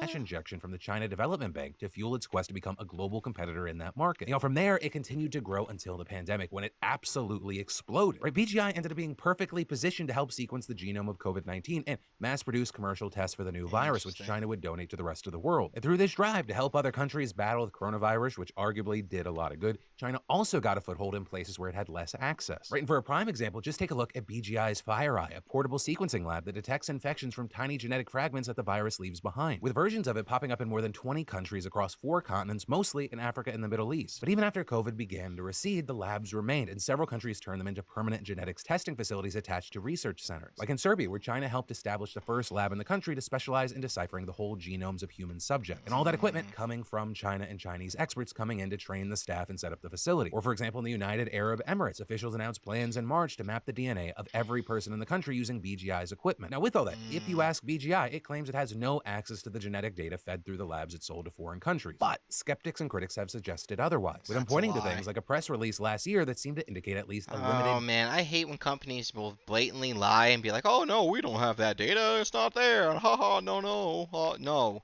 You can't even be a business without having that type of stuff. So why are you saying and suggesting such nonsense? You can't even have a business if you don't have record keeping. So what are you talking about? data sharing arrangement with the Serbian lab. And one of the reasons people are concerned about which DNA it does and doesn't have access to is the same reason why anyone's concerned about giving data to Chinese companies. BGI has documented ties to the Chinese government. Right? A very key thing, in 2021, Reuters reported that BGI has worked with China's military on research ranging from mass testing for respiratory pathogens to brain science to genetically enhanced soldiers. Though reportedly, for that last one, it's not like they're creating superhuman monsters. Rather, we're talking more about things like trying to make soldiers less susceptible to altitude sickness, which may help them in border areas like the Himalayas. But then going even further, Beijing employed BGI to build and operate the China National Gene Bank, a government-owned database housing DNA from millions of people around the world. And a 2021 U.S. Intel assessment linked the company to the Beijing-directed global effort to obtain even more human DNA, including from the United States, which is actually one of the reasons why the Pentagon officially listed BGI as one of several Chinese military companies operating in the U.S. last year. But the White House then even blacklisting 2 BGI subsidiaries early this year because of the risk they would divert data to Chinese military programs. But then also, very importantly, even without any direct evidence of government ties, you can't guarantee firms like BGI will keep your data safe. Right in this, because since 2017, Chinese firms and citizens are legally obliged to share proprietary information acquired in foreign countries whenever requested by the government. Exactly. China already has something in place where they can literally, if you don't, they kill you.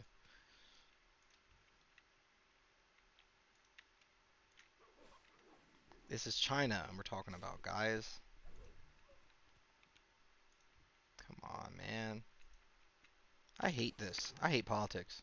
Government. Yet, at the same time, current Chinese law actually bans foreign entities from collecting genetic material in the country or moving such resources abroad. So it very much appears they understand the value at what's at play here. And that's a drastic difference to the 2000s when international cooperation on scientific research was more the norm. But the current situation is today's China under Xi Jinping aggressively harvests DNA from the rest of the world while closely guarding its own. And it's important to understand that it's not just BGI that helps it do this. Right? Through business partnerships and stock purchases, nearly 24 Chinese companies have reportedly acquired rights to genetic data and other private records of U.S. patients by 2019. In that same year, a DOJ indictment alleged that Chinese operatives hacked into patient databases at 4 U.S. companies, siphoning the private healthcare data, including DNA of more than 80 million Americans. And so now, with all that said, you might be wondering, what in the world are they going to use my DNA for? Because your mind might go to a place like they're going to make biological weapons that can target specific genetic populations. And while it's true that some Chinese academics have debated the feasibility of such a weapon, many of them actually appear to have been simply reacting to paranoia that the U.S. was developing something like that, with most experts actually saying genetically based bioweapons are at best decades away if they're even possible at all, which many don't believe they are. But we know that Beijing is using genomic sequencing for a far more realistic and also sinister purpose, with rights groups documenting systematic campaigns to forcibly collect biometric data from Tibetans and Uyghurs, 2 ethnic minorities that have been repressed. Right? I mean, you have Human Rights Watch reporting that police have demanded blood samples, iris scans, and fingerprints from all adult residents of the Xinjiang province, also launching a similar campaign in Tibet in 2020. And those DNA samples can help authorities link suspects to protests or locate family members who might be subjected to pressure over a relative's behavior. And so with that, you have one expert saying it is part of the architecture of social control, and it's a very effective psychological pressure tool. Whether the DNA database is effective, there's a fear that is induced by the large-scale deployment of this. That's exactly what I was fearing that it would be.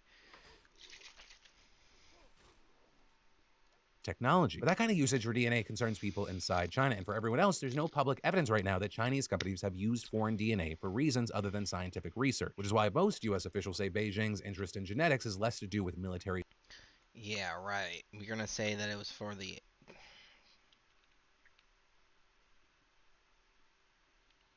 Yeah, they can say it's for science, the pursuit of science, and still give it away to other people.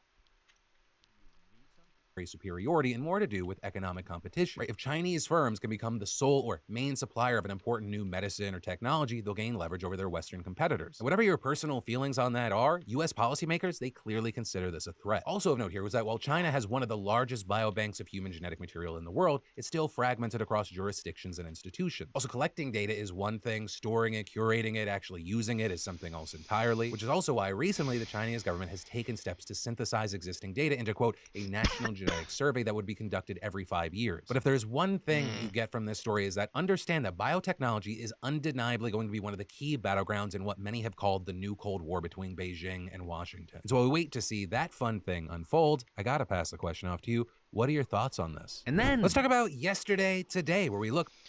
All right, yesterday's news was packed, so today's news wasn't really that packed, but I guess they had some impactful things talking about Taylor Swift and this whole DNA thing with China. Oh gosh.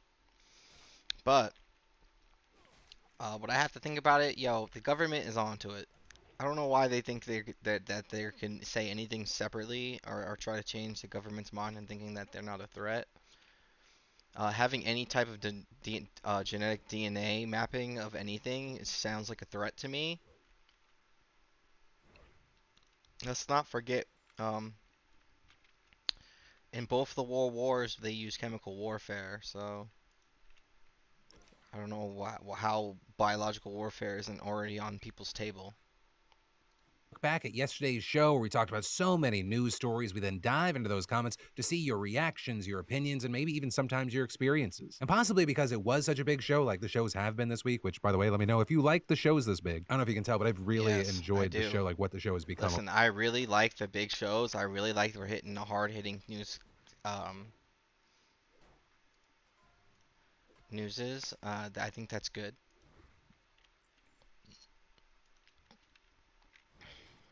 Over the last 2 weeks. But diving into the conversation, there were a lot of people sounding off on that horrible cop. People saying the first story is horrifying. People like the cop shouldn't be in positions of power, especially in ones above the current or former partners. As well as saying the number of people bullied, abused, killed by power-tripping psycho cop exes is scary. Hope that woman is protected and gets help dealing with the crap show. Which, I mean, yeah, you never want to make broad, all-encompassing statements. But when you look into things like domestic violence numbers by professions and you look at like people that are cops, it's fucking scary. So much so that, I mean, we saw this back and forth of someone saying, you know, that story is frightening and nowadays a person can't break up with a cop without expecting serious legal ramifications. And another responding, honestly, at this point, if you date a cop, that's on you. We know what they are and the people who choose to be them. And people saying things like, you shouldn't have dated that cop in the first place. 40% of them are like this, and those aren't odds worth messing with. There's definitely a lot of agreement and disagreement there. We also had a lot of active military and vets speaking out on barracks coverage. People sharing things like, jeez, man.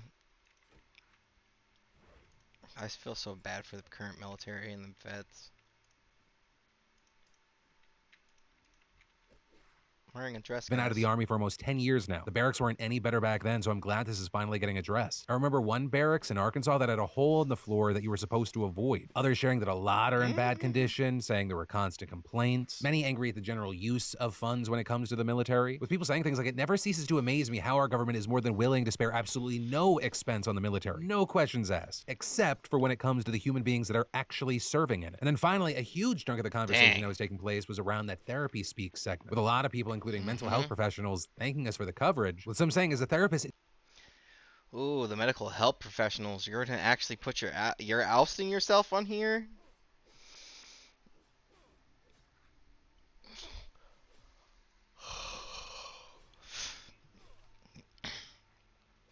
Medical health professionals don't really want to have that conversation. They really don't. it's so frustrating to hear people overuse and misuse therapy terms and diagnoses. People often get the wrong idea of conditions because of people using terms to talk down to each other. Associating every diagnosis and condition with all the people in your life that you hate is not serving anyone. It's just creating biases and stigmatizes real people working through real struggles. And for the therapist, it seemed like it was big. I'm glad you picked that one, Phil. That was a big one. There's less of people using those terms and more how they've become buzzwords that get overused and attributed to things that don't necessarily fit. So obviously at the same time trying not to delegitimize someone trying to understand what they're going through. Right? Yeah. Sometimes finding the right words is one of the biggest battles. It can help us understand ourselves more, what we're going through more. And some even shared their because you have to be met. You have to be met at understanding. If you're not at understanding, you're not gonna ever even be willing to change or do anything about the situation.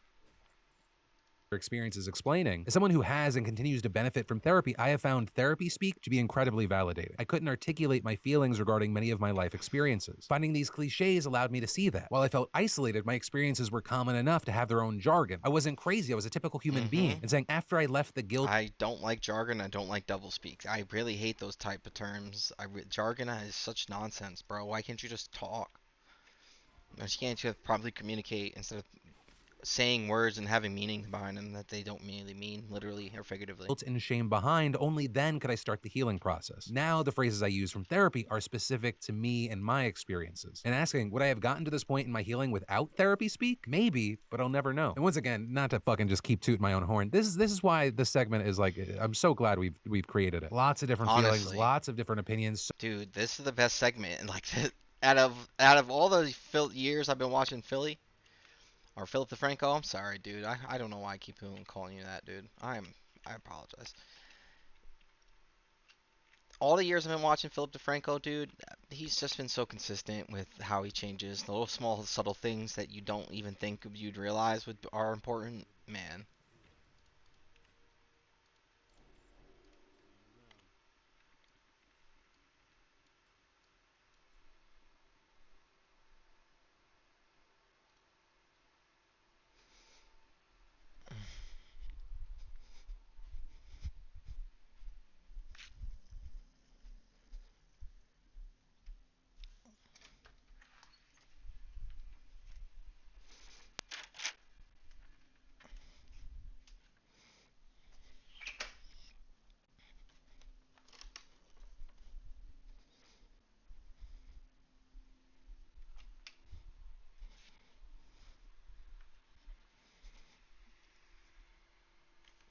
Highly doubt it survived.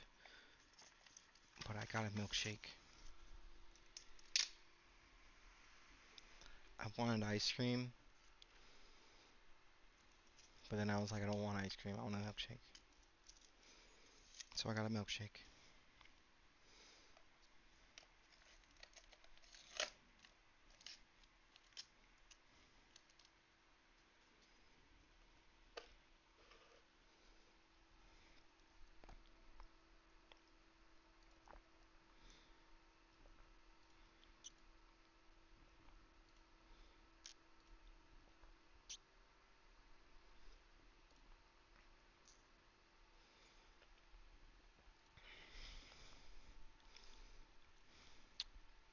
Oh, there goes that.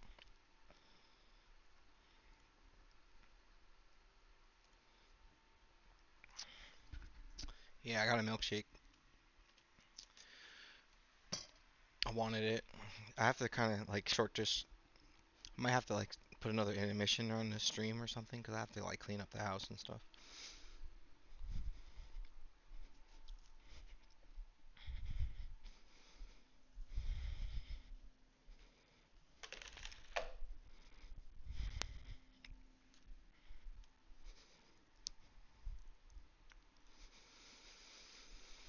I'll do what I can so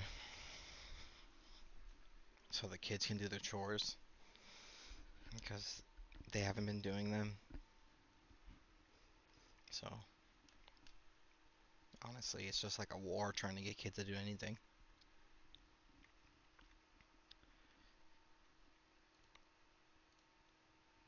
Okay. So many different experiences. And so whether you're taking the time to write those comments or you're taking the time to listen, thanks for being a part of this. And that is where your daily dive into the news is going to end today. But for more news you need to know right now, I got you covered right here. You can click or tap, or I got links in the description down below. And as always, my name's Philip DeFranco. You've just been filled in. I love yo faces, and I'll see you right back here for more news next time. Dang, dog.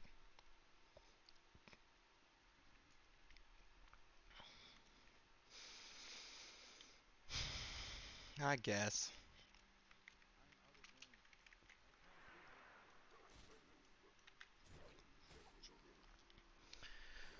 Yeah, I don't know, dude. How do I feel about that one? Nah, I feel like that one wasn't as good as yesterday's.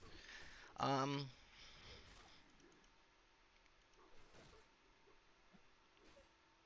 I don't know. Um, just know that just be good people. I mean, is that really what it boils down to? Is just be a good person? Don't know why that's so hard for certain people.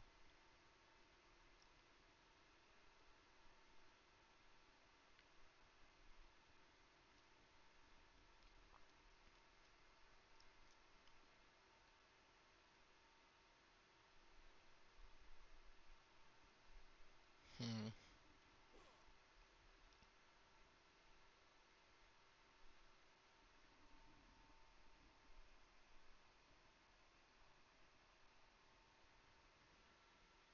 She's really pushing it.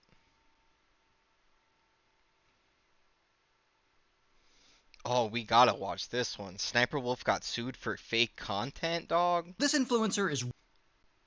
Dude, and this is Ray Williams, dude.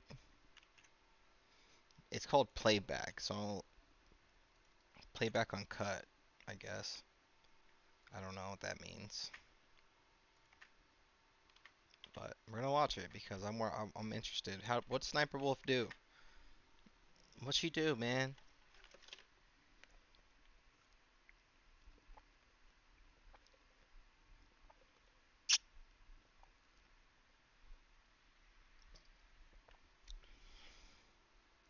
really popular and really successful. But she has a problem. This guy is after a big chunk of her money. So one day, a long time ago, she would play video games online, and she met this guy. Let's call her Assassin Dog, and him Bacon. So Assassin Dog and Bacon become friends. But Bacon is really into her, and he's a smooth talker. I got a message from this guy, and he was like, I would drag my balls through a field of broken glass just to hear you fart through a walkie-talkie. And I guess that did it, because Assassin Dog fell in love. But Bacon, he suddenly approached her with an idea. They would create a new YouTube channel together, a gaming channel, where he would play the games and he'd send her the footage. And she would pretend she was playing and react. So he would be behind the scenes, she would be the face, and they'd co-own it 50-50. Oh, weird.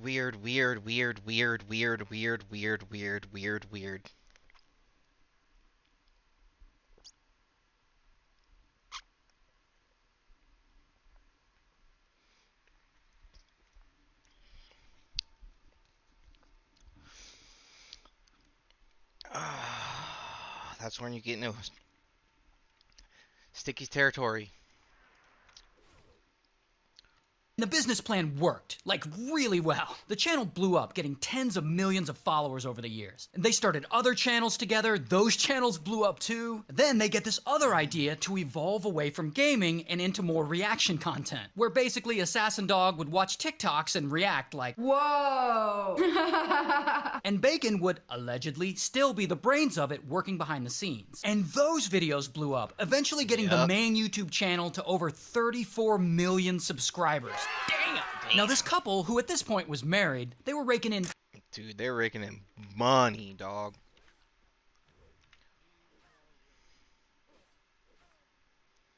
They're raking in moolah.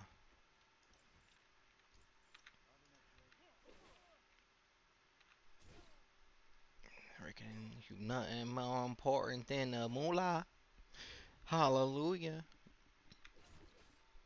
Tons of cash. They buy a $7 million house. She wins a Nickelodeon's Kids' Choice Awards for gaming. Things were going... She won a Nickelodeon's Kids' Choice Awards for gaming, dog?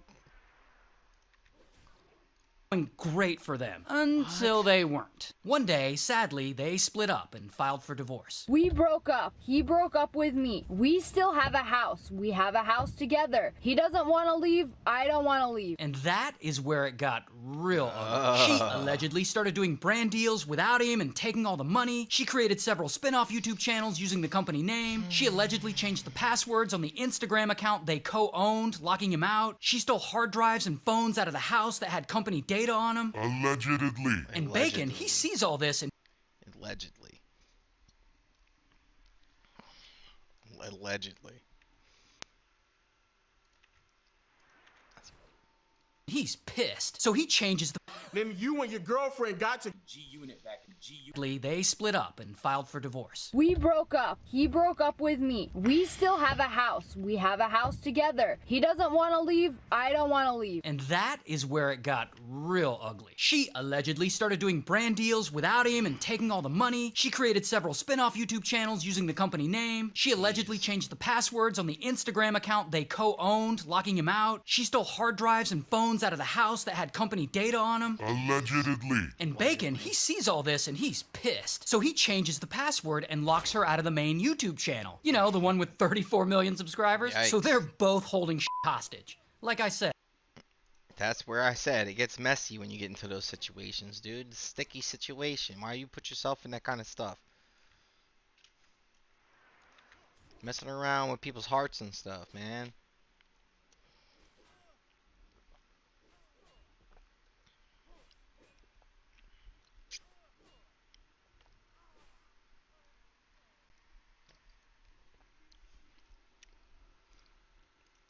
The sad part about the whole story so far is that this all happened after they got married. And now it's like who's really responsible for the empire that they built.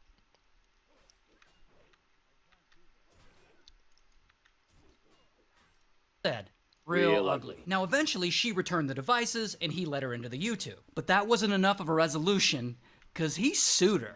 And in the lawsuit, he basically argues that she can't go on and use the brand to make money and exclude him from all that revenue. Because remember, they started it together, and he claims he owns 50%. Now, this lawsuit, it's still pending. But let me say this. Most of this information is alleged. And all based on the complaint in the lawsuit he filed. So this whole story is all from his perspective. We don't yet know what her perspective is, or how she's gonna react to this, but I imagine she's probably gonna react like, whoa. Yo, bro, I was back in the Call of Duty days. I was in the community, bro. And I remember when that scandal came out of her faking her videos. Yeah. That shit blew up. Yeah. People were so mind blown. She was faking gameplay. There was her, and there was another nigga named G-Unit back in. And he faked the first ever nuke. Or the fast. Yeah, that guy. Fastest, yeah, he On faked Terminal. the fastest ever nuke. On Terminal. It was on Wasteland, wasn't it?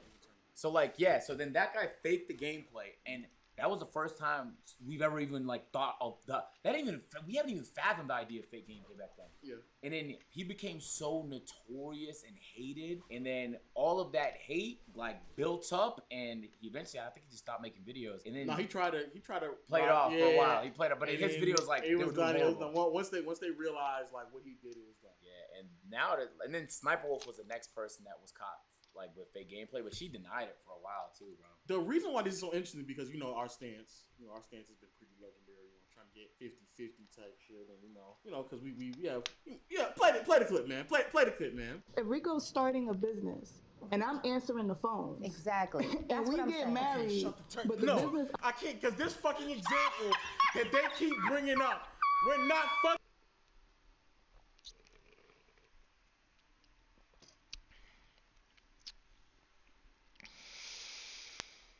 Oh no, they're bringing up the example. Man, I am tired, man. I don't know how people can do this for like 8 hours a day.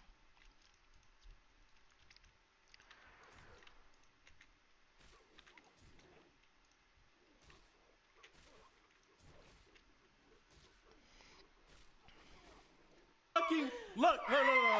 Let me go ahead and say this. G-Unit back in. And he faked the first ever nuke. Dude, I hate this, bro. Stop. Or the fast. Yeah, that guy. Yeah, he On faked Terminal. the fastest ever nuke. On Terminal. It was on Wasteland, wasn't it?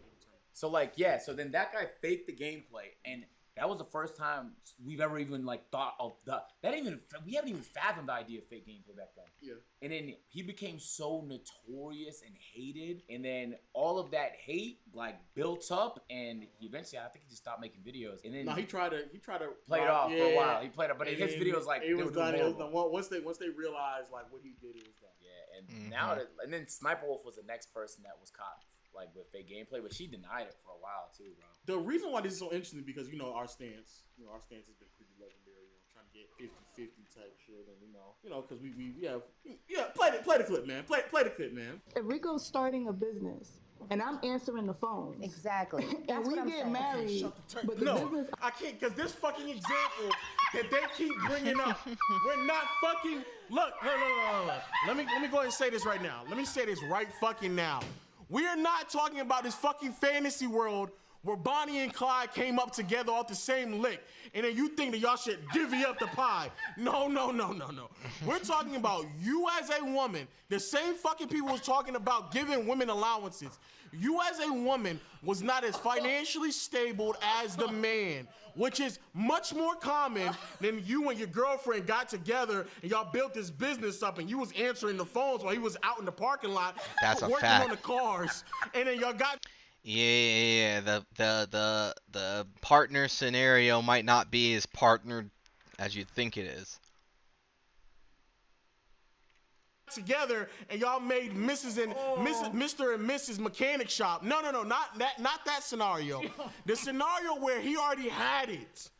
He was already financially stable. We had famous iconic clips of us laughing at women wanting 50-50, but in this situation, the man wants 50-50 now. If that's what they agreed to, then that's fair. Like, originally, if that's what they agreed to, that's fair. In all reality, Sniper Wolf wouldn't be in a position to make all these channels if her gaming channel wasn't successful. And if she's not good at the game, and that nigga is, and so that's what put her on, then she's just a face. That's like the equivalent to a writer writing for an artist. Like, the artist is gonna be the face that gets all the recognition, but if you just look in the writer, like if you look in the credits for the album notes, bro, you're gonna see all the people that were present, all the producers that were relevant, all the writers that were relevant. In this instance, it just was fraudulent because she didn't cite another person as help. She didn't say this is his gameplay. I'm pretending to play it, right? Now they do have now in the legal documents that he's filing for the divorce. That's a good answer.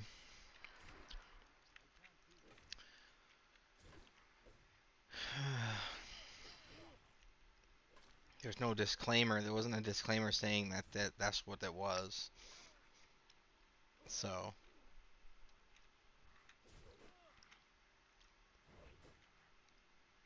the talent is really the gamer guy. She's just the face of it. She's just get the recognition. For the money, there's like a lot of evidence pointing to the fact that the company that they started, I think it's called Red or something like that.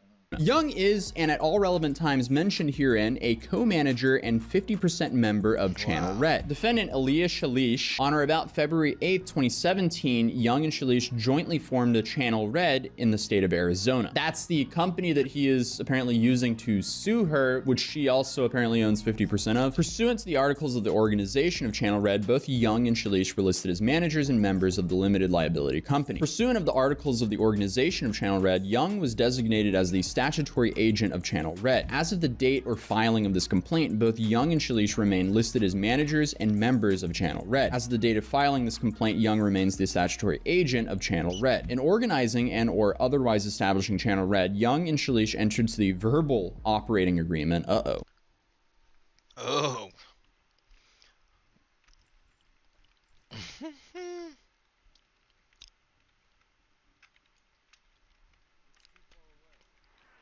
Verbal. The verbal operating agreement, whereby each of them owned 50% of the membership interest in Channel Red and agreed to split all profits arising from the business and operations of Channel Red equally. There's a lot of if they have an operating agreement for their company, then she's cooked. Like, by the law of the operating agreement, they have to execute on it. And so, like, the way it's presented, this kind of looks like a home run hit for him. And he's probably just going to get bought out. What's most likely going to happen is she's going to have to buy him out of his 50%, which will be millions of dollars if she wants to continue using the Sniper Wolf brand. Otherwise, she's going to have to make a new channel and come up with a different name. It's the same face, really. She can't change her face, but that brand got to go. So, again, because I know people going to be saying, like, oh, y'all just saying it because it's men and da-da-da. Like he just sat there and said. In the beginning, the way that her whole thing popped off was because the amount of help that he was providing on the back. Not even help. He was doing the actual gameplay. It doesn't even matter. It doesn't matter. She could be doing 95% of the work. If they legally agreed that it's 50-50. Let's say it's not. Let's say it's not. Let's say that there isn't any legal documentation. Let's just say that they were in a relationship. They did all these things. What do you say? He's fucked. Yeah, he's fucked. But I'm assuming there is. But let's say there isn't. There is, by the way. I know there is. But Yeah. do you think that he deserves 50-50? No, if he didn't agree to that at launch, that's her channel. He just helped run. So that nigga was an employee at that point. Yeah, So you don't even think that because they married that he should get 50% of that shit, bro? Are you fucking nuts? Don't make your own YouTube If he channel. was the one who played the video games, if they were his idea, But that was early days though. Her gaming channels are like, it's not irrelevant, but everyone knows her for her reactions now. But allegedly that was his idea. I'm so sick of niggas with ideas, bro. You know how I can shit out 25 brilliant ideas tonight. Like, it's not, ideas are easy, bro. It's the execution that's hard. But let's say he's the one who's also executing. He's the one who's finding it, because that's the other thing is that he's the one who's finding the clips, setting and situating. She just shows up. It doesn't matter, bro. It don't matter. It's irrelevant. He could be doing 99% of the work and she's just the face. It doesn't matter. If you don't legally agree to what you feel like we're not you're talking about legally. We're talking about how you feel, bro. He got finessed. Oh shit. He got finessed. But I just don't like. He really did. I mean, unless I don't know. It's just coming out. It says since an hour ago, but I didn't know Sniper Wolf was into some stuff like that. But I noticed there that people didn't really like what she was doing, and there was a lot of talk going around. But I didn't know this was happening.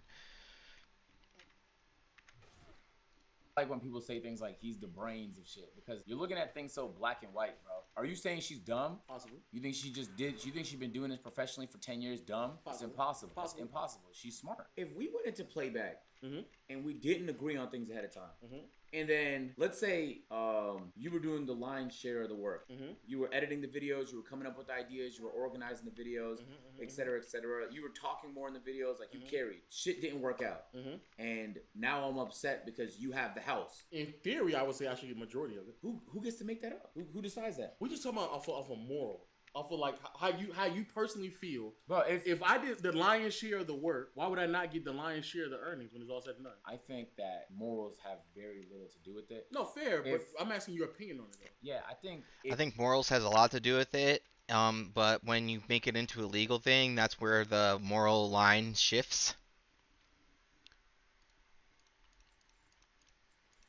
Because I think morality has a lot to do with everything. Because a moral person ain't gonna do no stupid ass shit.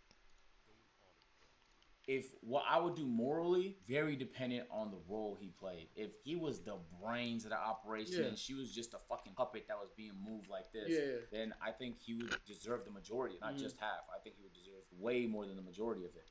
Because then he was the nigga that put things in place. We're not even talking about all the moral support that he gave her, back rubs, the dinners that he was cooking and stuff like Sometimes that. putting the curtains up. Ordering in the couches and stuff like that. All like the motivational speeches late at night. All the motivational speeches, the back rubs and stuff like that. And God knows he had to answer the phone for the sponsorships and the emails and stuff like that. So I think when you put everything on the table, bro. Hey, buddy. All the things that he did. He should get 50, man. Hey, King, get your 50, dog. Hey, King, get your 50. Hey, King. Well, I'm tell you right now, hey, King, whatever your name is, you sign that paperwork, you're fucked, my boy. I ain't gonna hold you, But bro, like that's why there's no proof. There's like literally no proof that what he you did. He did. There's no way he did it. Like he can't be the brains of the operation and dumb. And dumb, You feel me? So look. That's why I say you need a prenup, bro. Because in the same situation like this, if they don't have an operating agreement, someone's fucked you. So it's better to just establish things ahead of time. There's no mess. But the niggas that don't have much to offer be hating the prenup. Oh God. Yeah. I swear, bro. Because if it was really how if they had both agreed on how things were gonna work out, she would have signed it easily because the amount of money they're gonna make is probably more than she probably could ever make on her own. If it's how it's set up, right? So she would really have no problem with signing a prenup if he can really help her elevate. There is no prenup, and if there is no operating agreement, it's gonna be kind of tough, my boy. Unless you just got like loads of text messages and emails and like irrefutable proof that you were the one. But even then, that's gonna be very difficult to like. Which bro, her name is all over everything. She is the brand. She is the face, bro. It's gonna look like it's like, bro. She did it, bro. She did everything. From the things in which we've always done on this channel is that, and our iconic clip of us laughing at some of the bullshit that women be saying. The level of influence and input that from what everybody knows in the community he had in building up the brand Sniper Wolf, etc., is so different from like the arguments that we hear from certain women, because the stuff that y'all, like a lot of the women, things that women say about these conversations about building a man and helping him, etc., it's so far removed from what actually happens that the only thing that they know how to say is, oh, I picked up the phone or I answered some emails, so of course I deserve 50%. That's a difference between this man is literally coming up with the ideas, executing behind, and she's just the face. Allegedly, that's just what allegedly been stated. So if that is the case, just off of, forget the legal aspect of it, my stance would be that it was 50-50. If a woman came along, she helped up a man, she aided him in the process, and he went from, $50,000 a year to like $2 million. His whole company, his identity as that person, heavily influenced based off of her, then yes, I would assume that she would also deserve some type of revenue from that. I think yes, she would. However, that's not most of the situation. This is a very unique situation where we're talking about somebody who may have irrefutable evidence and, legally speaking, 50% of the company that they're running. And on top of that, he was actively participating in building that up throughout the process as well. Yeah, he deserves 50%. Dude, if they agreed on 50%, just give 50%, bro. You put that time in, She can go on and make her own content. He can go on and make his own content. Don't And if he was really the anything other different, bro. Yeah, don't lower your standards, bro. Don't lower your standards. like if he really was the guy playing the game, do you think that he need like he because now we're getting into the image of things, because it make, you know what looks better? A girl playing a game being good at it than a guy playing a game and being good at it.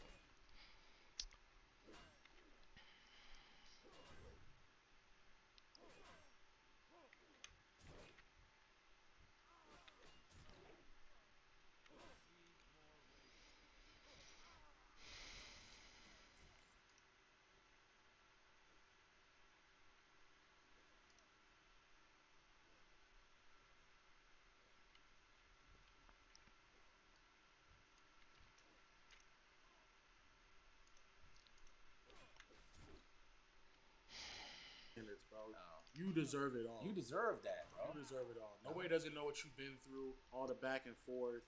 You deserve better. You deserve it. Every single last bit of it. Did the 50-50. They don't know what he's been through, bro. Yeah, we don't know either. You don't know, bro. Yeah. I mean, he broke up with her, so who knows what could have been going on behind the scenes. We don't know. We have no idea. So I'm not even going to sit here and question him. I'm not going to question. What? Who I look like questioning him when he wants 50%? I'm not there. Excuse me. But from what I see, 50% and more. 50% is bare minimum in my opinion. 50% is bare minimum. He might deserve 60. If you're gonna ask me seriously, yeah, 85. I think he deserves 85. We don't even know the amount of times he's had to do the dishes, bro. We don't know. Yeah. Mop the floors, clean the curtains. Have you tried to do laundry in a 7,000 square foot mansion, bro? You know how far away the laundry room is normally from the bedroom? Do you know? She wasn't picking up the load of laundry. She wasn't cleaning the car. She was recording. Yeah. She was recording the things that the gameplay that he had already played himself. He double dipping in a relationship. I'm doing the hard work at the job and then have to turn around and clean the house. That's like 2 jobs. That's 2 jobs. That's why I said 85. Bare minimum. Get your money, King. Get your money, bro. Get your money, King. He's actually doing her favor to just be 50-50.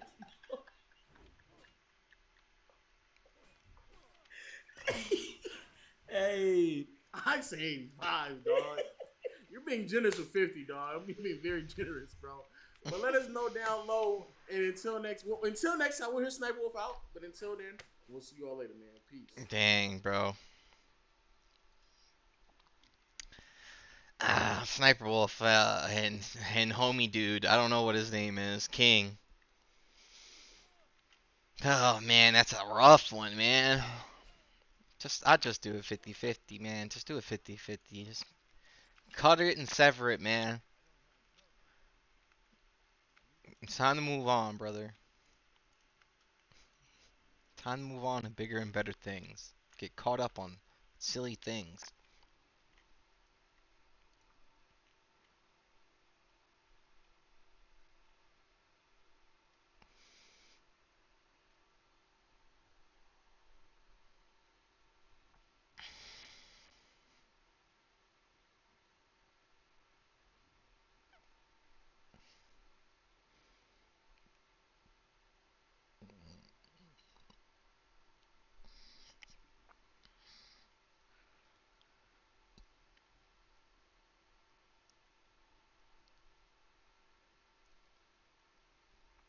All right.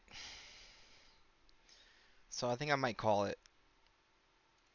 How long I've been streaming? It says 4 hours, 4 hours, 32 minutes. Man, today was a long day, big day. We died twice. I got as far as I've ever gotten in a hardcore. Made a gnome, walked away from my computer for 2 seconds, and he died.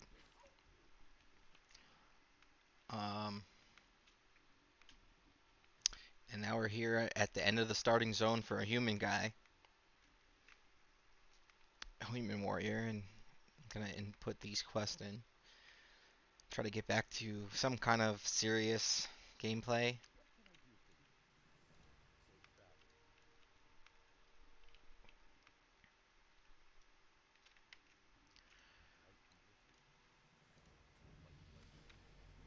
And that's exactly why.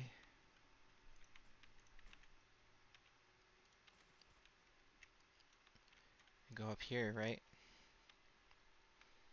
Honestly, I gotta kind of clean up the house a bit and use the bathroom and not be a bum. You know what I mean? Like if I have time and there's still time, I'll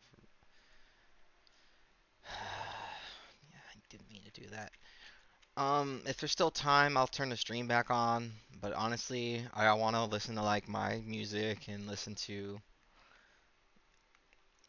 better videos and not have an opinion on them. And if I see a video that makes me want to have an opinion of it, and I'm like, dang, I should have streamed that, I'll watch it again if I really need to. I'm not really afraid to do it again. Honestly, if you've been here or anywhere on a journey of me playing or trying to do this by myself, you see the amount of failures that I've made. I mean, I feel like these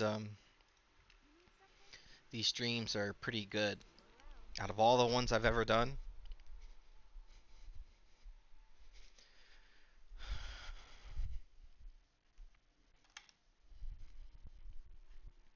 if I could remember to turn the lights off, that'd be great. But out of all the streams and videos I've done so far, I feel like these ones are the best ones I've even made. Like wholeheartedly. Like the amount of work I've put into these videos compared to other videos, like it's 0 to 100. Okay? I'm doing the best I can. Okay? I don't know. I don't know, you know, how to do this without getting striked all the time. So, me playing Hardcore World of Warcraft with my camera on while listening to the videos off stream and reacting to them live is the best I got. And I'm going to try to make the videos and break down the video into sections so they can go on my YouTube as actual videos too, so they can be actual reaction content and not just live stream. But I honestly need to listen to the live stream again to see if my changes to the mic audio and the video audio made any difference. Because yesterday's video live stream I was watching, and it was just like my mic was so in and out, and the video was like overly loud, and you couldn't hear me when I was talking over the video. So hopefully me changing the settings did something to fix that. But honestly, I just need to like clean up the house a bit and use the bathroom and stuff like that and listen to music because it's so tough to do this without music. That's why I've been trying to listen to the videos and have something to do. Because if we had music on, this would be so much easier. Like, I love music. Excuse me. I love music. It makes everything so much better. So much more of a pleasing experience.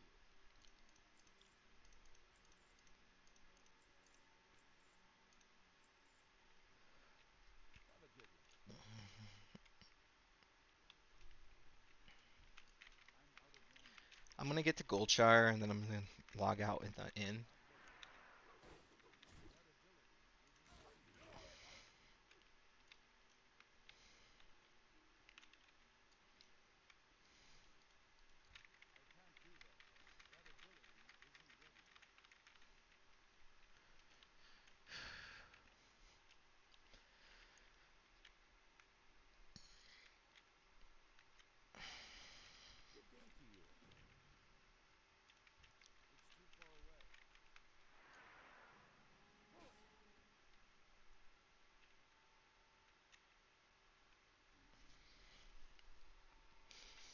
Yes, I have to go this way. I'm doing herbalism and alchemy.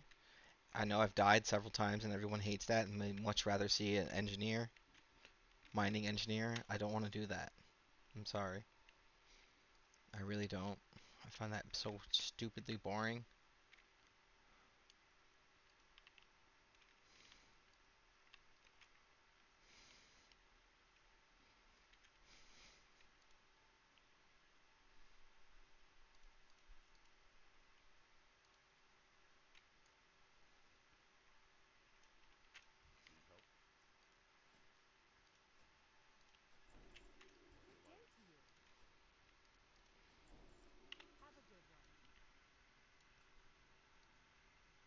Alright, let's get the Goldshire.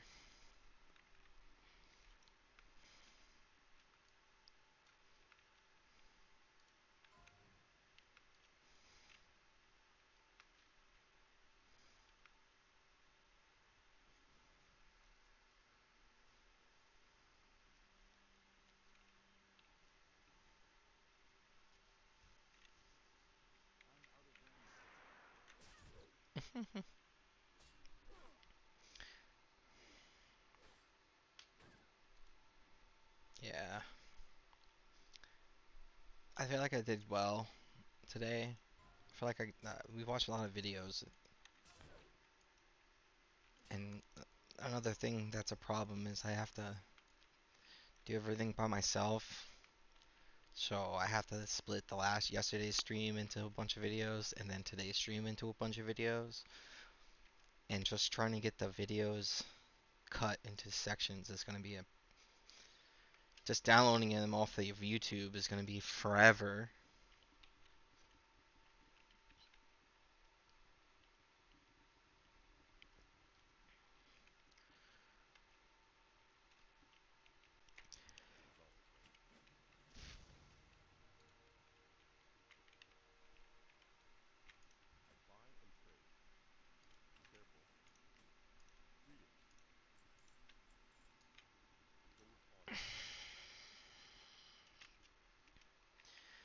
Is this on? I can't tell. I can't tell. Well,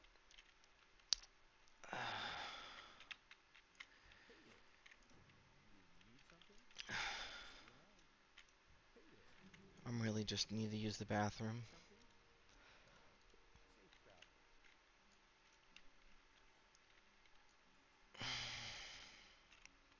I really just want to get this over with because I'm so tired of doing this over and over again. Not buying no cheese. Uh-oh. I don't know if I have enough for my class spells. Yo, listen, I'm just happy I can see again because let me tell you,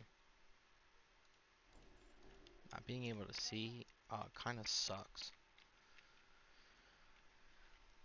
Especially when you finally can see again. You realize how bad your eyes really are. Okay. I'm gonna go in here. And we're gonna log out right next to this guy. And you know you're in a rested area when it immediately logs out. You don't have to wait the 20 seconds. Alright. So, I just want to thank you guys for coming. If you came to watch, if you're still here, that's good. Sorry I'm so tired and yawning today and stretching and whatever, Brood. I'm like stuck. My energy levels are kind of low. I was feeling this way this morning too. I just didn't sleep good enough, I guess. But I did what I could, and eventually all these videos are going to be on individually on my channel, so that'll be good. Um, I wish you guys a good day or rest of your day. Uh, Again, I'm sorry if don't take offense to my videos. It's just content. I'm so bored. YouTube is so boring now. There's no more content. This is my way of making content. So maybe someone that feels the same way as me can see me and be like, "Oh, this guy's crazy and he's wearing an Naruto hoodie." You know? Like, "Oh, look at how he looks. He looks like a dapper young gentleman." And come watch the stream and stuff. And maybe they like World of Warcraft and they come watch and they're like, dang, this guy really sucks at this game. Maybe they find some enjoyment in that because apparently I can get as far as I possibly can with a Night Elf and throw that all away into the dumpster because I don't listen to what I'm saying. I knew I should have leveled up my weapon skills. Didn't listen to myself. Well, that's what I got. But thanks for cutting out. I enjoyed doing it. I'll try to do it tomorrow. Or if I'm done with my cleaning process, I'll come back and we can hang out for a bit. But alright guys, see you soon.